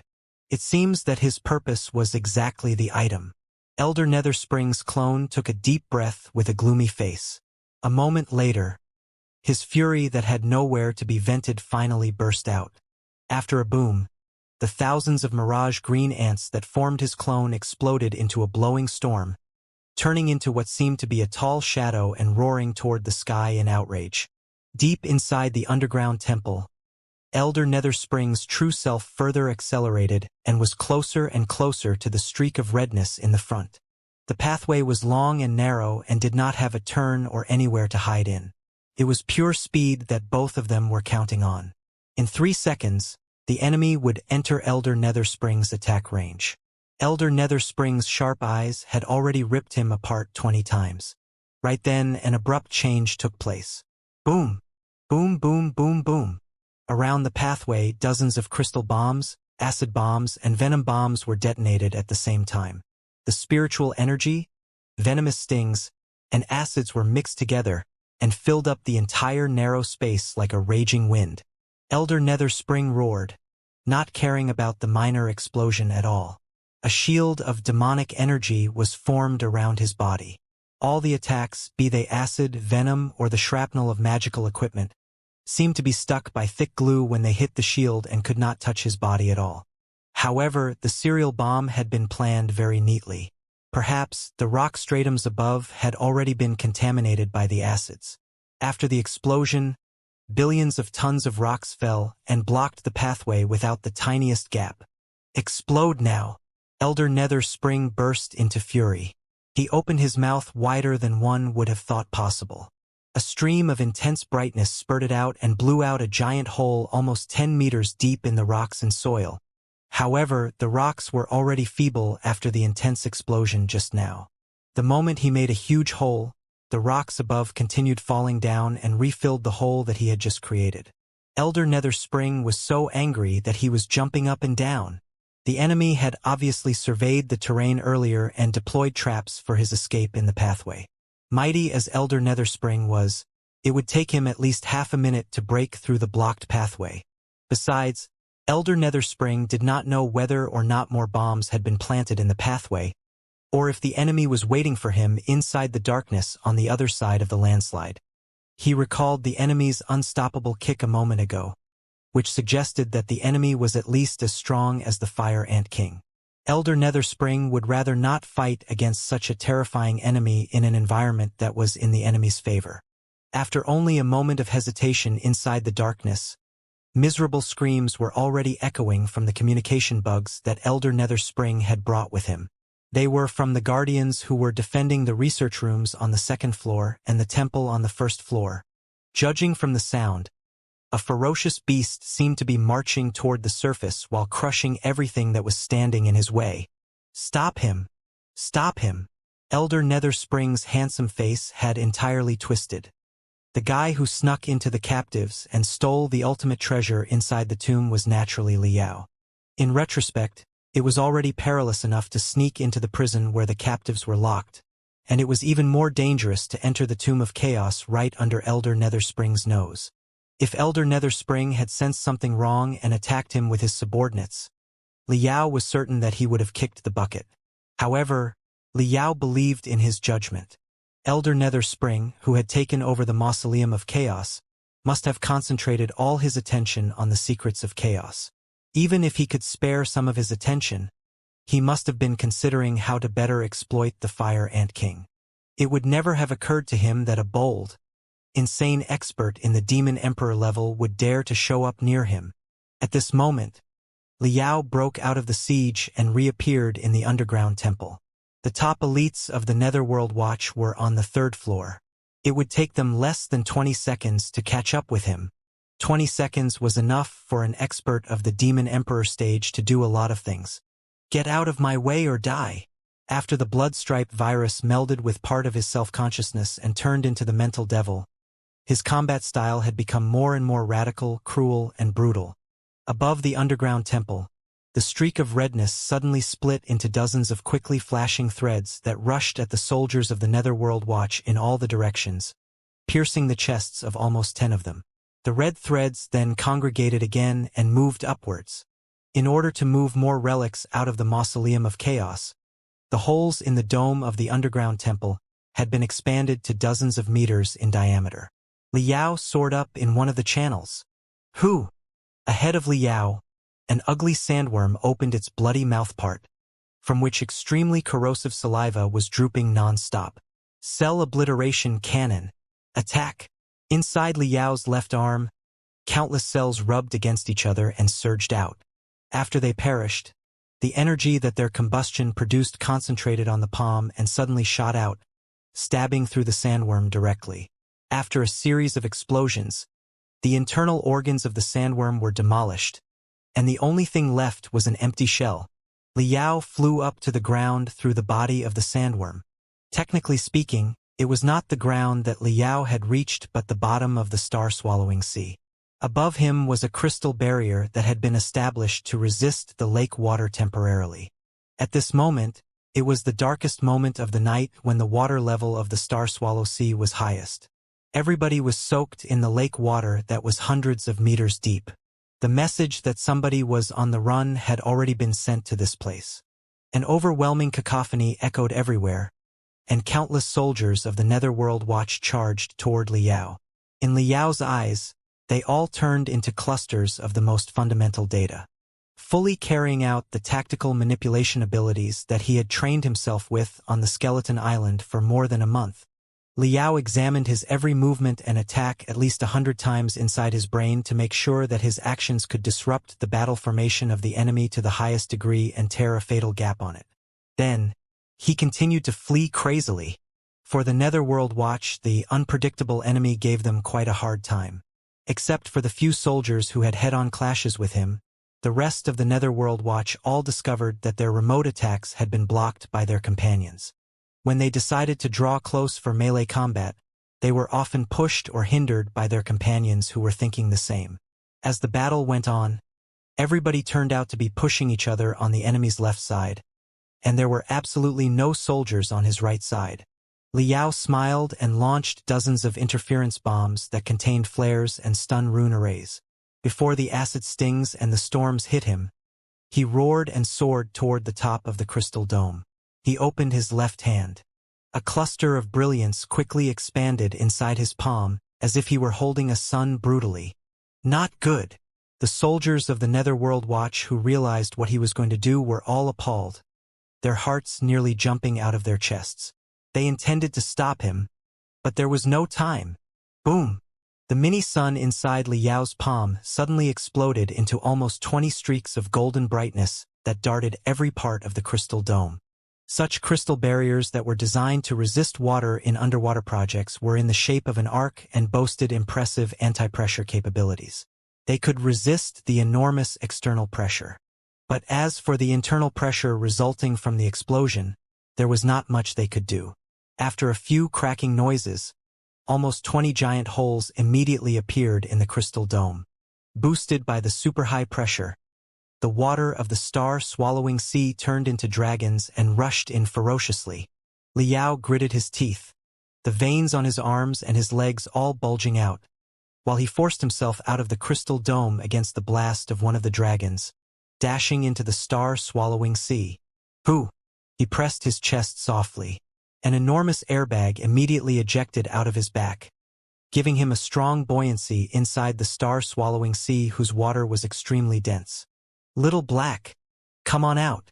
Inside the star-swallowing ocean that was full of heavy metals, Liao was not worried that the traces of spiritual waves would be found. Even if the traces were really detected, it was not unusual for demons to make use of magical equipment. Black Wing leapt out of his cosmos ring. Like a puppy that had been confined at home for too long, it was shrieking both in delight and discontent. After circling Liao 3 times, it opened black wings of spiritual energy inside the lake water. Powerful ripples spread out in the lake, as if Black Wing had been expanded to hundreds of meters long. Liao seemed to be back to 10 years ago. Grabbing the handle of Black Wing, he blew a whistle and rushed inside the dark lake. Elder Nether Spring was only 20 seconds late. But in those 20 seconds, the space inside the crystal barrier had flooded. There were still a lot of important relics inside the Mausoleum of Chaos. Naturally, Elder Nether Spring could not allow it to be consumed by the star-swallowing sea. Helplessly, he could only command the Netherworld Watch to repair the crystal barrier immediately, and he asked one of the devilish warships that were docked above the star-swallowing ocean to rise and monitor a larger range. 20 minutes later, an anomaly was detected. A vague shadow fled from the southwest side of the star-swallowing sea and rushed westward. Despot, gather the elites. We'll chase after him. Elder Nether Spring's voice sounded like a saber that was rubbing a bone. Everybody who heard it felt chilly. Swirl, who was heavily wounded, struggled to say, "The southwest of the white-silver Death Desert is a turbulent area that is frequented by violent winds. All the sand will be blown into the sky and forms terrifying sandstorms. There's no time to bother that. The item is of paramount importance for our plan, and we must capture the mysterious expert." 2. Elder Nether Spring replied with a gloomy face. 15 minutes later, the exploration team made of 2 devilish warships marched to the southwest of the white-silver Death Desert. If the target is running at full speed, he will certain trigger intense demonic energy and leave a clear trace. If he does not want to leave any trace, his speed won't be too high. Chase him. Chase him now. The speed and efficiency of the devilish warships were far higher than those of living creatures.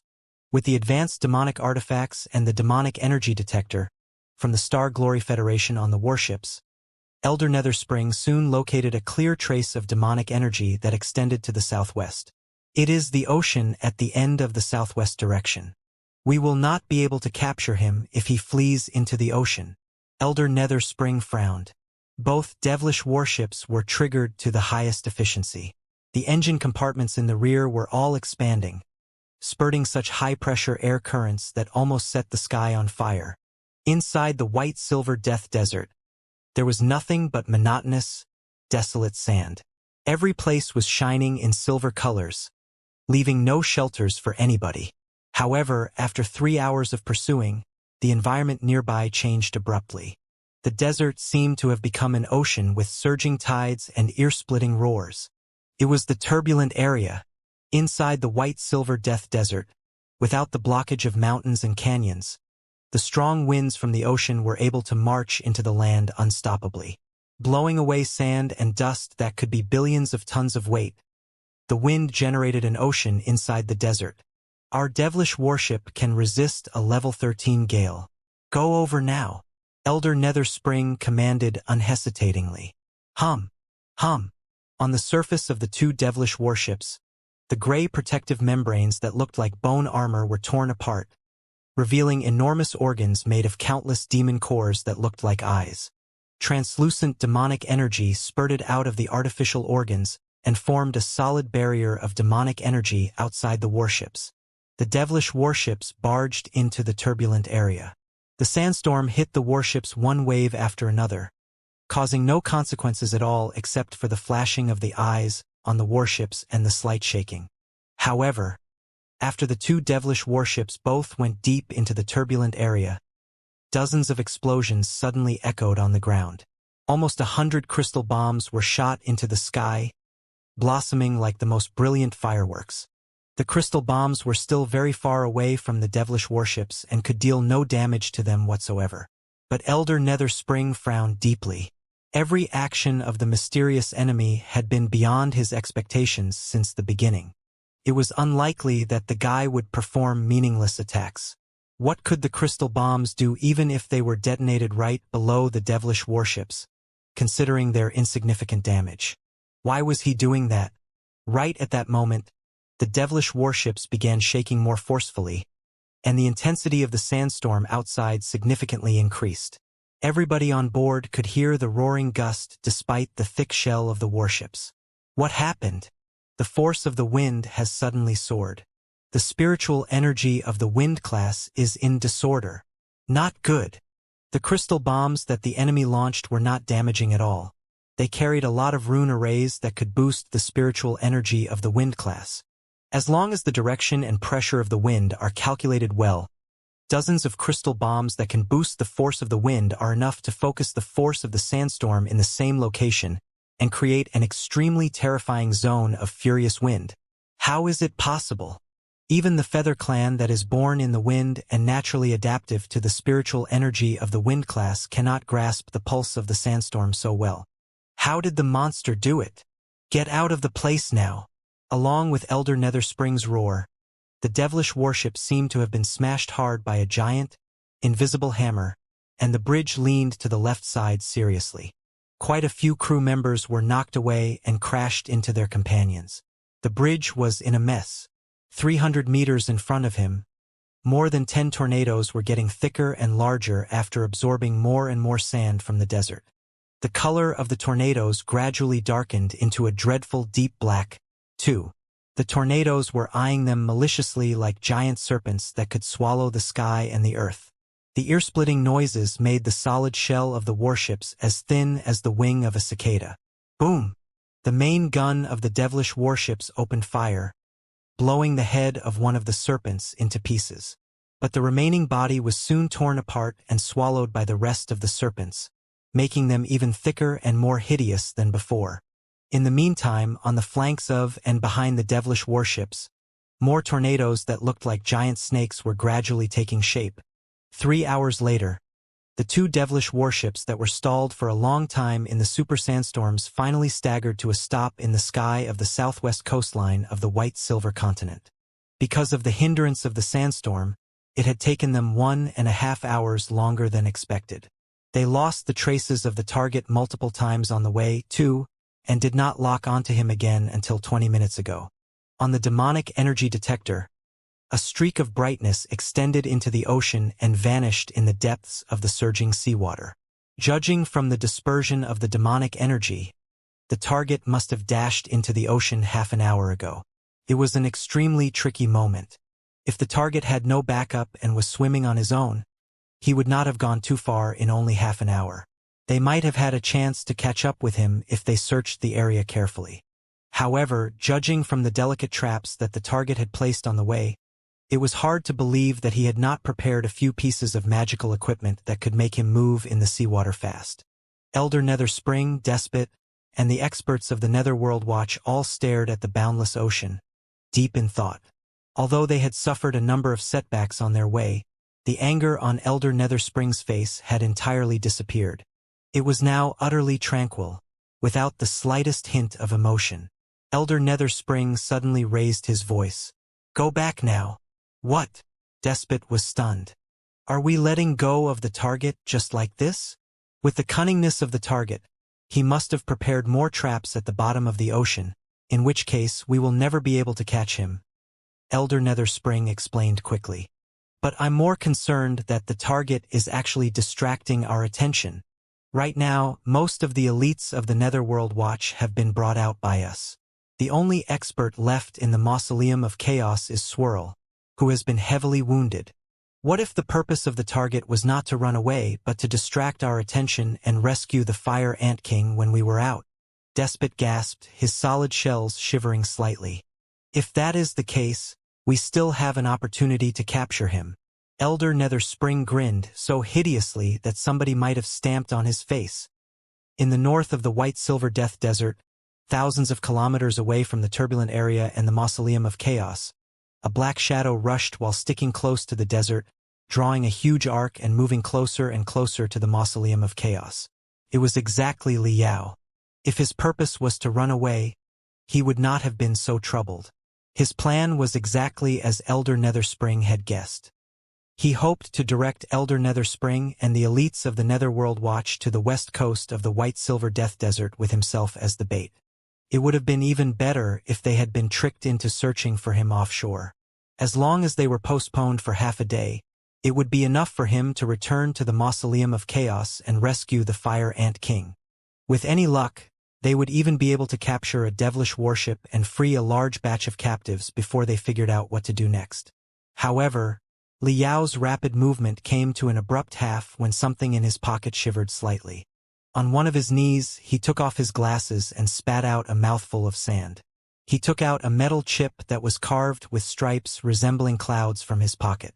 Right now, the metal chip was shaking feebly, driven by rune arrays. Have I been seen through? It was a surveillance device that Liao had arranged earlier. When he was fleeing to the west coast of the White-Silver Death Desert, he had sprayed almost 100 pieces of magical equipment that could sense demonic energy into the desert. The silver magical equipment was the size of a pebble and utterly indistinguishable in the silver desert. The magical equipment, like the crystal bombs, had been thrown together him with the materials inside his cosmos ring and from the mausoleum of chaos over the last 3 days. The usage of the magical equipment was simple. As long as it detected immense demonic energy passing by, it would release an extremely feeble spiritual wave so that the reception rune array inside his pocket would shake. In the boundless white-silver death desert where there were no obstacles, the distance of transmission could be thousands of kilometers. The reception rune array shook for the first time half a day ago, when Elder Nether Spring was coming after him.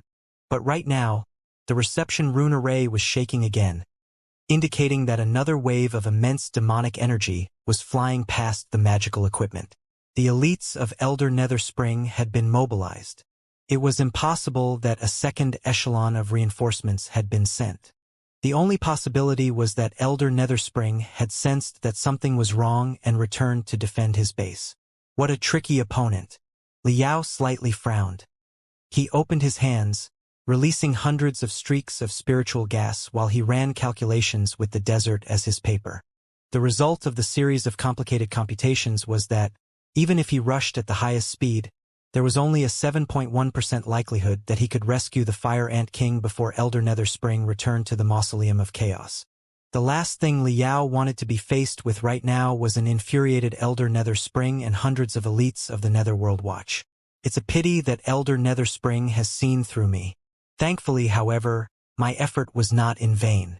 Liao smiled and licked his dried lips.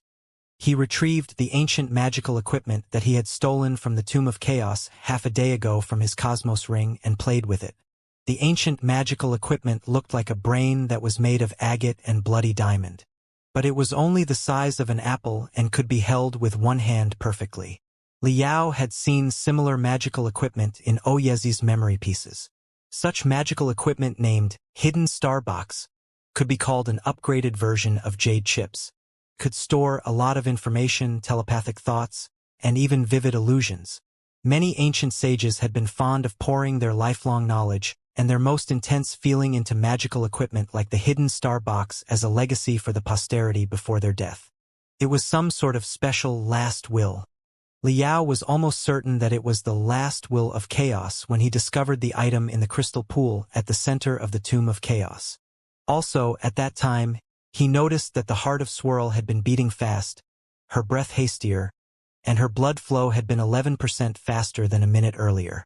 He had immediately realized that the item must be Elder Nether Spring's real target.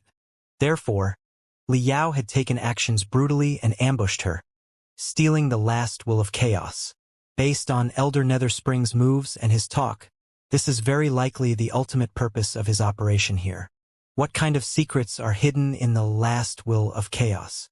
Maybe I will only be able to make out what Elder Nether Spring is up to exactly after I crack the secrets inside the last will.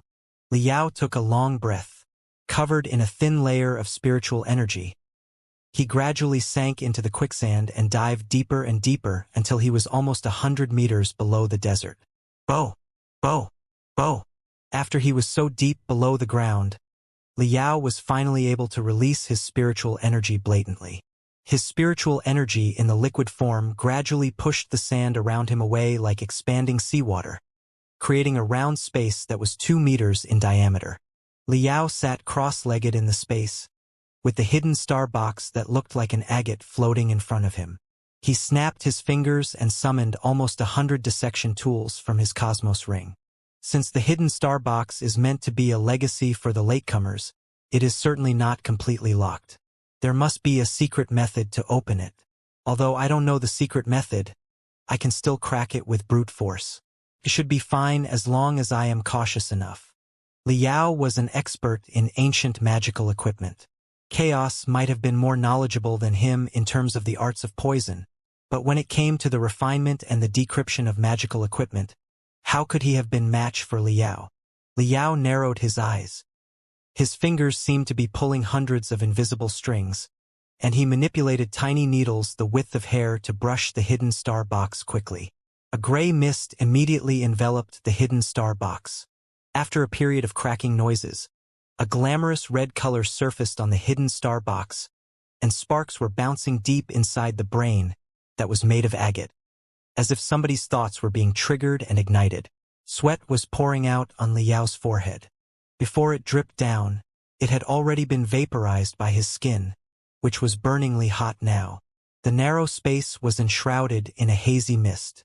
Inside the mist, the brilliance emitted by the hidden star box was even more blurred. Outside of the brain the size of an apple, a brain of mystic rays the size of a real brain was generated. The intersections of the rays of light were like synapses. Flames of telepathic thoughts were jumping up and down. "I've made it!" After a click that sounded like a pebble hitting the ground, a bloody diamond that resembled an eyeball protruded out of the center of the hidden star box slowly. From the bloody diamond beamed out a scarlet mystic ray that darted at Liao's brain. Liao was a person who had been possessed multiple times and therefore was quite familiar with the procedure. He had examined the hidden star box thoroughly in case an old ghost from 40,000 years ago was hiding inside trying to steal his body. Besides, if there were really a ghost trying to possess him, it would be hard to tell who would be possessed by whom in the end. At that moment, Liao moved closer without hesitation and bathed his spiritual root in the mystic rays. Hum! Prolonged, weird noises echoed deep inside his brain suddenly. Countless emotions filled his brain cells. Liao had never tasted such complicated emotions before. There was the most devoted love and the deepest abhorrence, the highest hope for the future and the gloomiest desperation about the darkness of the world. The complicated feelings stabbed him like iron sabers, which was multiple times more painful during Oyezi's possession. He could not help but exclaim in a low voice. Lights and shadows were changing around him, and the sand was gone. He seemed to have traveled through a channel of 40,000 years of time and appeared in a splendid palace where sacred clouds were floating. The palace seemed to have been established on the clouds. It was boundless, with countless magnificent statues everywhere. Mystic rays were shooting up from every statue and supported the sky like thick pillars. On the enormous stele above the gate of the palace, 3 giant words were written. Ultimate One Sect. Ultimate One Sect was one of the most brilliant sects in the last years of the ancient cultivation world. It is said that the sect controlled almost 100 sectors and commanded millions of cultivators. Billions of mortals were under the government of the Ultimate One Sect. Liao tried to recall what he knew about the sect. He was like an invisible ghost floating on the top of the splendid building, while he observed the excited ancient cultivators in the palace. They are the most important memory pieces of chaos when he was alive. Before his death, he compressed the most important events in his life into telepathic thoughts and saved them in the hidden star box so that the latecomers would see his last will. Such a method to preserve telepathic thoughts was similar to the blast of Oyezi's memory pieces. Liao had experienced it once before, and now his brain was significantly more developed. Therefore, he had no trouble absorbing the illusions of 40,000 years ago. Ba Yanji, do you plead guilty? A thunderous roar burst out from above, shaking and echoing in the palace. Liao saw that high-level cultivators in high caps and long robes, who looked spectacular, were pointing at a middle-aged, muscular man in shabby clothes with a long beard, cursing him loudly and angrily. The bearded man named Ba Yanji seemed unbefitting for the splendid, divine palace. He was wearing black armor and a pair of boots made of beast hide. There was smoke all over his face, and his armor was obviously stained. He was perhaps a low-level deacon in the Ultimate One Sect who was responsible for handling the specific affairs.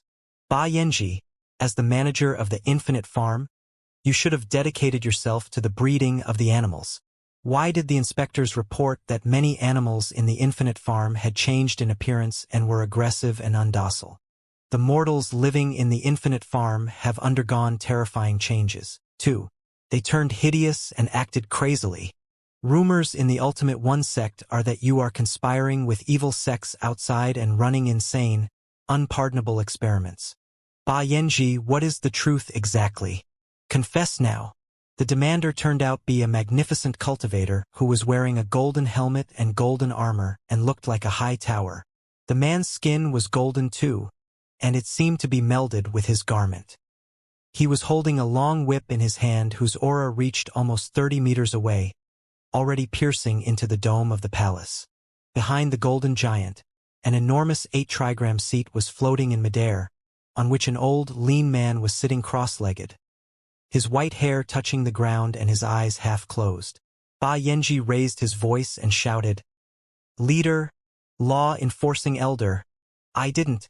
Everything I did was for the Ultimate One sect and all the living creatures under the government of the Ultimate One sect." The gold giant bellowed coldly. "Whether or not you are guilty will be judged by the leader and the elders here. All you need to do is speak the whole truth." Right then, Li Yao's perspective gradually fell to the ground into Ba Yanji's body. He was observing the entire illusionary world from Ba Yanji's eyes. From that angle, all the faces around him were full of anger, loathing, or scorn. The golden giant and the leader who was sitting on the 8 trigrams were like two mountains that soared into the sky, high, mighty, and utterly inviolable. Li Yao realized that the so-called Ba Yanji was the master of the illusionary world and chaos in the future. "Since a year ago," Ba Yanji said, "the animals in the infinite farm have undergone a lot of weird mutations. As the manager of the farm, I was naturally obliged to find out the reason. After an arduous search, I finally found a weird black spring inside a cave at the edge of the farm. The animals who drank the water of the black spring turned extremely excited and went through all kinds of mutations. Weird changes also happened to the few mortals who went to investigate with me after they drank the water from the spring. Horns and scales grew out of them." The gold giant glared. "If that is the case, why did you not report the issue to the headquarters in a timely manner?" With a bitter expression, Ba Yanji replied, "As you know, Elder, the infinite farm is in the infinite planet, which is the most remote place in the Ultimate One sect's territory. It is simply too far away from the headquarters. Over the past years, the Ultimate One sect has been engaged in wars with the evil sects such as the Mystic Moon sect and the Dragon King Brotherhood. The teleportation arrays between worlds are often jammed and intermittent. The infinite farm that I managed turned into a lone island every now and then. After I found the Black Spring, I planned to report the matter to my supervisor immediately through the teleportation arrays. But it happened to be the period when the Mystic Moon sect and the Dragon King Brotherhood launched a massive attack. The infinite planet was one of their targets. I struggled hard to resist them on the lone island and had to postpone the issue. In the half-year that followed, our connection to the headquarters was off. It was with the joint efforts of everyone there that dozens of attacks of the Mystic Moon sect and the Dragon King Brotherhood were resisted. The mortals who went through mutations, on the other hand, acted and thought no differently from normal people, except that they looked a bit ugly with the weird scales and horns on their bodies. They could recognize their family and friends and always obeyed the rules. In the meantime, their physical strength was multiplied, and they were fearless of poison and venom. They could also feed on the soybean cakes, alfalfa, and crop stalks that were food for the animals. They were very useful in the battles. So I simply left them alone. But out of my expectations, 3 months later, more and more mutated mortals showed up on the farm. I felt that it was odd and investigated, only to find out that the mortals living on the infinite planet regarded the Black Spring as the godly spring. If they were sick or heavily wounded beyond treatment, they would go to drink the water of the Black Spring. Although they would turn uglier, they could often survive the disasters and get used to the harsher food and environment. You may not know this, leader and elders, but during the few months when we were fighting on our own, the infinite planet was under the collective attack of the Mystic Moon sect and the Dragon King Brotherhood. There were indeed a lot of casualties, and we were seriously short of resources. Cultivators aside, the life of the mortals was extremely miserable. 10 of them went to the battlefield, and only 1 would return. Every household held at least 1 funeral in that period. The mortals proved their loyalty to the Ultimate One sect on the battlefield. Now that they were heavily wounded and on the brink of death, how could I bear to turn them down when they wanted to drink the water of the Black Spring and live on to look after their family? Besides, in light of such heavy casualties, without timely treatment, I would have run out of soldiers very quickly. How could I resist the Mystic Moon sect and the Dragon King Brotherhood if so? Having no other options, I was forced to develop the Black Spring on a large scale. At first, the water of the Black Spring was only fed to the heavily wounded to save their lives. Later, as a lot of mortals were about to die of dyspepsia because of the inedible straw and soil they ate in their hunger, I had to distribute the water of the Black Spring to them, too, so that their internal organs could be strengthened and they could manage to survive with the supposedly indigestible food. We struggled for an entire year until the reinforcements of the Ultimate One sect came to our rescue.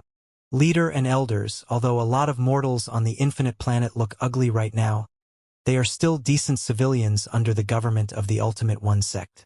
They are definitely loyal to the Ultimate One sect and have never committed any crimes.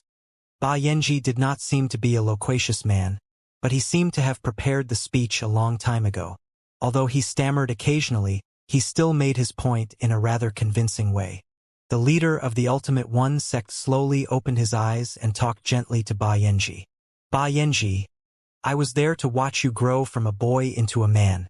I know that you are outspoken and merciful and that it is impossible for you to do such inhuman things.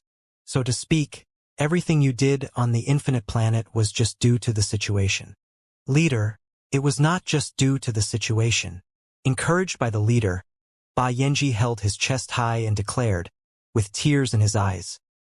In my opinion, the mysterious spring can alter the future of the Ultimate One sect and even end the era of mayhem. There was a minor riot nearby. Many high-level cultivators were sneering. Some of them were even cursing aloud. An insignificant deacon who is responsible for herding livestock in a remote farm is now talking about the future of the sect. How arrogant of you! But the leader of the Ultimate One sect simply smiled and pressed his hands together, stopping everybody from whispering to each other. He said warmly, Yanji, you may speak whatever is on your mind. Ba Yanji nodded and said resolutely, Leader and elders, the world is in havoc nowadays, and all 3,000 sectors are consumed by the fires of war. Every sect is accusing other sects of being evil and attacking each other incessantly. As a result, many worlds have been shattered, and all living creatures are in peril. Marvelous as the cultivators may be, we are merely struggling and breathing our last breath in the chaotic world. The mortals who barely have any strength are like ants and grass in the fierce thunderstorm. There is no telling when and where they will be killed. In the vast prairie on the infinite planet, I've been meditating on just one question while I stare at the boundless sea of stars. The universe is such a large place. Why do the cultivators have to kill each other? I pondered for a long time and still failed to come up with an answer. But eventually, when I watched the animals in the farm dueling and attacking each other, I was suddenly enlightened. Resources. The resources in the 3,000 sectors are running low, but the remaining resources are not enough for us to march into the deeper part of the universe. Cultivators are trapped in a small farm like the tamed animals are. We are fighting hard until our blood runs dry for nothing but a brook that is about to dry up or a tiny area of grass. The leader of the Ultimate One sect remained unmoved. He asked casually, Then, what is the solution in your opinion? If I may remind you, leader, Ba Yanji replied loudly. In fact, the resources in the 3,000 sectors are not running low at all. Abundant assets are still out there, waiting to be collected by us. Take the infinite planet, for example. It is neighbored to the Green Wolf planet and the desolate Yellow planet, both of which boast tremendous resources and mother lodes. Why do we have to fight blood battles against the Mystic Moon sect and the Dragon King Brotherhood for a few insignificant mother lodes? The leader of the Ultimate One sect observed, Of course, there are still a lot of places with a high reserve of resources, but they are extremely difficult to develop. The temperature of the Green Wolf planet is too low for any crops to be grown, and the local plants are too rough and inedible for the Minders. The desolate Yellow planet is filled with venomous fog. Even cultivators can't live there for long, much less ordinary miners. Every unit of resources that we collect in those places will be at the cost of twice as many resources. It is certainly not a bargain. It might have been so in the past, Ba Yanji announced excitedly. But with the mysterious Black Spring, everything will be no longer a problem. Ha! The eyes of the Ultimate One sect leader beamed with interest. Leader, after the mortals drink the water of the Black Spring, their bodies were strengthened, and they became tireless. They were no longer scared of the venomous fog or the harsh environment. They adapted to the rough food, too. If so, can't we send them to settle on the worlds where the environment is too hard for normal people? It will be a beneficial plan for everybody. Right now, the planets under the government of the Ultimate One sect are all running out of resources. We barely have any harvest now, and we are often plagued by locusts and starvation. A lot of the crops and resources have to be supplied for the front line, too. If the battles in the front line do not go well, several planets will be taken over and even burnt to the ground. After the battles, it is often the case that nothing can be grown on the planets. Even in the places that are not savaged by the fires of war, famine still exists. The civilians often have to feed on rind, grass, or even soil. Sometimes they even trade each other's children as food. Their lives can be extremely difficult. Even if they are fortunate enough to join the army, they will be sent to the front line before they have time for a satisfying meal to fight against the armies of the Mystic Moon sect and the Dragon King Brotherhood that are also made of mortals. In the end, they will also be ground into cannon fodder in the mill of flesh and blood.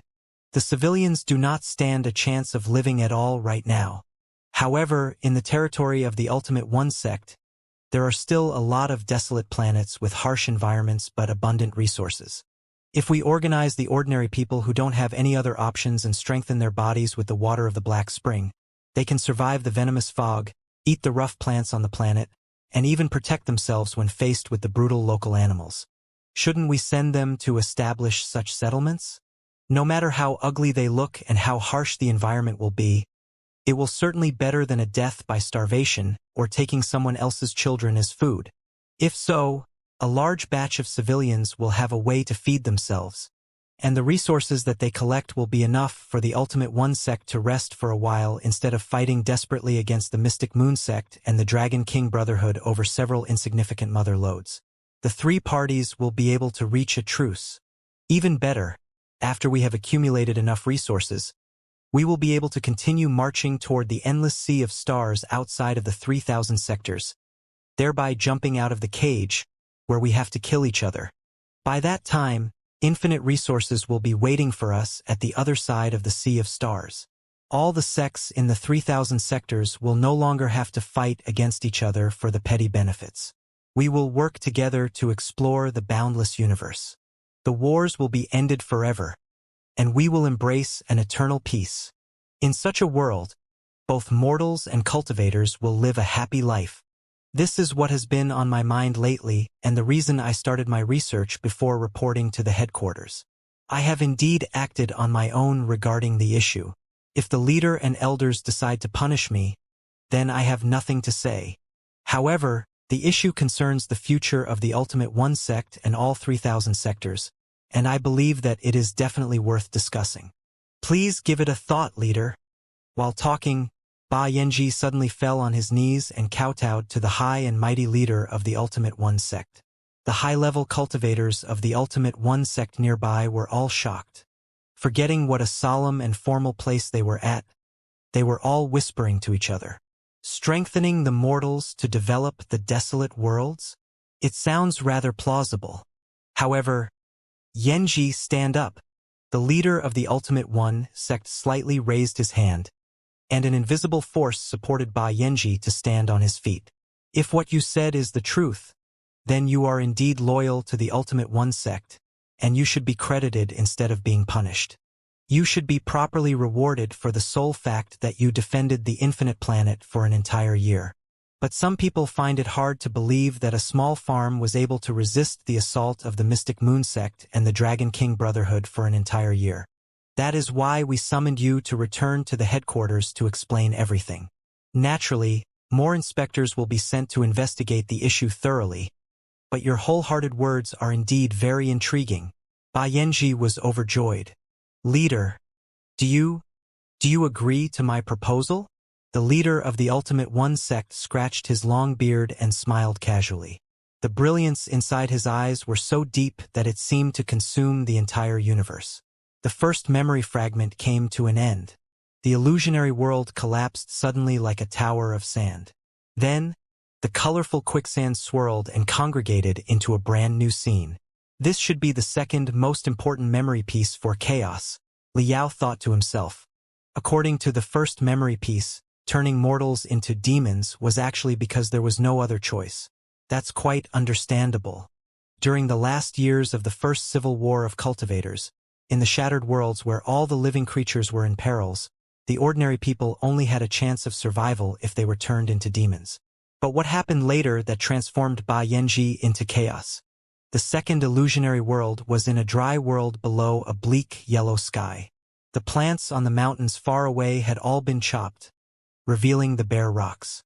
Some of the rocks were already battered with shockingly large holes, as if the skeleton of the mountain had been dug out and exposed to the air. On the drought-stricken land, a thick, long line of people was wriggling forward slowly, which was made up by thousands of starving civilians. It was a planet of hunger. Countless starving civilians, together with their entire families, moved slowly toward their hope while they carried their only belongings that were bundled in ragged cloths. Occasionally, some of the staggering civilians would fall silently, but those behind them seemed to see nothing and simply step over their bodies. Even their family did not have much time to look at them and hurried to follow the line. The years of war had completely destroyed the feelings of the ant-like people. The destination of the line turned out to be a vast valley in which a large area of camps had been established temporarily.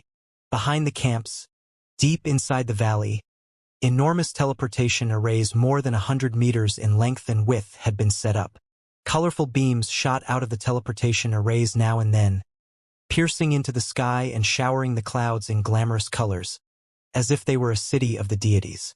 All the starving civilians were granted hope again and moved faster while shaking their limbs that were no thicker than straws.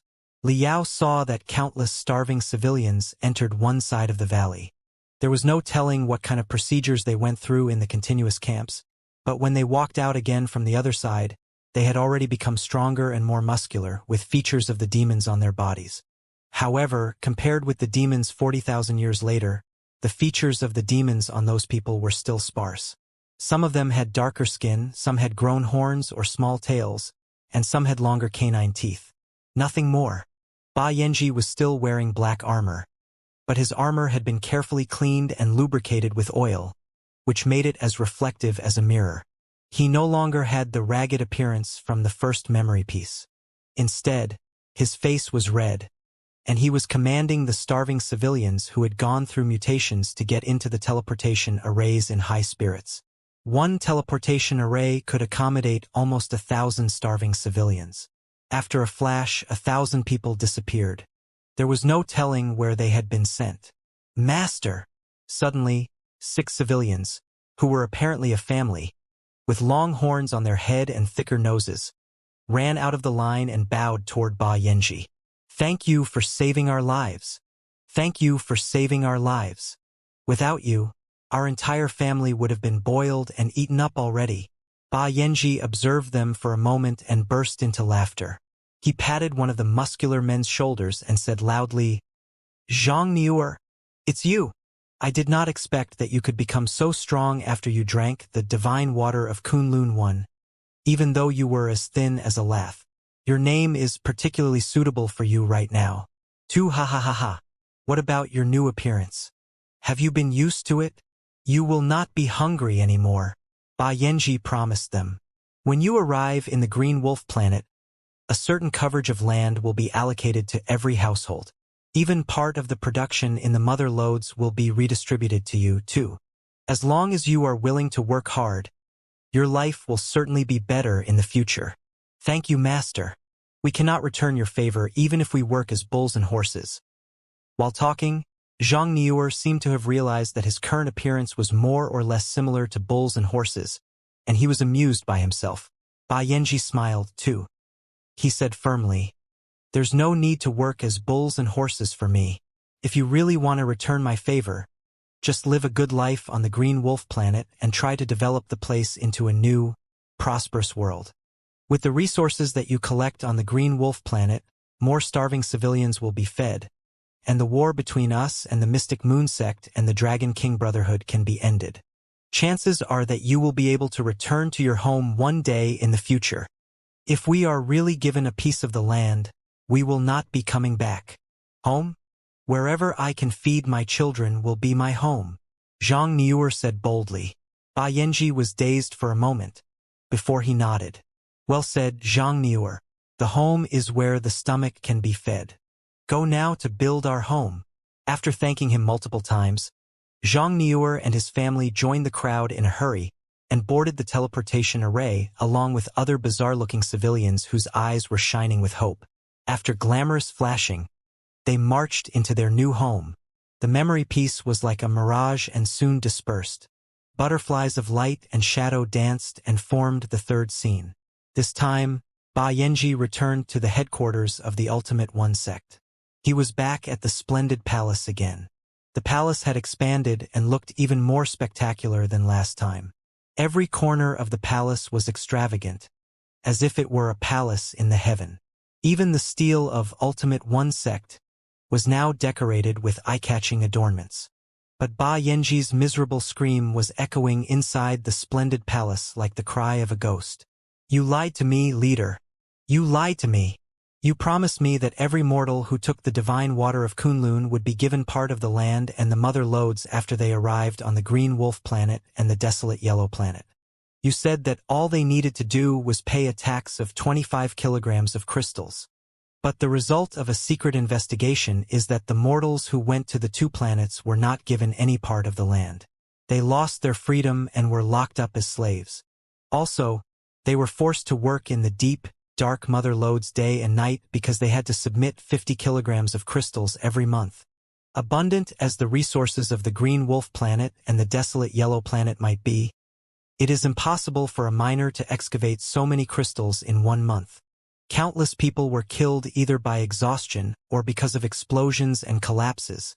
The Ultimate One sect is keeping everything a secret.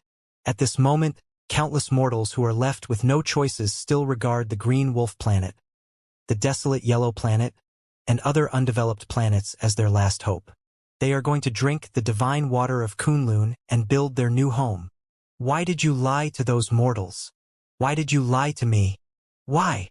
Ba Yanji's clothes were tattered, his face swollen. There was also a broken flying sword on his shoulder blade. Every step that he took forward would leave a bloody footprint behind. He had paid a high price after barging into the headquarters despite blockage. How bold of you! Countless cultivators in golden armor crowded forward and suppressed Ba Yanji's shoulder with their blades.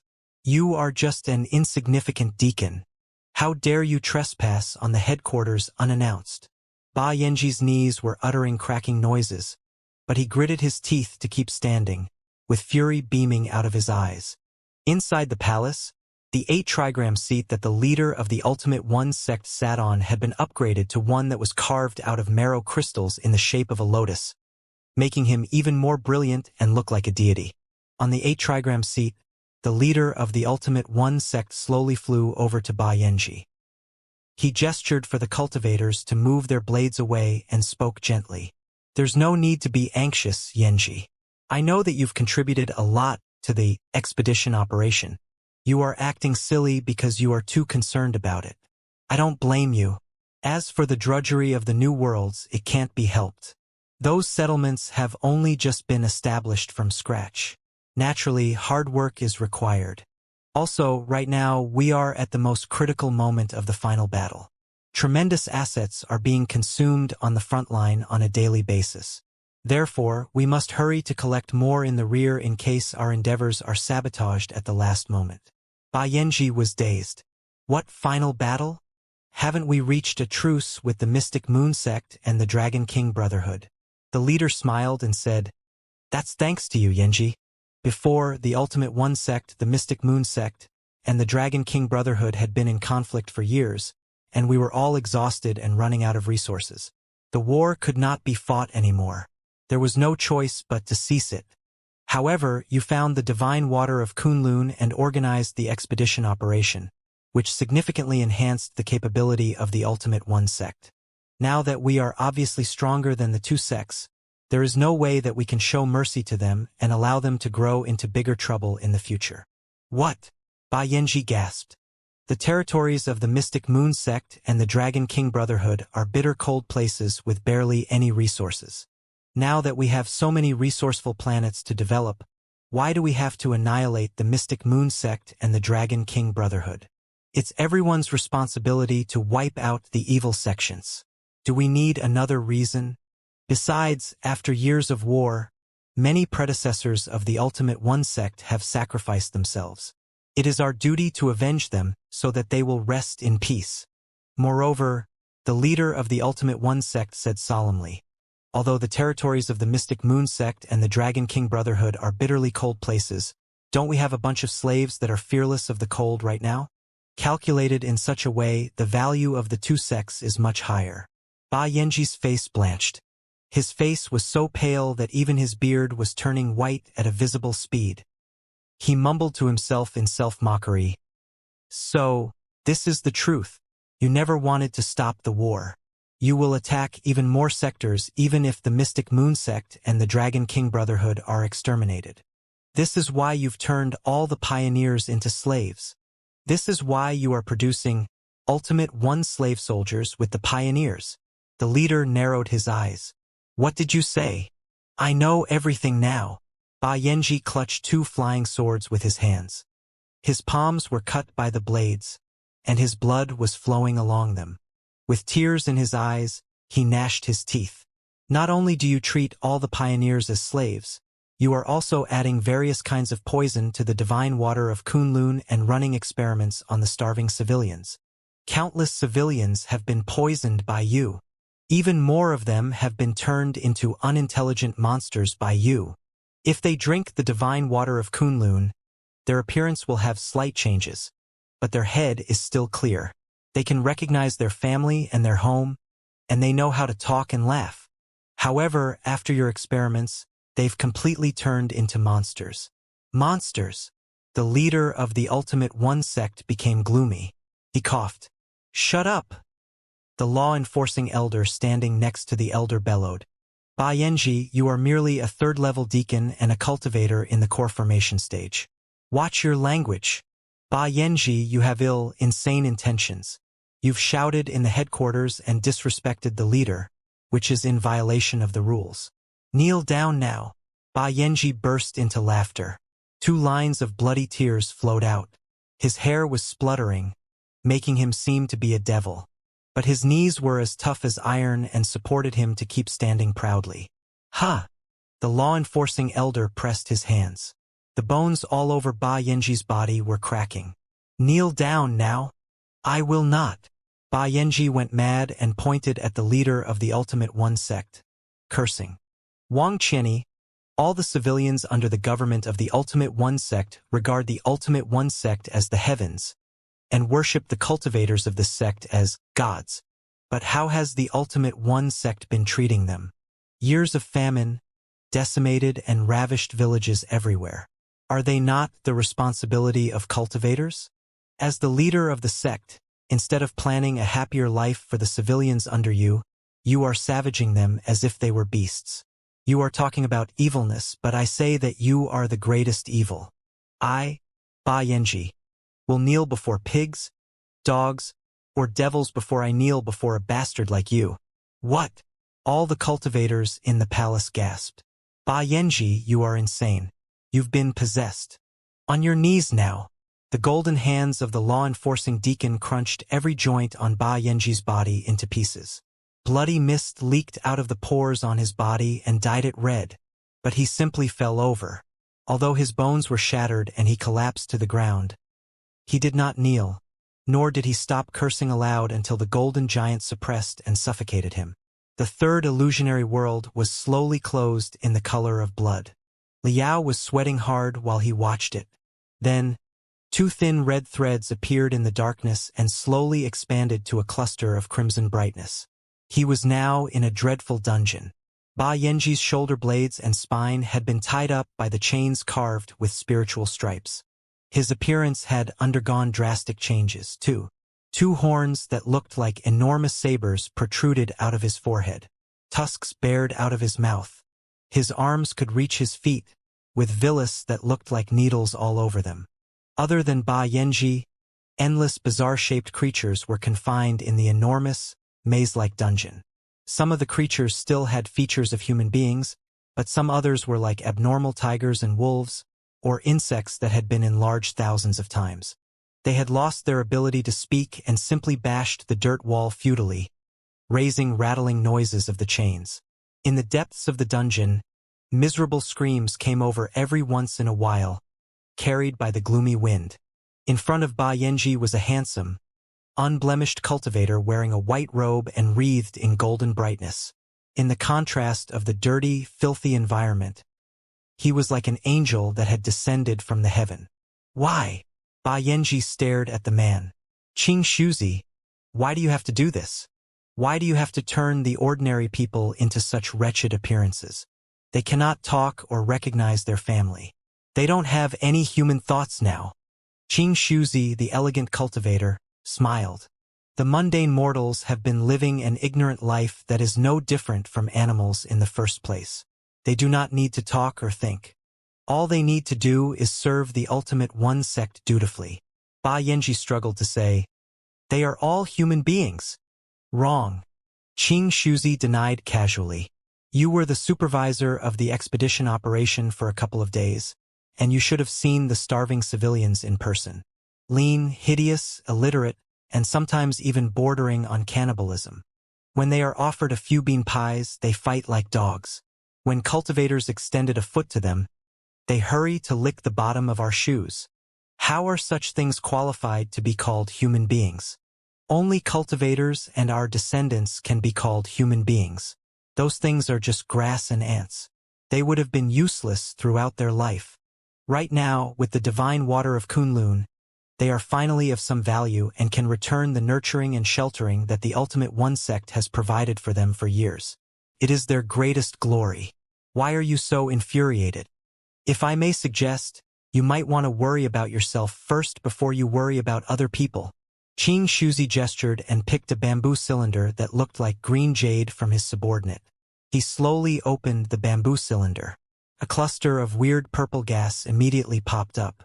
Two of the subordinates went forward and opened Ba Yanji's mouth by force with specially made iron clubs and other tools. After two cracking sounds, his jaw was entirely broken. Thanks to your discovery on the infinite planet, we have now developed dozens of types of divine water of Kunlun, with different poisons and pills as ingredients, all based on the Black Spring. Xianxia said with a smile. The water that is being offered to you, on the other hand, is the latest project of our research team. I am looking forward to your new appearance after you are completely reborn. Hehe. With the ultimate one slave soldiers that are dependable and boast endless physical strength, the ultimate one sect will certainly become the greatest sect in the 3,000 sectors. One day, we might even become the only sect in the entire universe. Ours will be the only true Tao.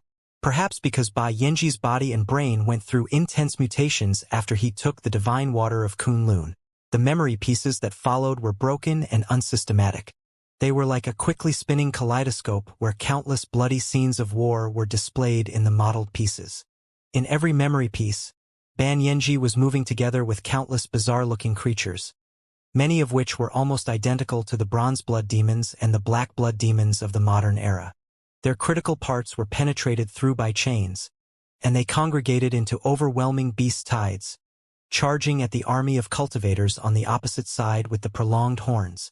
Blade auras were sweeping, and mystic rays were exploding among them, blowing a large batch of demon soldiers into pieces.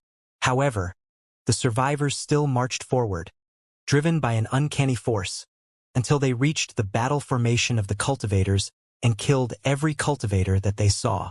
Liao noticed that the flags of the Mystic Moon Sect and the Dragon King Brotherhood were burnt into ashes by the furious flames. Time went on. New wars were still coming. After annihilating the two sects with the demon soldiers, the ultimate one sect marched toward an even vaster world. More and more demon soldiers appeared around Ba Yanji. They were stronger and with more hideous faces. More kinds of the divine water of Kunlun were formulated, stimulating the most bloodthirsty and brutal genes of the demon soldiers. Gradually, there was no longer a need to bind them with chains. They would lunge fearless charges whenever they heard the horn or smelt the special scent. Riding the enormous boats, or through the portals left in the primeval era, they appeared in different worlds. Some of the new worlds were scorching with magma everywhere. Some were freezing all year long. Some were primitive forests brimming with swamps. Still some were prosperous towns with coruscating buildings. But all the worlds were cast into death, desperation, and desolation under the scourge of the tides of insects and beasts. Demon soldiers. The ultimate one demon soldiers have arrived. Gradually, whenever they showed up at a battlefield, the hostile cultivators would scream in terror and defect before the battle began. With the demon soldiers, the ultimate one sect invaded countless worlds and enjoyed its heyday.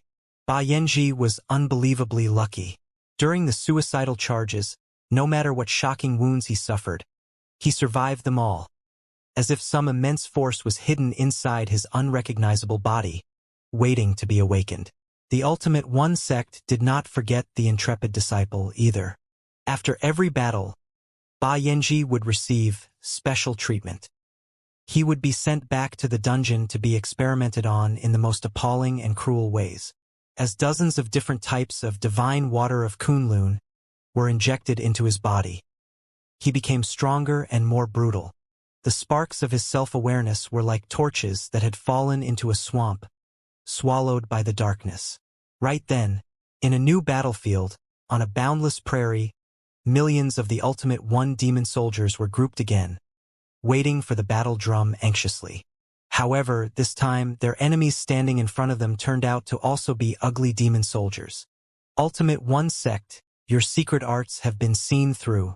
You didn't see this coming, do you? The alliance of 9 sects captured quite a few demon soldiers after the failures. We have figured out your dirty tricks. Now, the alliance of 9 sects is producing our own demon soldiers. Hehe. There are 3 times more mortals under our 9 sects than those under the ultimate one sect, which means that we can produce 3 times more demon soldiers than you can. How can you fight against us? The horns finally sounded around the battlefield. The tides of insects and beasts, all made of ordinary people and essentially identical to each other, crashed into each other from the 2 sides of the battlefield. Maybe it was his imagination. Liao thought he saw a tear in the crimson eyes of the demon soldiers on the other side before the tides crashed. Boom! The messy memory pieces were finally shattered by the destructive battle of demon soldiers. Liao clearly sensed that Ba Yanji's consciousness was slowly surfacing and condensing. He was regaining his self-awareness and memories. Very soon, a new illusionary world appeared inside Liao's brain. It was a planet with a bright purple sky. The atmosphere was rather thin, and one could see the blinking stars in the universe. Bright green fog filled the surface of the planet. Occasionally, poisonous gas would spurt out of the crevices. It was apparently not the most suitable place for human beings. Ba Yanji was standing on a protruding rock. He was now more than 5 meters tall, with green scales all over his body. His feet pierced into the rock like the claws of an eagle. There were only 4 fingers on his left hand, each of which was growing fingernails that looked like sabers. His right hand was his only relatively normal body part. His face was ugly, his eyes blood red. 3 horns soared into the sky from his head, as if he was wearing an unsightly crown. A thick rope was tied to his waist, on which more than 10 flying swords were hanging. On his back was a colorful cloak that was spluttering in the wind. With a closer look, one would discover that it was made from the flags of dozens of cultivation sects. With a solemn face, Ba Yanji looked at afar. The deep canyon ahead of him was packed by all kinds of bizarre-shaped demon soldiers who looked like monsters in a nightmare. However, they all remained silent in battle formations under the suppression of Ba Yanji's aura, like rows of statues. Brothers, Ba Yanji's voice rushed past the canyon like a gust. Even the rocks around were emitting rattling noises because of the blast. All the brothers standing here are from different worlds, have different pasts, and used to have entirely different faces. However, there is something that is the same about us. We have all lost our families and our everything because of the cultivators. Those high and mighty cultivators, for their own training and longevity, exploited and savaged the mortals in every way possible. For their own personal interests, and under the pretext of great Tao and righteousness, they attacked each other while sending the armies of mortals as the vanguard. Countless worlds have been demolished in the civil war of the cultivators. The homes of countless mortals have destroyed because of a bombardment of the cultivators. Is there any world where billions of mortals were not killed by cultivators? Is there anybody here whose family members were not slain by cultivators? In the end, the resources are running dry, the crystals are mostly used up, and the spiritual energy is thinner and thinner. The war cannot be fought any longer. However, they started to deceive the mortals and built countless mortals into terrifying monsters. They continued asking us to kill each other or collect and mine for them in the harshest environments. Even worse, they corrupted our brains with poison, depriving many of our brothers of the abilities to think and talk. Can we suffer any more of these days? Can we still wait and watch our fathers and brothers be sent into the mines of the desolate planets and toil until they die? Can we still wait and watch our wives and daughters be captured by the cultivators and end up as slaves in their sex? Can we still wait and watch ourselves be modified into inhuman demon soldiers, to fight against our brothers whom we have no grudges with, and to die in an alien land billions of kilometers from our hometowns without even a gravestone? No, we can't. Roars were echoing in the tides of insects and beasts. Ba Yanji opened his arms and pressed down, containing everyone's emotions. Cultivators are the greatest cancer of the 3,000 sectors. Only after we kill all the cultivators can our fathers, brothers, sisters, wives, and children be freed and live happy lives. Hehe. The cultivators who turned us into such wretched creatures despised us as demon soldiers. Very good. Demon soldiers we might be, but from today on, the demon soldiers will not fight for any sect or any goddamn cultivator. We will only fight for ourselves, for your families, for the brand new species made of us. Move all the cultivators here. Ba Yanji waved his hands. Several demons carried up dozens of cultivators who were tied up. On the empty ground behind Ba Yanji, more than 10 ballistae had been deployed. The cultivators were all inserted into belts at the ends of the ballistae. Brother Ba, Uncle Ba, Master Ba. One of the cultivators was already peeing in fear. He turned out to be Xianxia, the one responsible for the refinement of the divine water of Kunlun in the Ultimate One sect. His legs and tongue were shaking as he begged, Master Ba, please spare my life. I was wrong. I'm willing to correct my wrongdoings and join your cause. I know many secrets of the Ultimate One sect. I'm useful. I'm very useful. Ba Yanji's eyes glanced over Xianxia's rather handsome face and spat on the ground. He slashed his giant hand down as if it were a saber. Offer the sacrifices to our flag. Swoosh, swoosh, swoosh. Several demon soldiers kicked the triggers of the ballistae hard, including the crying Xianxia. All the cultivators were thrown into the horde of insects and beasts. Very soon they were drowned by the furious demon soldiers, and even their bones were all chewed up. The second batch of cultivators were sent into the ballistae again. Many of them had already been grasped by fear. Like chickens or ducks whose neck had been cut open, they were uttering meaningless sounds from their throats. Their previous elegant, deity-like demeanor had entirely gone. Shwa, shwa, shwa. The cultivators were tossed out again. While they were still in midair, they were riddled with holes by venomous acid and stings, shattered apart with blood spurting out like a storm. Behind Ba Yanji, an enormous flag gradually rose up and flagged in the wind. There was only one giant, bloody word on the black flag. Demon.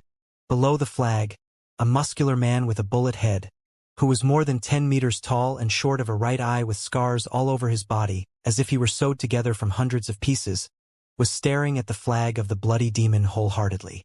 He seemed to be dedicating his entire life to the flag. Ba Yanji patted the man's shoulder hard and said softly, "Xianxia, I am sorry." The scarred, half-blind, bull-headed man grinned. A coarse voice echoed deep down from his throat. "Moo." Xianxia had already lost the ability to speak. 2 rows of hot, bloody tears flowed out of Ba Yanji's eyes again. He mumbled, "Last time, I told you that I would let you and your family live a better life. I did not live up to my promise. I didn't know that things would end up like this. But this time, I will not go back on my word again, and I will fulfill my promise to you." Clang!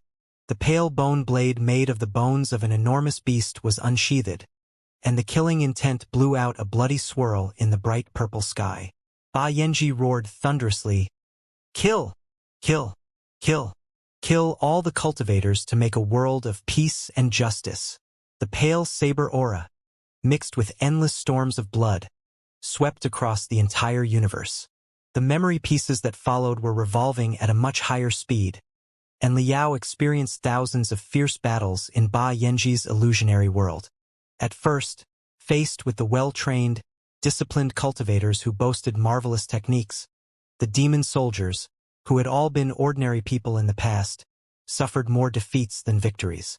Many a time, they were attacked collectively by several major sects until there were barely any survivors left. But the demon soldiers had the greatest advantage on their side, which was their sheer numbers. This part was exactly the same with the history that Liao had read in his textbooks. At the end of the civil war of the ancient cultivators, the spiritual energy was running dry, and all the sects suffered heavy casualties.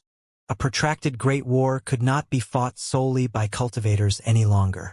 Therefore, after the secret of the divine water of Kunlun was discovered, the ultimate one sect, the alliance of 9 sects, and the thousands of sects in the 3,000 sectors had been modifying the mortals under their government in secret, transforming the army of mortals into demon soldiers and demon generals to fight the war in place of the cultivators.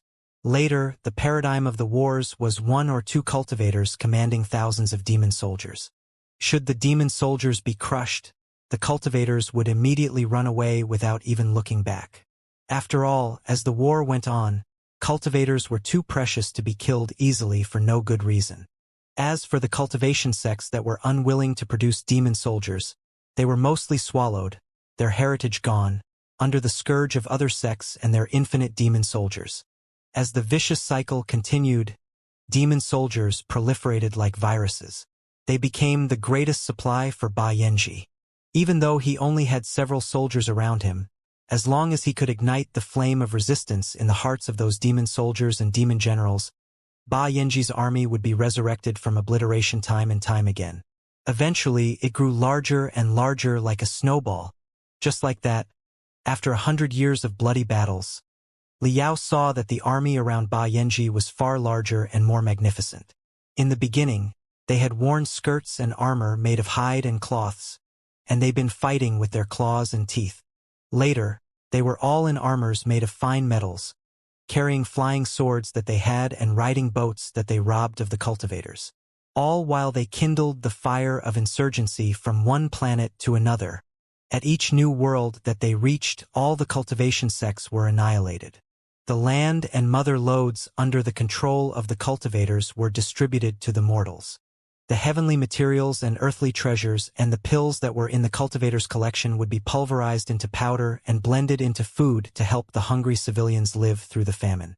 As a result, to defend their own land and to stop the cultivators from coming back, a lot of mortals drank the divine water of Kunlun of their own will, turned into demons, and obeyed Ba Yanji's command. As long as we can protect our own land, feed our family, and let them live a happy life, what's wrong with being a demon? Ba Yanji's army liberated one world after another under such an ideology.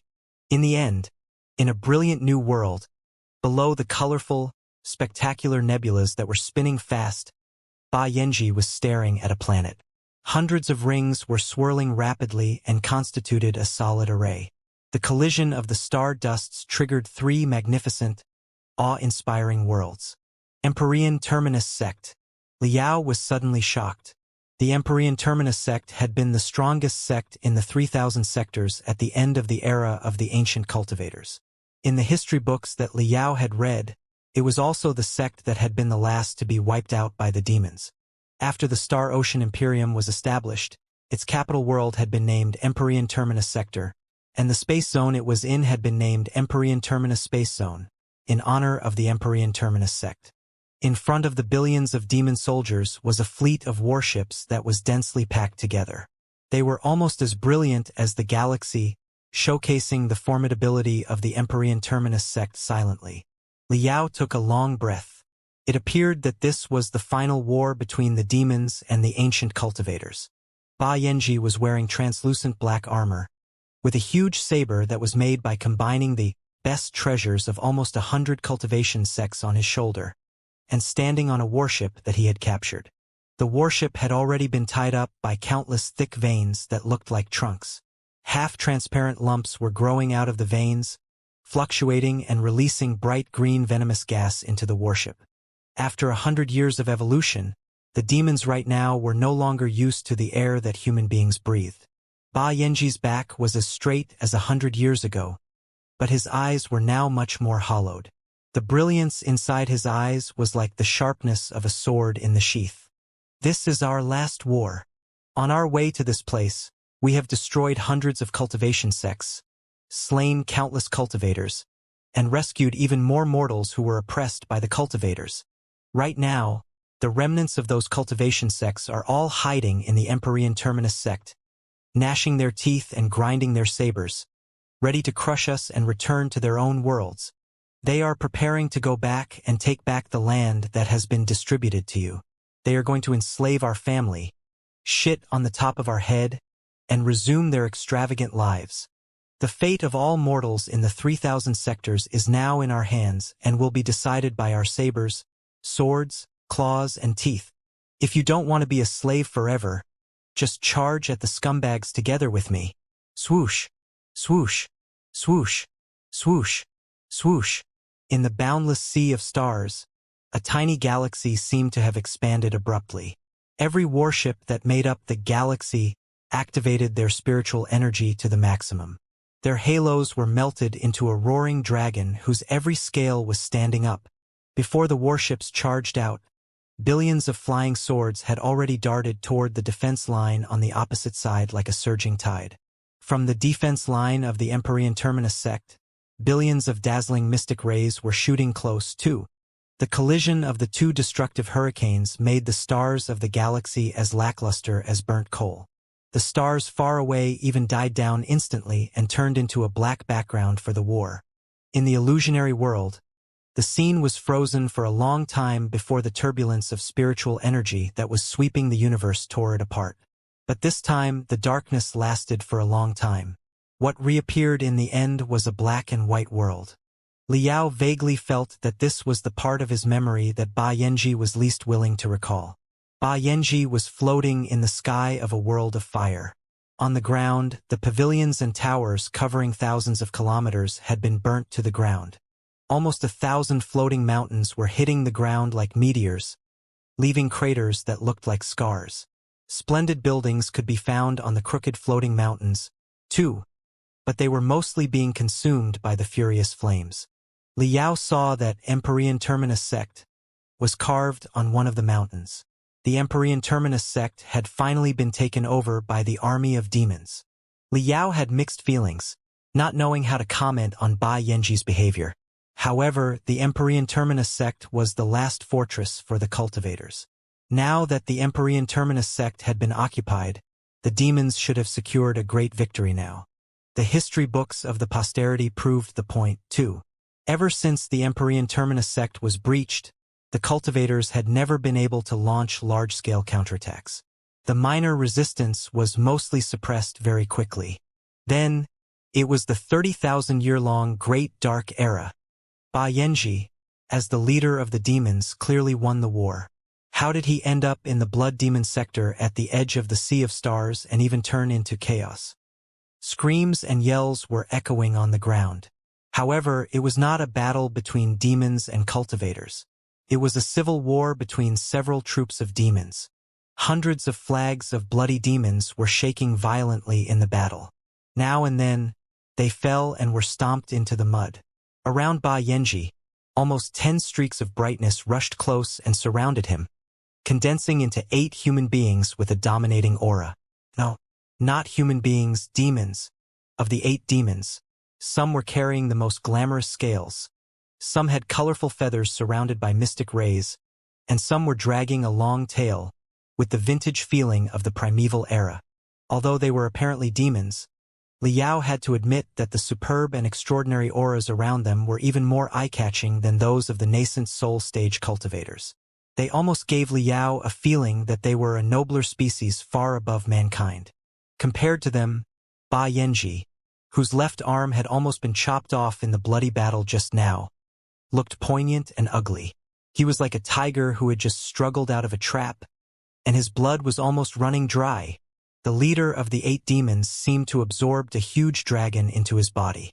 However, his handsome face gave Liao a familiar feeling. Liao felt that he had seen the guy somewhere. Liao thought quickly and searched the memory pieces. Very soon, he found the answer and gasped hard. It was Wang Qinyi, the leader of the Ultimate One sect who was the first to modify mortals into demon soldiers, who was cursed by Ba Yanji, and who sentenced Ba Yanji to the dungeon to be changed into a demon soldier. However, 100 years ago, Wang Qinyi had looked like a weary old man. Right now, he seemed to be back his prime, healthy years. Every muscle on his face was bulging while he grinned hideously and unreservedly. Liao did not expect that the guy had modified himself into a demon, too.